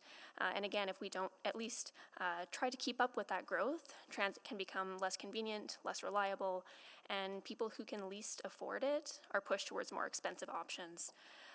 And I appreciated administration's answer about what this would mean for citywide benefit as well. We know that when we invest in the system in one area, in this case, it will allow for more service hours to be redistributed or reallocated elsewhere to help support frequency on some of those high demand routes. So again, I think this is part of a much larger conversation about how we sustainably and reliably fund and maintain our system so that people can get to where they need to go. But I would ask for your support in this today. Thank you. Thank you. Please vote.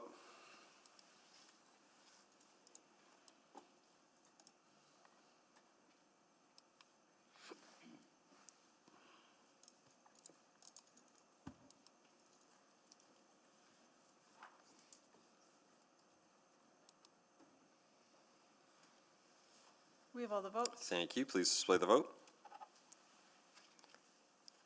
And that has carried 8-5.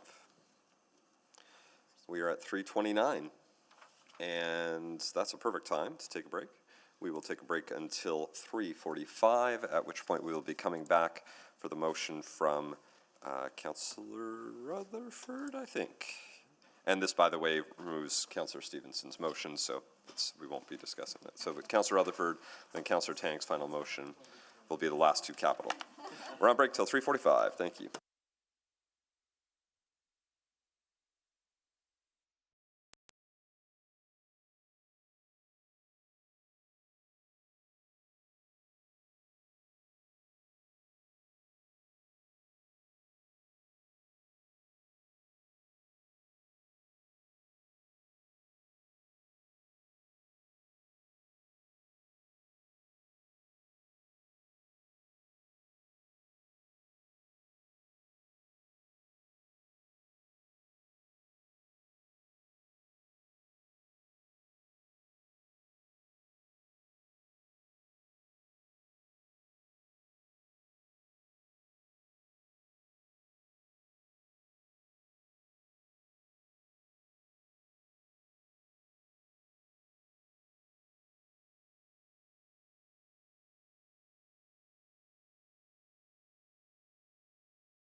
people at least in the room, so to order, Councillor Principe. Hello. Hello, Councillor Morgan.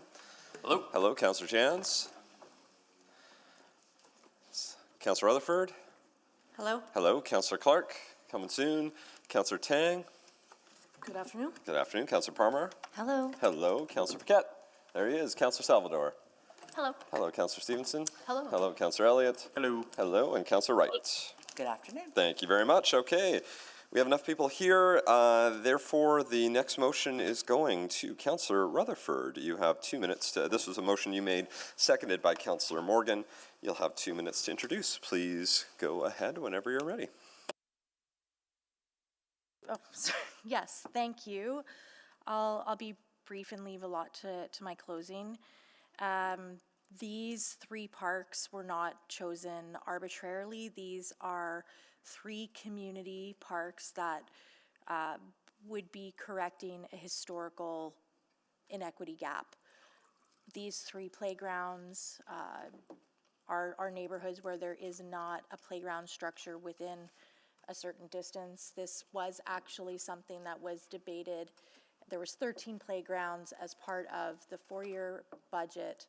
A lot of those were actually addressed through the school accelerator program and budget adjustments subsequently that have come along the way. But these 3 playgrounds and park spaces are not included or have potential for a school accelerator. I debated whether I should do it now or at the 4-year budget, but I think that these neighborhoods have been waiting a very, very long time. It was a very prudent and small amount. We're talking $270,000, and I wanted to be able to start that conversation so that we can actually have those playgrounds before the end of our term for those kids to play with. And I also do have a subsequent, I keep saying subsequent, and I apologize for using that language. I do have a corresponding operational motion that takes it from the tax levy, but there is also an operating amendment to delete locking up revenue to a specific fund. All of those things have potential to unlock this. I think these are the kind of growth projects we're going to have to look at in the next 4 years. These are small wins, but they mean a lot to these communities. And so whatever, I just felt compelled to debate this, whatever happens. You know, I'm going to be disappointed if it doesn't pass, but I felt an obligation to debate this today. Thank you very much. Questions? I think questions are coming. Hang on. Councillor Tang. So I think with these 3, Albany, for example, has 0 playground, correct, to the mover? That's correct. And then the other 2 is because they're associated with schools. Would you like me to direct that to the administration? I think I have a general understanding that these are existing schools where nobody ever took the community-led initiative to build a playground, and so these have been along, but the school playgrounds would also serve as a community park, so they serve dual purposes in our joint use agreement. So that is my understanding, but admin might have more to say. Sure. I guess to administration, do these 2 schools not have any playground right now? Hi, Councillor. Sorry. Hi, Councillor Tang, Nicole Wolf, Building Great Neighborhoods. So those 2 schools are built, they're operational and functional. They were in the era of the Neighborhood Park Development Program where communities fundraised to build playgrounds, and neither of those communities did that for these 2 schools. So they are 2 school sites that do not have a playground amenity at them. And so for those 2 neighborhoods as well, there's no other playground amenities? Kent, are you able to help out with that? I can answer that one, Councillor Tang. That is correct. There is a neighborhood gap for playground and parks with these 2 school sites as well. Okay. So thank you for clarifying the gap. And we have a community parks program.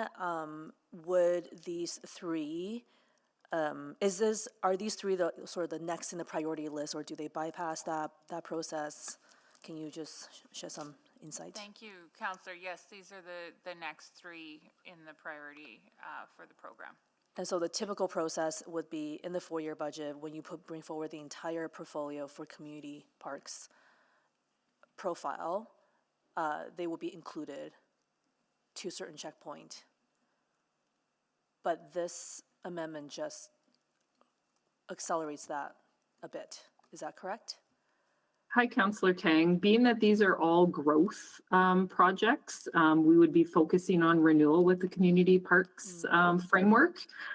These would potentially, depending upon whether they made the cut associated to the prioritization across organizational infrastructure, may or may not come as an unfunded package or a funded package for growth playgrounds. I see. Okay. And so to the mover, so I hear your intent is to, there will be that unfunded likely for construction, but you just want to get the design in place. Yeah, I again really debated whether to even bring this forward. I feel like for a lot of reasons I'll talk to in my closing, this is a core amenity that is a deficit for these 3 neighborhoods. And so we need to have that sooner. That being said, I felt it was only fair to debate and grapple with the actual building of those in the context of the full 4-year budget. And we don't know the outcome of that. That's correct. Would this potentially set up certain expectations with the community? To the mover. Yeah, I think it could. I'm assuming you've thought of that. Yeah, I think it could for sure. I know, like, my intention would be to advocate for this at the 4-year budget. I think these, as I mentioned in my opening, these are the kind of growth projects that we're gonna actually need to be focused on in the next 4 years. We even talked about no more mega rec centers, but smaller localized amenities that actually improve people's lives. So I'll be prepared to make that case. I think that also if these are already designed, it gives a more concrete understanding of what that build cost would be.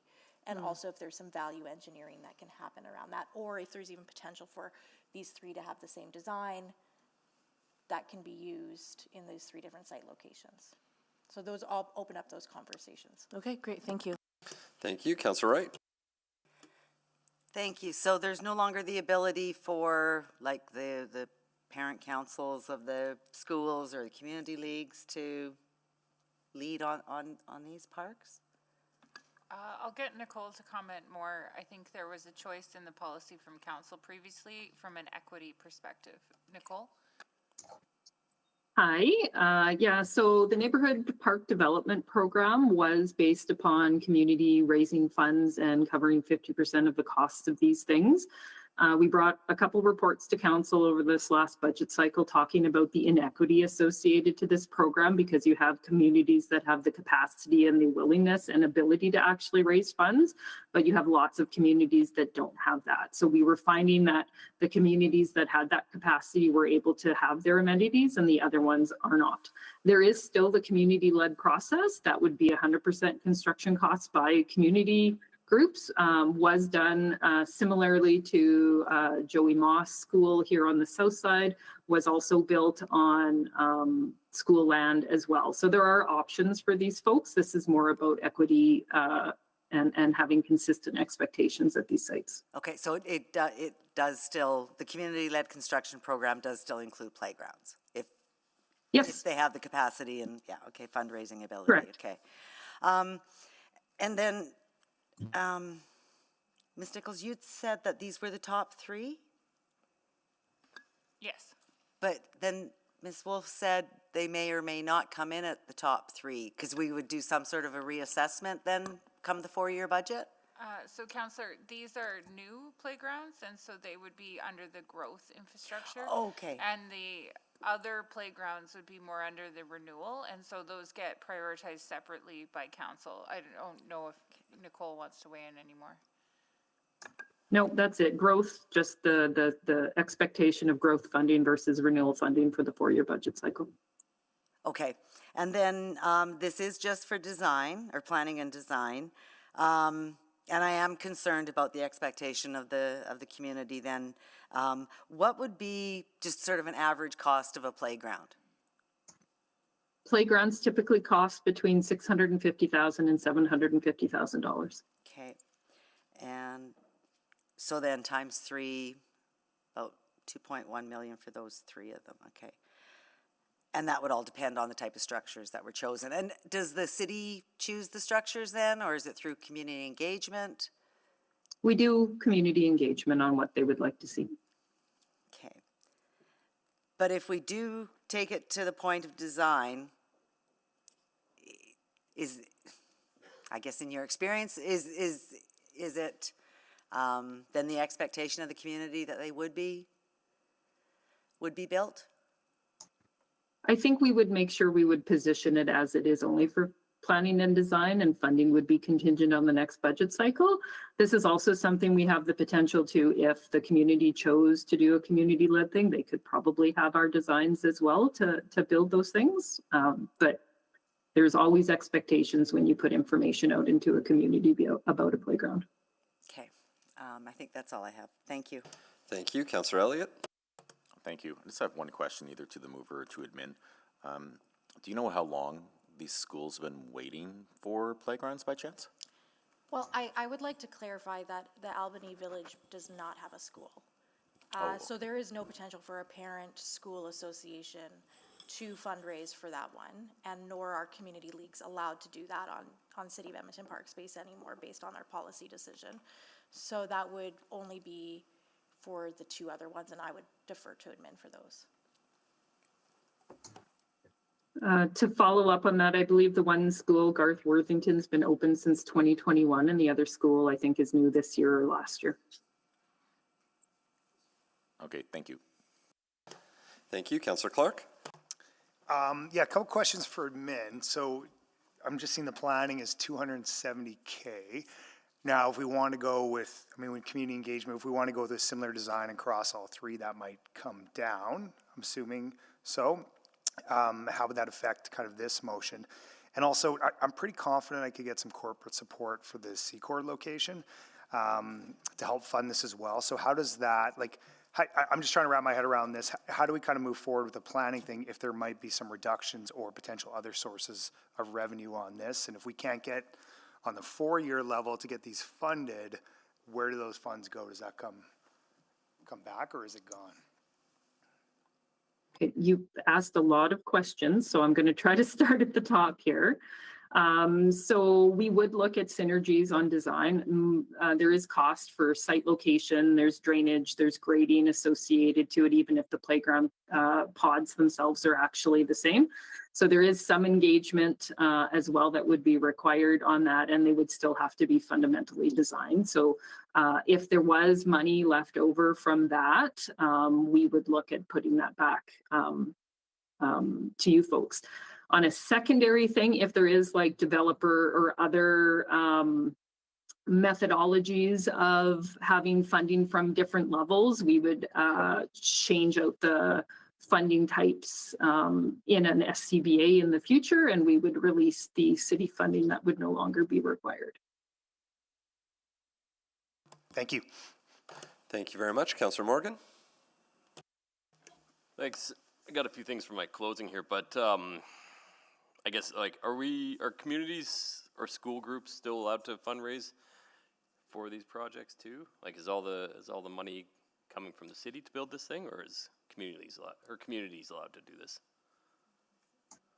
So this motion is for the city to pay for the planning and design aspect of it. Typically in the past, there has been ability for the neighborhood park development program, which is now sunset, for them to pay for 50% of the construction costs. Again, if we did have folks that were interested in donations, corporate donations, things like that, developer stuff, we would be looking at that. And then thirdly, there is the community-led process, which is 100% funded by the community, and they would pay for 100% of the applicable costs. So there is the ability to share those costs then, I guess, with the community and the city then, correct? I think, Councillor, one of the principles, and I wasn't here, but as I understood it, was that the community fundraising ability shouldn't just jump to the front of the queue.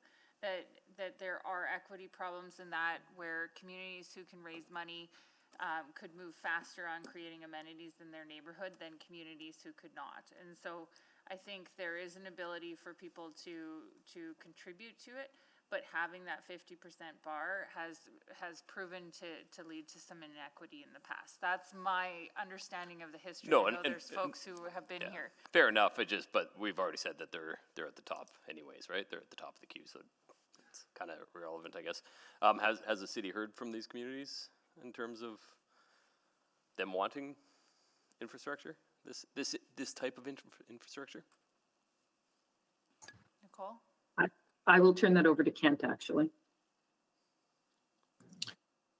Yeah, Councillor, I don't have any recent data, but it's fair to say Albany for sure. In the other two, they're in growing neighborhoods where there's a lot of infrastructure that is needed and built out. And so there are a lot of comments from these particular areas that would like to see these pieces of infrastructure that make their neighborhoods more livable come to be. So yes. Cool. Do we know how much, if any, that the community has done towards these projects? I don't have that data. I'm not sure if Nicole has any information on that. I'm unaware that any fundraising has been done by the community at this point in time for the two school projects, and the Albany one would fall outside of that typically. Okay. Can I share my knowledge of that, or do I have to wait till closing? Sorry, Mayor. If you can somewhat ask it in the form of a question, yes. This is, although I don't love the don't you think questions, if you want to do something like that. I can wait till closing, it's fine. Well, if you think it's relevant that might generate more questions, then I think it might, if you think it's valuable information, I would try to figure out a way to ask it. Yeah. Are you aware of this is maybe how you might start there the you go. question. Thank you very much for the if you suggestion. think it's valuable for us. Okay, cool. So I don't know, are you aware that Garth Worthington School Council has raised, has raised $34,000 towards the school playground so far? I am not. And I am not as well. Okay, and are we aware that the province has committed $250,000 to that project as well? Yes, that is typical for new school sites. They all get $250,000 for a playground, and that would be applied during construction. Okay. And are you aware that they are aware that it's $729,000 is what they're projecting for their playground there in Garth Worthington? That fits in our regular realm for costs of a playground. Okay, so I guess it's safe to assume that we're all aware that that the community is ready to go and working towards this already, and so that this would be a good boost to that. Great. That's all I have. Awareness is high now. Thank you. I appreciate the level of awareness here. Councillor Rutherford, do you have questions? Yeah, you're welcome to go ahead. You haven't asked questions yet, so. Yeah, just, I just wanted to get clear. The reason I jumped on the board, and I did speak to a little bit with the question to the mover from Councillor Elliott, but just to confirm, we are not allowing community leagues anymore to fundraise for community parks. So that option is not on the table. The neighborhood park development program is no longer on the table. If they would like to do a community-led process where they pay for the full thing, that is still on the table. So they have to pay 100% though? That is the differential, yes. Okay. And Ms. Petrin, I know you're probably like not in on this conversation, but I'm going to pull you in. We've now made it a requirement for core amenities for playgrounds in new and developing neighborhoods, right? But before it was up to the developer, they could use it as a marketing tool or whatever, but there was no playground development requirement. that's correct. If you saw a developer contributed a playground in a newer area, generally that would have been something that they chose to do. Council did direct changes recently that did require further improvements to park spaces, but not playground equipment. Not playground equipment. Correct. It was related to, I might need to pass to Kent, lighting, trail, trees, and benches. That's correct. Yep. I thought I had moved when this, because this all came out of the Albany things as I became a counselor. I thought I moved to say that parks should be, playgrounds should be included as base, and that was a discussion that had happened and was included. So how did playgrounds get dropped from that? Kent, do you? That would, go ahead. yeah, I don't remember the discussion. Well, it was a fulsome discussion, but I'm confident that the motion at the end that the committee gave us is what we enacted. So we'd have to go back and take a look at that, but I'm pretty confident that that was the direction. Okay, I'll definitely. Councillor, I believe I sent a memo to council and that I can pull and just refresh our memories with that content. I would love that, yes. Because my understanding, because this is the challenge, is that now we have sometimes developers that can advertise that there will be a playground, then they don't actually build the playground, and then people have moved in thinking there's going to be a playground, and then no playground exists. And so I thought we had closed that loop.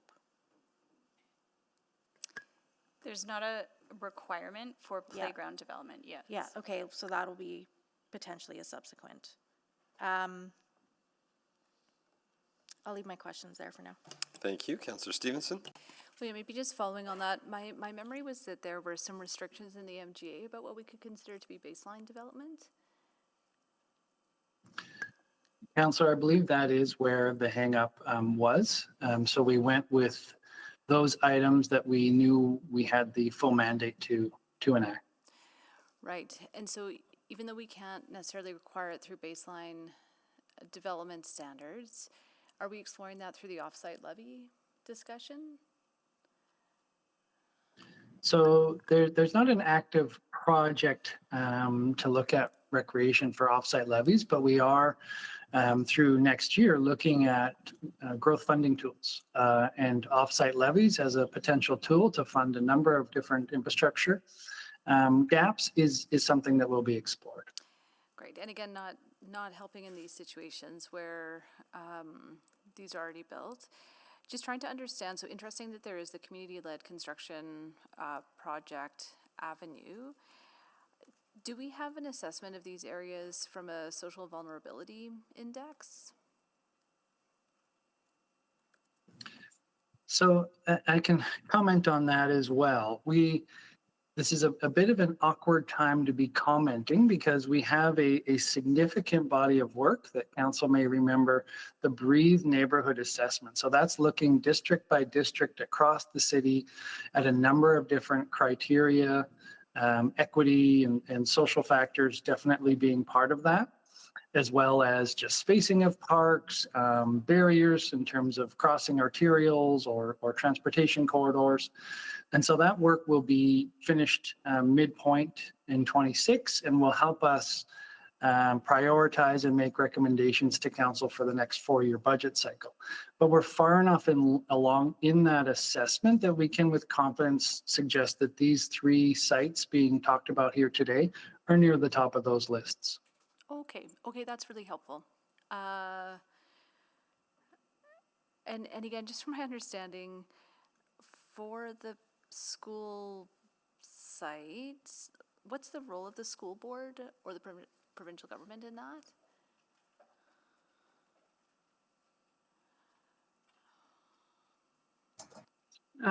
I can answer that. So when a new school is announced, the province of Alberta has provided the school itself with $250,000 for a playground. So we've been utilizing that for our construction asks for the school accelerator stuff, as well as previous ones. I think that's probably the only role of the GOA there, is they're providing that funding. Okay. Okay, thank you very much. Thank you, Councillor Palmer. Thank you very much. I had a question. Are these 3 sites, to administration, are these 3 sites on school board land or are they on city land? We would, if the city was funding these, they would be on city property on that site. And there is no school land on the Albany Village Park. It's a community park. It's a community park. Okay, and there was a number here of 650,000 to 750,000. I have a question because I know that I've been involved with many playground school builds, and the ones that seem to be on school board land are done for about $350,000. And I'm wondering, it's hard, obviously it's not comparing apples to apples, but have you heard that before in terms of admin, and then any reflections on the difference in pricing? So my initial response to that, Councillor Parmar, is that it would be a very different amount of equipment and types of equipment, and would probably be smaller and differential pods. There may be a difference in the surfacing material. We use the rubber pour-in-place stuff from an accessibility and safety lens. I'm not sure what they do. I will go back to the Joey Moss School one, which is done on school site, and I think that was in about $1 million that went through for that one. So I think in general, playgrounds are very dependent upon what is needed for them, as well as what the substructure is. So we do put under drains for drainage reliability and not flooding our playgrounds on ours. I don't know if the school site does that as well. So there's definitely differentials in design. Okay, thank you very much. Thank you. What was that noise? Are we okay? Everyone's good? Machine's still I working? think we're fine, but we'll keep an eye on it. Everything's still working? Okay, good. Councillor Paquette, can you take the chair? I have the chair. Thank you. Just from a budget, so 0.1% increase requires about a $2.3-ish million increase. I don't know where we started at 6.4, if we were at 6.40 or 6.38 or 6.44. Where are we? How close? So if this goes forward and it's approved, 270,000 is 0.01. Are we still at 6.4? When do we? How much do we need to tip over to 6.5? I guess is where I'm at. You're right under, so anything would push you up, and you've already approved The other one, yeah. the other one that needs OICs. Yeah. So you're gonna hit. You're already at 6.5. You're already hitting 6.5, even for 270,000. So you're at like 6.4 in a bit. Okay, that's helpful information. So that's, just on the, I guess I want to ask just on the Secord site, because there isn't a playground at the Lewis Farms Rec Center. Obviously, there's a district park site, there's skate park, there's a lot of outdoor amenities, but not a playground, if I remember my design correctly, right? Jason or Pascal, do you want to jump in on that? Or Nicole? Mayor Knack, I believe you're correct. There is not a playground there. Yeah. Yeah, that's correct, Mayor Knack. Okay. And that school at Secord is elementary and junior high. Okay. All right. Okay, those are all my questions. I'll take the chair back. Okay. Thank you. Councillor Wright. Oh, I'm so glad he gave it back to you. I put my name on the board because I did want to clarify a few things that were being said. So playgrounds can be done under the community-led construction project, 100% funding, correct, Nicole? But it doesn't, they would not qualify for the school, the provincial school funding of 250,000? The community-led, that is so correct. on your first statement, they can 100% fund it. And yes, if they talked to the school and worked in conjunction with the school, they could use that funding too. It's not dedicated for the city of Edmonton to have to use that funding. The school could also build their own playground on their own property with that funding as well. Okay, and I just wanted to make sure that that 250,000 was still available from the province for the new schools. I didn't realize these were newer schools, the two that have schools. But and I know this is only $270,000, would it be, like, if only one of these projects was chosen, would it cut it divided by 3? 90,000? Yes, that's correct. Yeah, okay. And so from what I understand, the Albany Village Park one is the one where sponsorship could be obtained? Secord? And then the other school, the Garth Worthington, they're already working on raising funds. And I'm not supposed to, I guess that's what I guess from administration, is that what you have heard? Based upon the conversation with all of you lovely counselors today, that is what I have heard, yes. Okay, so the only one that would be outstanding then would be the Albany Village one that doesn't have a school attached to it. It'd just be parkland? Correct. Okay, I have to think on this. I mean, because, you know, I think there's lots of parkland around the city that lacks playground structures. And we're going to be getting a report next year on all the ones, either growth or renewal, correct? Yes, that's correct. There'll be an open space assessment district by district that will show where we have significant gaps within our network of playgrounds and open space. Okay. Thank you. Thank you. I don't see anyone else on the board for questions. Anyone wishing to speak to it? Please go ahead and click on the board to speak to it.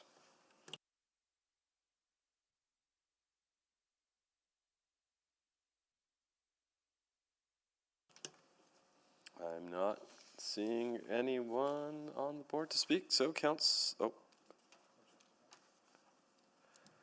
Morgan is on. Sorry, I missed that. Thanks, Mr. Mayor. I will be voting in support of this. I have a school in my ward that is suffering right now without a playground. They've been without a playground since 2021, and without this support and the support of the city, I would expect that there would be many kids that will have gone their entire school career at Garth Worthington without a playground at their school. And so I think it's an essential part of infrastructure, and I think it's an essential part of that school. So happy to support this motion and make sure that there's playgrounds at Albany and Secord as well. Thanks. Thank you. Councillor Clark. Yeah, I would like to support this as well with some of the funding sources that Councillor Rutherford has kind of outlined. They're coming up future. I think that's going to be good. And then also, I really believe there's an opportunity here for corporate support to kind of offset those costs as well for specifically the Secord one. So with that lens, I can be all about it. Thank you. Thank you. Councillor Parmar. Hi, I absolutely believe that playgrounds and for schooling are absolutely vital, and I appreciate the mover for bringing this forward. One of the reasons I won't be supporting it is because I believe that this package should come fully funded, you know, from a whole perspective in the 4-year budget.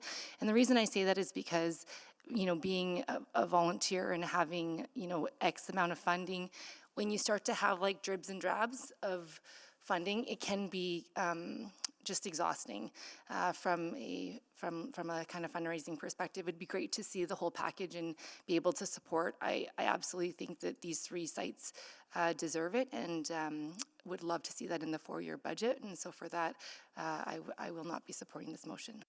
Thank you. Councillor Paquette. Thank you. I agree. I absolutely appreciate this motion for sure. I mean, I wanted to put one on as well. So I'm obviously in the same boat for some of this as far as some of the infrastructure required. But I would be more than happy to support this in the 4-year with the overall strategy. And honestly, I could easily vote for this today, but because it's the conversation is coming, I'll wait for then. Thank you. Thank you, Councillor Wright. Thank you. I do think we have to look at it all together across the city. I was thinking, at least if we could use the design for this one and then duplicate that across any parks across the city. But I think we do need to look at them all together. Yes, we do need to not only at the schools, but in parkland across the city, make sure that we've got the appropriate structures, not just for the school kids, but for the community as a whole. I'd like to wait to see what we get in next year. So, whoops, I won't be supporting this at this time. Thank you, Councillor Stevenson. Yeah, very, very tough one and feeling torn like many of my colleagues. I think Councillor Parmar's comment made me remember just some of the challenges we face when we support design without the full capital cost in place, and some of the inefficiencies that can create if there's lags and redesigns required. So I'm reflecting on that and leaning no, but remain to be convinced. Thank you. Thank you. I've talked enough. Councillor Rutherford to close. Thank you. I will talk to those that are still being swayed and maybe hope to persuade some of you through my closing. First and foremost, I want to highlight that this is not a fundraising or grant amendment. This is capital, so this isn't putting a burden on volunteers or piecemeal or saying we'll give you a portion and then you have to do all of this work and we don't know if it's going to be there. The community parks framework that we approved as a council in this last 4-year term, because one of the reasons that there was a comprehensive package, it had 13 playgrounds on it, that was unfunded. It was design and build in the last 4-year budget that remained unfunded. And one of the things was we needed to do this community parks framework work and look at this more holistically and from an equity lens, which we did. And that framework discusses the need for core amenities. These core amenities, it states, are integral to the fabric of a neighborhood and support health and well-being of every resident. They talk about, in this framework, the key components of a community park includes playgrounds, gathering spaces, and should be provided widely across neighborhood level within 400-meter catchment or a 5-minute walking scale. I debated putting this on the floor, but I think that we are at a point in this conversation where we do have a few neighborhoods that are outliers to the remainder of the city when we look at it from that core amenities perspective. I'm not asking for something flashy. I'm not asking for a rocket ship park like exists in Inglewood. I'm asking for a swing set and a slide for these kids. I can only speak for the realities of the neighborhood and the ward that I represent. I wanted to bring this forward, even though it was going to be more money for these 3, but I don't want to get lost that they're not all schools, they're not all school sites, these are neighborhood parks. So I really feel like some of the conversation and questions got those two things convoluted, and so I want to unwind that. But I'm going to just say, there are many children in Albany. Albany as a neighborhood is about population of 3,500 right now, lots of newcomers, lots of Middle Eastern families, lots of children. When I door knocked there, so many of them talked about how they can't have their kids go to a playground because to walk to a playground, they either have to have their kids walk across 137th Avenue to the school park in Elizabeth Finch School, which is also, if you're familiar with the area, and I want to give this context, isn't on the border of that neighborhood. So that's like about a 20-25-minute walk across an arterial road. If they want to go to Rapperswil to play to that playground, that's the next nearest one, they have to cross a business commercial zone, with a Walmart and a McDonald's drive-through, then cross 127th Street, and then still walk another 5 to 10 minutes into the neighborhood.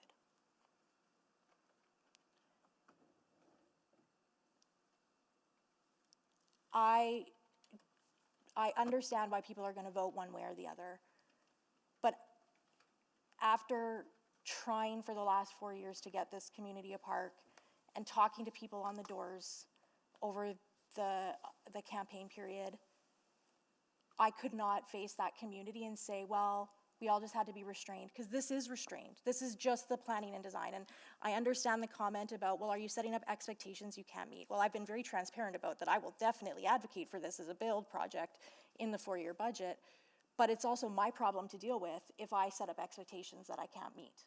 That's not anybody else's problem around this table to deal with.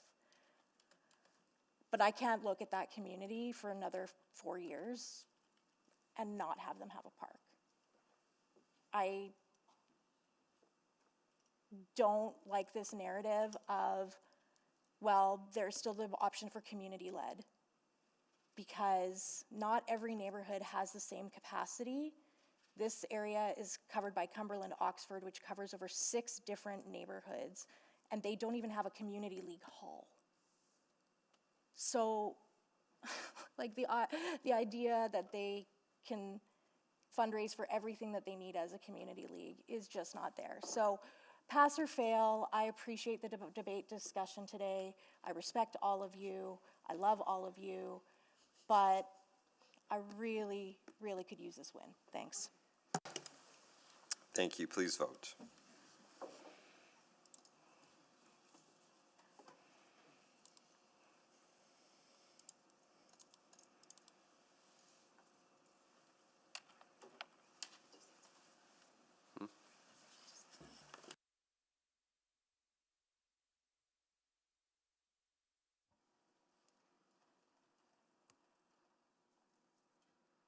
We have all the votes.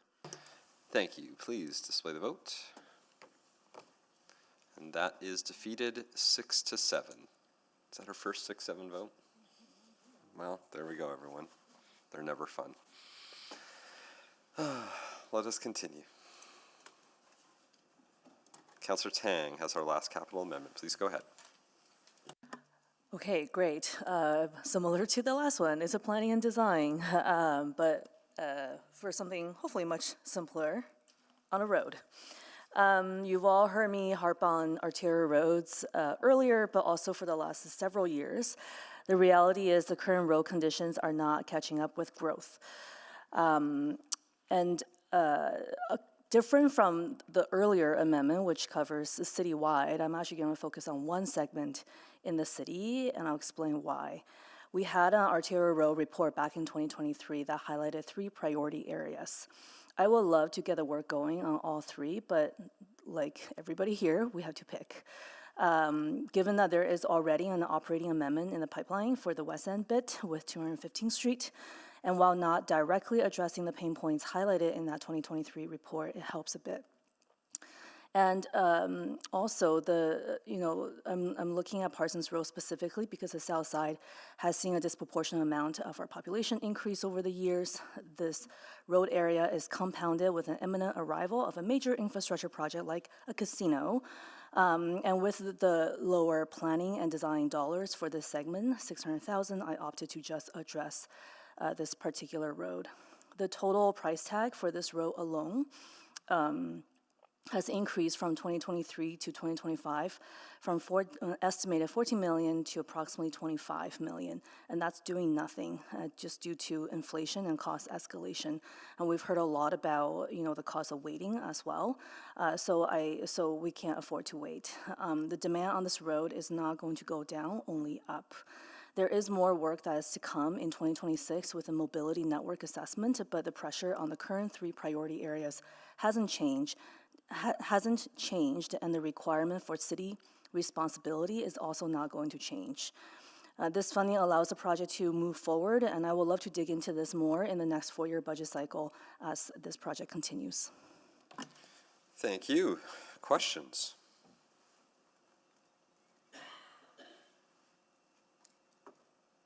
Not Seeing anyone on the board for questions, then we can move to speak. Sorry. This is slow moving. Councillor Wright first. Thank you.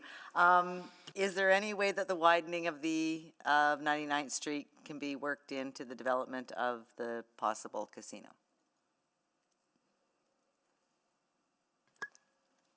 Or any further development on that? The area of Parsons Road is a city responsibility to expand that roadway. Okay. And swapping it out for something else? The arterial roadway basin is fully developed, and what's left is the city responsibility. Okay, okay. And again, yeah, so we were provided, what was the three ones that we were provided on that assessment? It was 215th? 215th Street, 167 Avenue, assuming that was. Yes, sorry, to the okay, yes, mover, I can ask and you then- as the mover, yeah. And then Parsons Road. And So then the third one's Parsons on the Road. north side. Okay. So it is one of the priority ones, so why are we looking at it separately here? So for the reasons I've mentioned, I would love to fund all three. That's $5 million. And I picked one with a more modest price tag that I think is facing some disproportionate pressures. And then one of the ones, the $3 million one, I think it gets a little bit of relief from an operating amendment that we're going to be discussing in the next day or so. Okay, thank you. Thank you. Councillor Morgan. Yeah, do we have numbers on how many daily trips are going over this roadway? Or annual trips? I'm not sure if there's anyone on the line that has that data. I'd have to take that away, Councillor Morgan, I'm not sure. But further to what Councillor Tang was noting, we did a report in 2023 that identified the top 3 arterial roadways that are city responsibility to expand, and this was one of them, along with 215th Street and 167th Ave. What was that based on, those priorities? It was based on safety and traffic demand, impact to the network, and alignment with the city policies. Okay, so talk about safety, I guess, and so do we have a sense on how many annual collisions, accidents are happening on that road, particularly, I guess, between like Ellerslie and South Common, 23rd Ave? Kent, I don't know if you have further data. Yeah.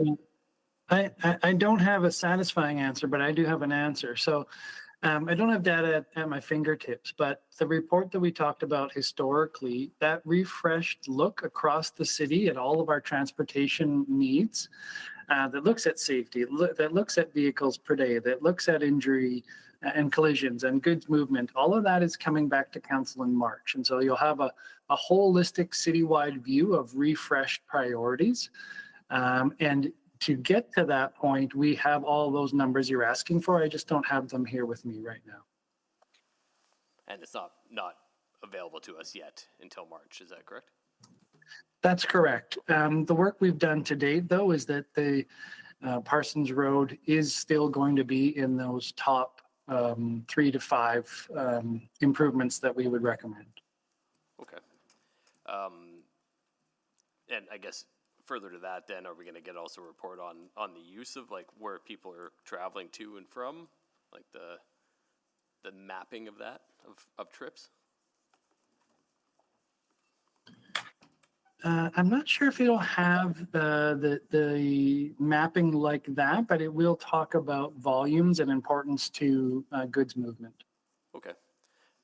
And I guess the last part of this is just what is the length? Maybe this is for the mover. What is the length of Parsons that we're looking at? Is that? Sorry. Is that 19 Ave to 91st? Councillor, it's 2.5 kilometers from 19 Avenue to Ellerslie Road. Okay, thank you. Thank you. Councillor Salvador? Yeah, thank you. Maybe just to pick up on the March report for the refresh priorities coming to council, I guess I'm understanding that, or maybe I'll just ask, how would that, that report help inform the motion and discussion in front of us? If we, Councillor, if council had that report today,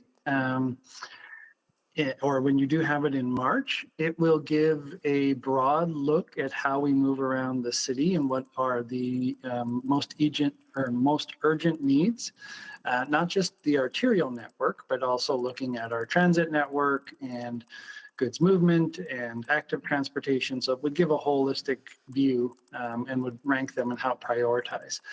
It doesn't solve or necessarily even comment on the funding issue. So it's not going to attach funding commitments, but it's going to help sort prioritization for when funding is discussed in the future as part of the next 4-year budget potentially.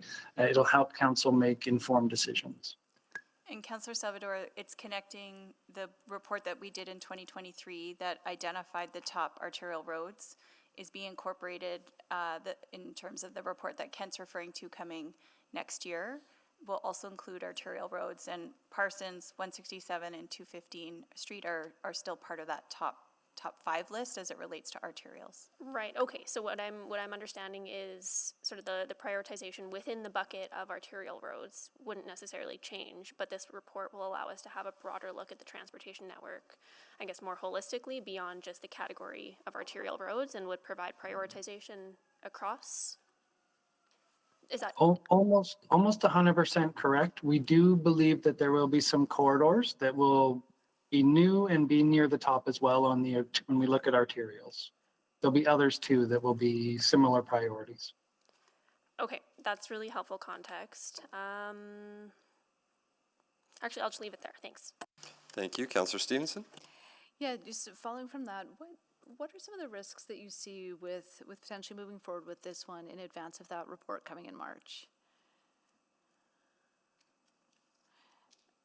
Maybe to Mr. Snyder? I think a potential risk could be that council doesn't have a holistic macro picture of the mobility network and needs across the city. But we have talked about that we're confident this one is going to be noted as a high priority. So potential risk could be just looking at how council would intend to fund any future improvements and having a broader knowledge of other places and corridors you may want to invest in. Okay. And I think to Ms. Petrin, I think non-residential assessment growth is really important. Just again, wondering if you could elaborate a little bit further or speak to what your team is potentially caring about Parsons Road being a barrier to industrial or commercial development in the area. I'm not sure that we've had direct feedback as it related to investment in attraction and the infrastructure that is existing. However, Ellerslie Road and Parsons Road and this area is all business and industrial. So to the east of Parsons and then continuing down further south of Ellerslie Road is all non-residential development. And certainly the flow of traffic and the goods movement, we recognize that congestion, and that's part of the indicator of why it's meeting in that top 3, top 5 list. Okay, thank you. Thank you. There are no further questions on the board. Those wishing to speak to it, please click on the board.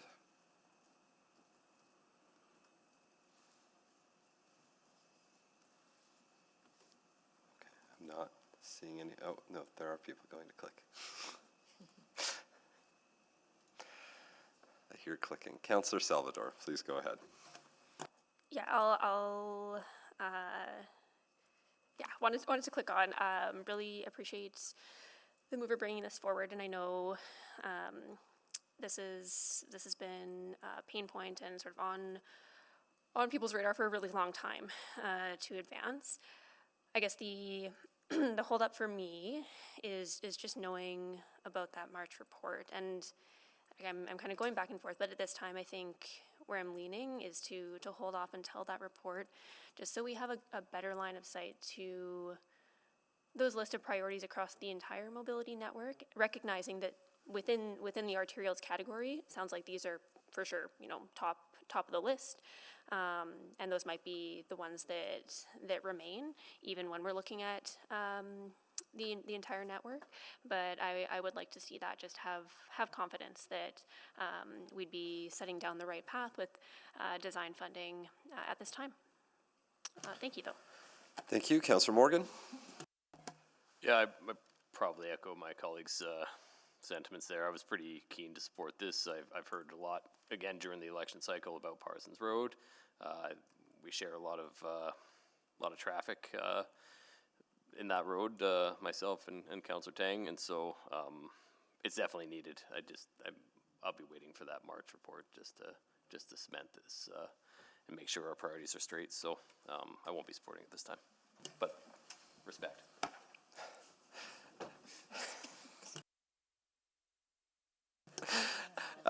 Thank you. And Councillor Tang to close. Great. Thank you very much for the discussions. I think it kind of went how I expected it to go.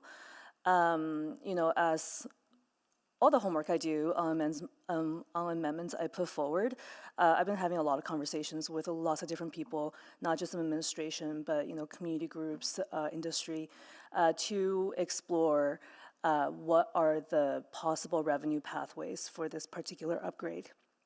And did look at developer funded.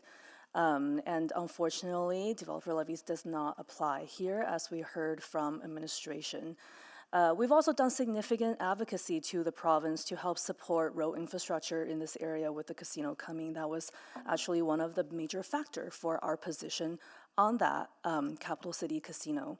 And that advocacy was not successful, but meanwhile, the casino has been greenlit, and I do see greater urgency in this. I am very conscious of the mobility network report. I made the motion, and I am very keen to see that come back. But I think this just kind of gets the work going. Because I don't think it's going, as we heard, it's not going to change the status of this particular stretch. And if we can get the work started now, it might alleviate and make the work a little bit easier on the other pieces.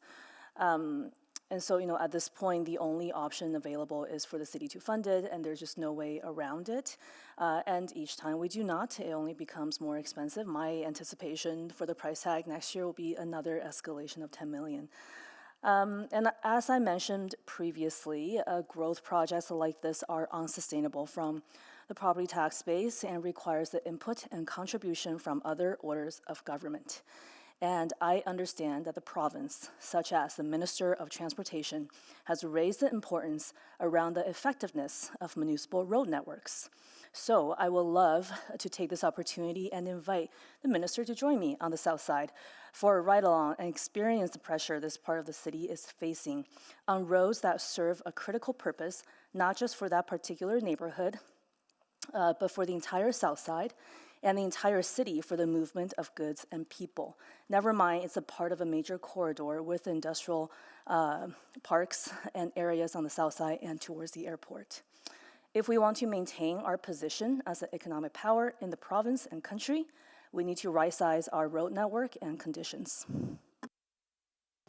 Thank you very much. Please vote.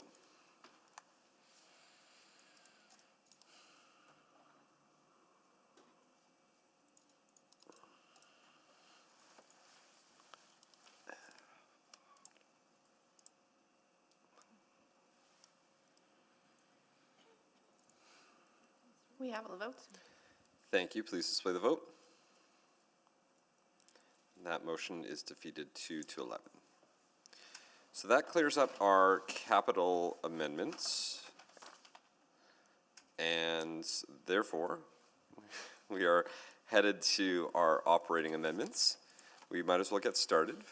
And we need to do Are there any additional operating amendments? I can double check if there are any additional operating amendments.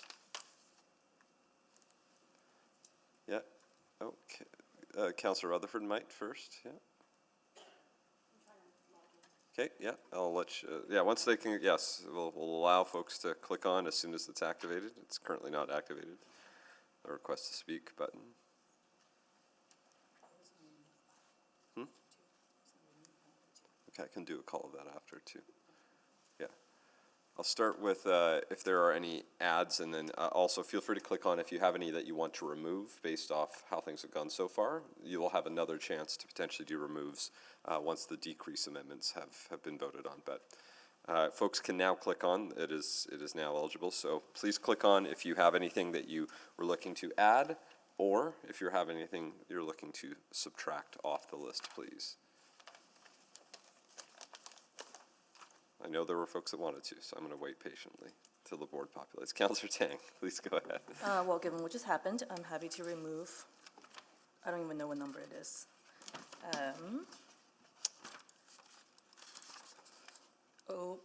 Operating amendment, 35, 36. 35 and 36. Those two will both be removed. Okay. Before I go to Councillor Rutherford, do you need anything else, Madam Clerk? Are you good? Is that good? Okay. Councillor Rutherford? Yeah, I'll remove 16, I believe. You are removing operating amendment 16. Yes, just let me double check. Yep. The right one. That's the $270,000 one, yes. Yep. Yep, operating amendment 16 has been removed. Okay, so we've had those three removed. We are going to randomize the order for our decrease amendments. There are 5 members of council that I think have put forward decrease amendments. I see Councillor Salvador, Principe, Rutherford, Wright, and Stevenson. So, oh, they're ready. They're ready. High-tech solution as we randomize. There it is. Councillor Principe, followed by Councillor Wright, Salvador, Rutherford, Stevenson. And again, how it will work is that Councillor Principe will move, she has 4. You will move one of your 4. Then we will continue in order, and then we will go back to, and then I think the plan was after we do one round, do we re-randomize again?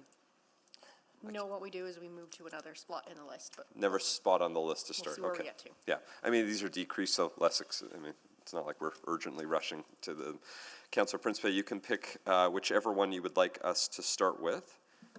Okay, I will select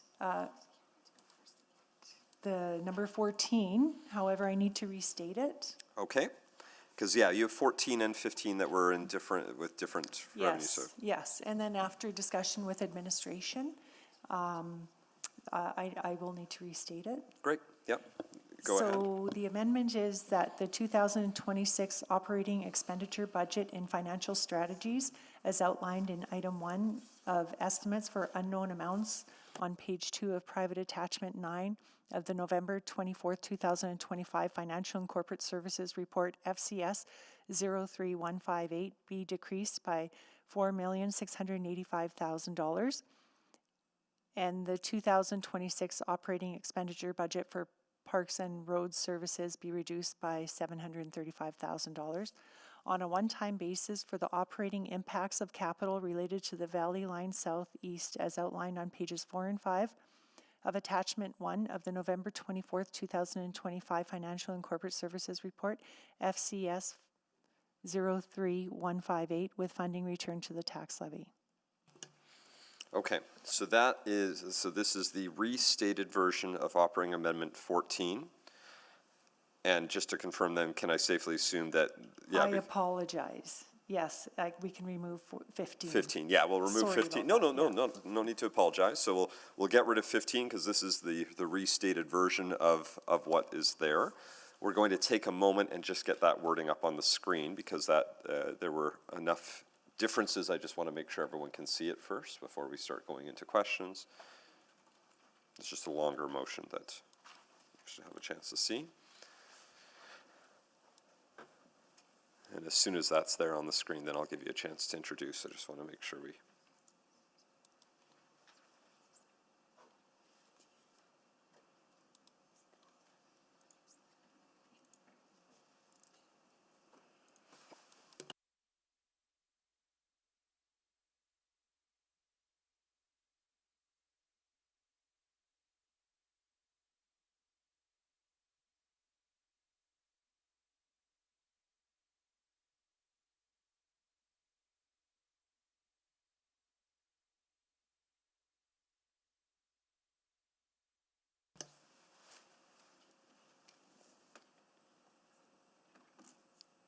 clerks do have that wording, correct? You were just taking a moment to We get it. do have it, we Okay, just need to great. get I it just want to make posted sure on you the had it. screen, No yes. problem. Yep. And I think it also just got put in the chat and is now up on the screen. So you can see that there. Perfect. So you can now all read it. I'm going to give Councillor Principe 2 minutes to introduce. Please go ahead. Thank you, Mr. Mayor. So this amendment is coming from the LRT reserve that is winding down. And as you can see, it's different than the number that we see in our notes, which is $11.1 million. And after discussion with administration, there are some funds of it that are already allocated and cannot be changed. Therefore, that's why I had to revise the statement. And I do believe that this is just a prudent way of trying to return funding to the tax levy. Thank you very much. We will take questions, noting, of course, attachment number 9 is in private, so if there are certain questions, there's a possibility we might need to go into private, although we had a lot of discussion, so hopefully we can minimize that. Councillor Stevenson, please go ahead with questions. Yeah, thank you. Am I correct in understanding that and this is maybe to administration, that the first part of the motion would be equivalent to Councillor Salvador's motion 2? Like the O2? The difference there is that this is just on a one-time basis, and Council Salvador's is ongoing. Okay. And then maybe to the mover, how is the second bullet related to the first? So I just wanted to clarify, I wanted to make it ongoing, but from my understanding, administration had said that it had to be one time. Am I allowed to respond here? Please, yeah. So Councillor, what you've done through this motion is you're requesting to remove these items on a one-time basis. Your other motion, your Op 15 motion, that would have been the one you had to read in to remove this stuff on an ongoing basis. Okay, so can we just change it to an ongoing basis? Let's freeze Councillor Stevenson's time for a moment. It was good. It's already frozen. I'm hearing the intent was to have that as an ongoing, which was the intent. So let's make sure that's clearly listed there. That's an easy change, but just making sure we all understand we're going to be discussing this motion on an ongoing basis, not a one-time basis. That was the intent of the mover, correct? Right. Perfect. Yes. Thank you. Thank you very much, Councillor Stevenson. Yeah, don't. And so what happened is just when I was looking at attachment 6, and my first intention was to put forward the 11.1 million. And after discussion with administration, they had recommended to change it to the 4.685 thousand. But I was just still keeping the other elements of attachment 6 in there. And I can try to help clarify a bit more in addition to what Councillor Principe said there. So originally the councillor had asked for the whole 11.1 million to be decreased.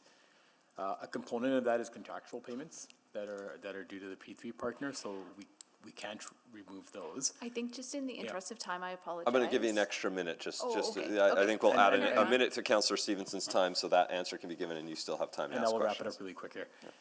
So the councillor would like to remove the 4.7 million that's currently allocated in financial strategies, and my understanding is on an ongoing basis, so we will amend the motion to reflect that. In addition, there was money removed from the reserve for the operating impacts of capital for the LRT that's in PARS of $735,000, which is reflected in attachment 1 of the SOBA. And the councillor is also requesting to remove that on an ongoing basis.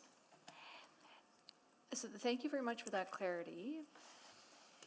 It just seems to me that those are two separate decrease motions. The first doesn't necessitate the second. That's the correct assessment. Okay.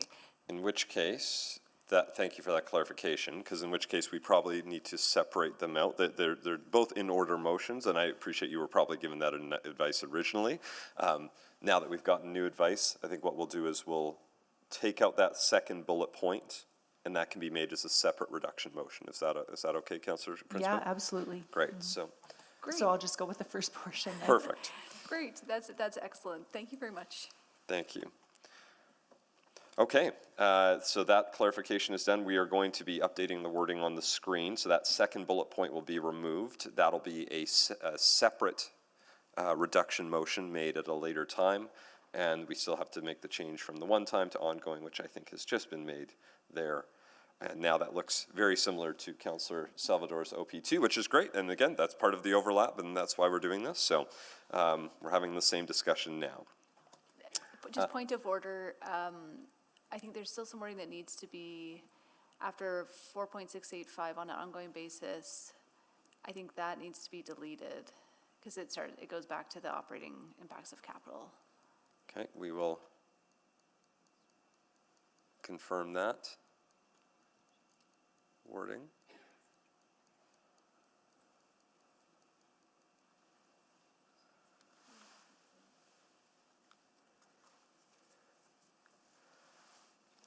And Councillor Prince, do you have questions?